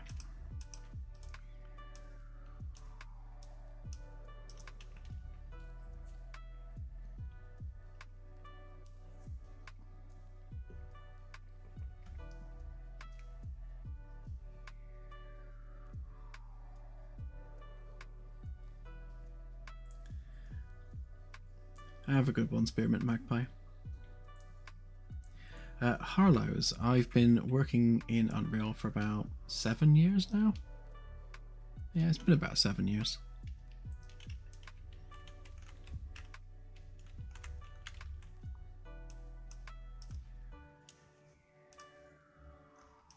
Right, where did I leave my glass?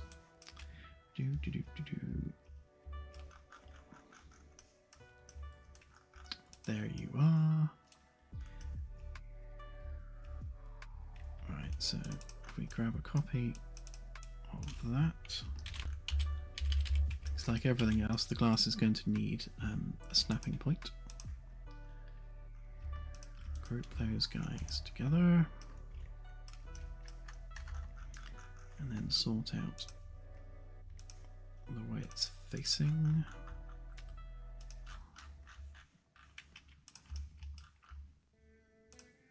Make sure that's a component. Yep. And then do the same again. Just making sure we've got our origin point in the right place.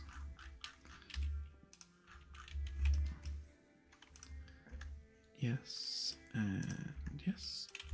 Great. Ready to export. So ring 2, more panels, so that's outer glass.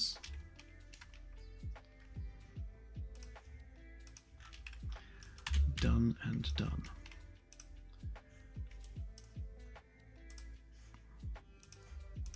I'll just import it into here. So ring to all panels, glass.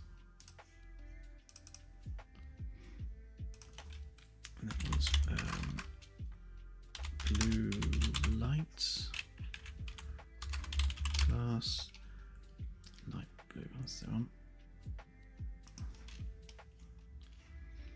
Okay.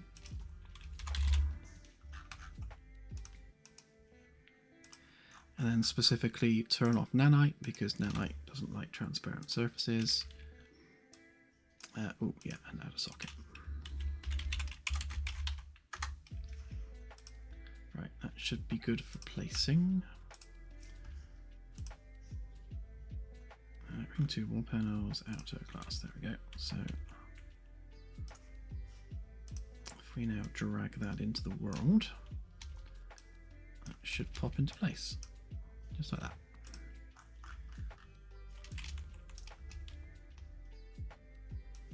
Fortunately, we don't need to worry about scale or anything with these ones because they are mirrored, or at least they should be perfectly mirrored. So scale shouldn't be an issue.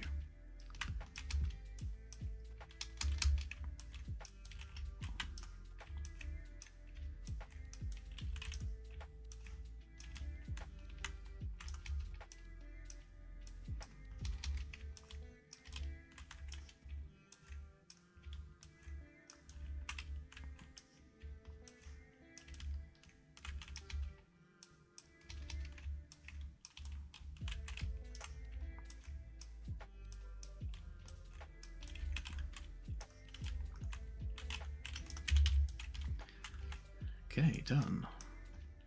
I suppose we better do the normals on that just to make sure we don't have any weird reflection angles. I don't remember if I did that one, so I'll do it again for good measure. Okay.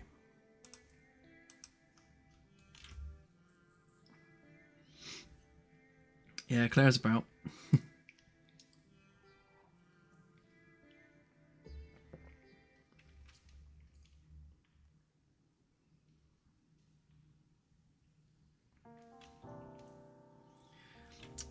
Now, no one's mentioned that, but I think that's because when you hold the button down, there's a timer that resets as long as you're holding it down. So I think it's ticking too quickly. So if you don't like click really quickly, you'll get a couple of ticks. So it's just like the age-old double-click timer problem.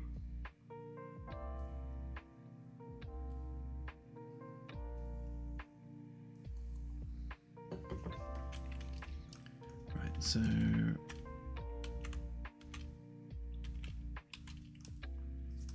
okay.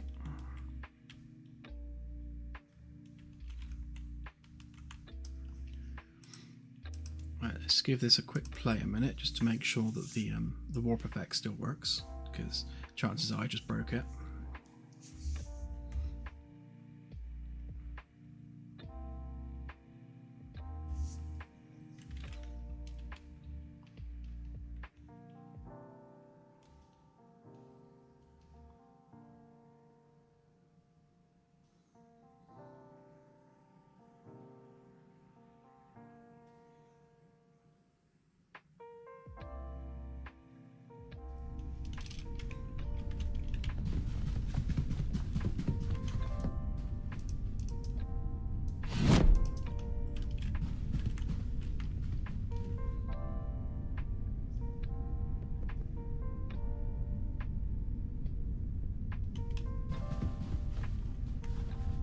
So far so good. Make sure it goes away smoothly.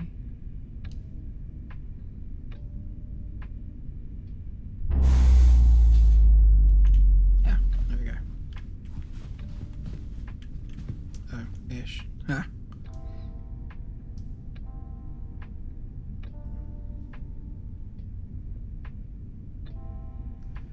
Okay, so there's a conflict there.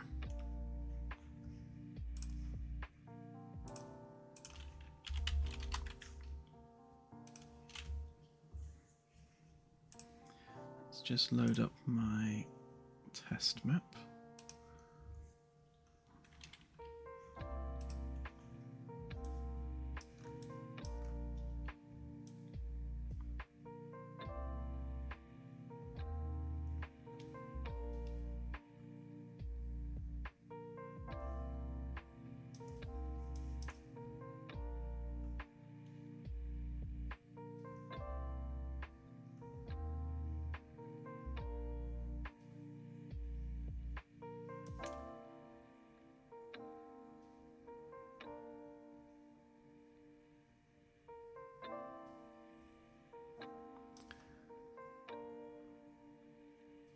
I think I see what's happening.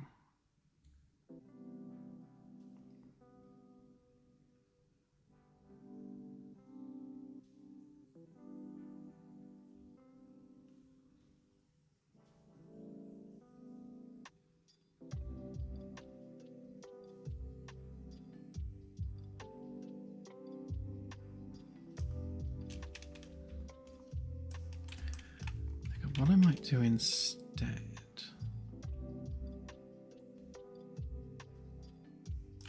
maybe actually, is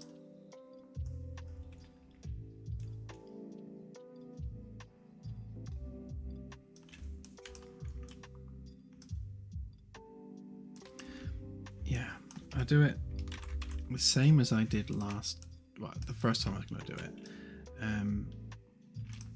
Because if we're setting that as the minimum value,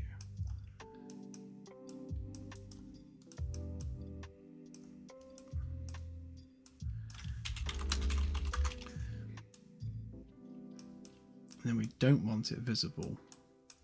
So if that is true, then visibility should be false. Just need to make sure it doesn't make the warp effect just immediately vanish, because it needs to be nice and slick.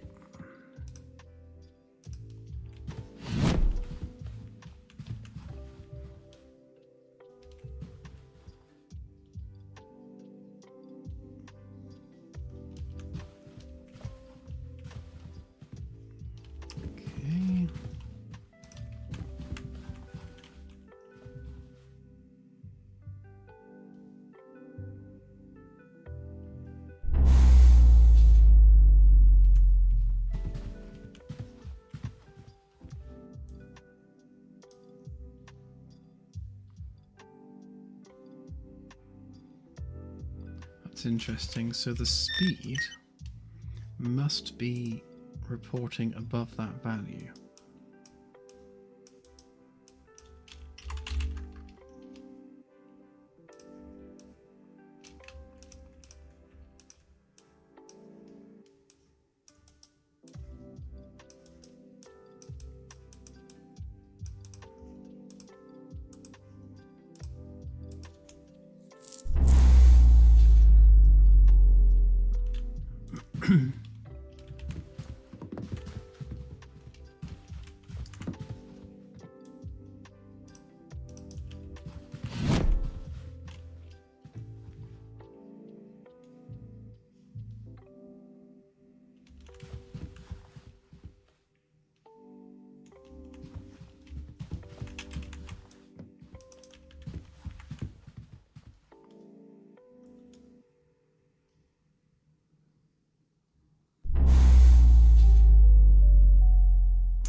Interesting.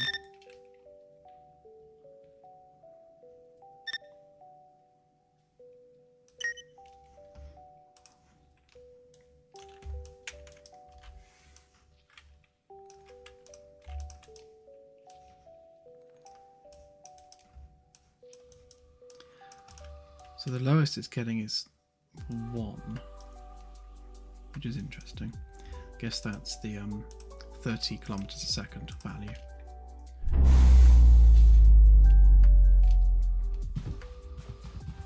Right, so not visible.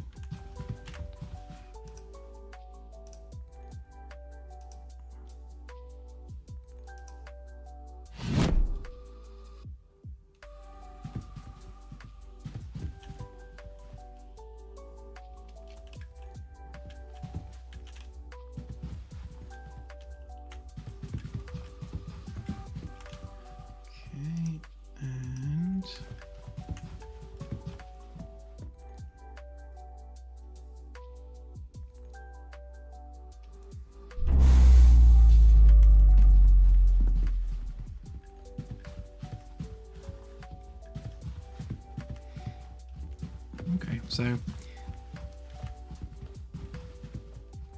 yes, it is going to disappear suddenly. However, I will smooth that off. I'll leave this in for now, even though it's making it kind of pop off, because performance-wise, we can't have multiple layers of transparency outside the window at all times. So I'll keep that there for performance, but I will smooth it off before the demo update goes live.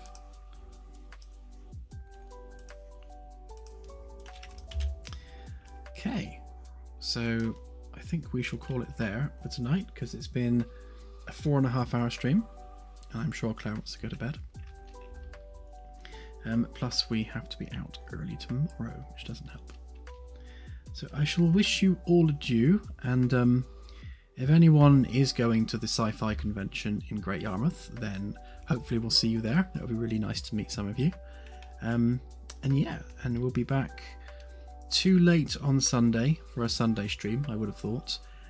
So the next stream will be 1 week from today, next Wednesday. If we get home really, really early on Sunday, then I might just pop out a surprise stream. But yeah, so expect it to be on Wednesday. All right, everyone. I shall go to Big Me just to say goodbye. Have a good one, and see you next time.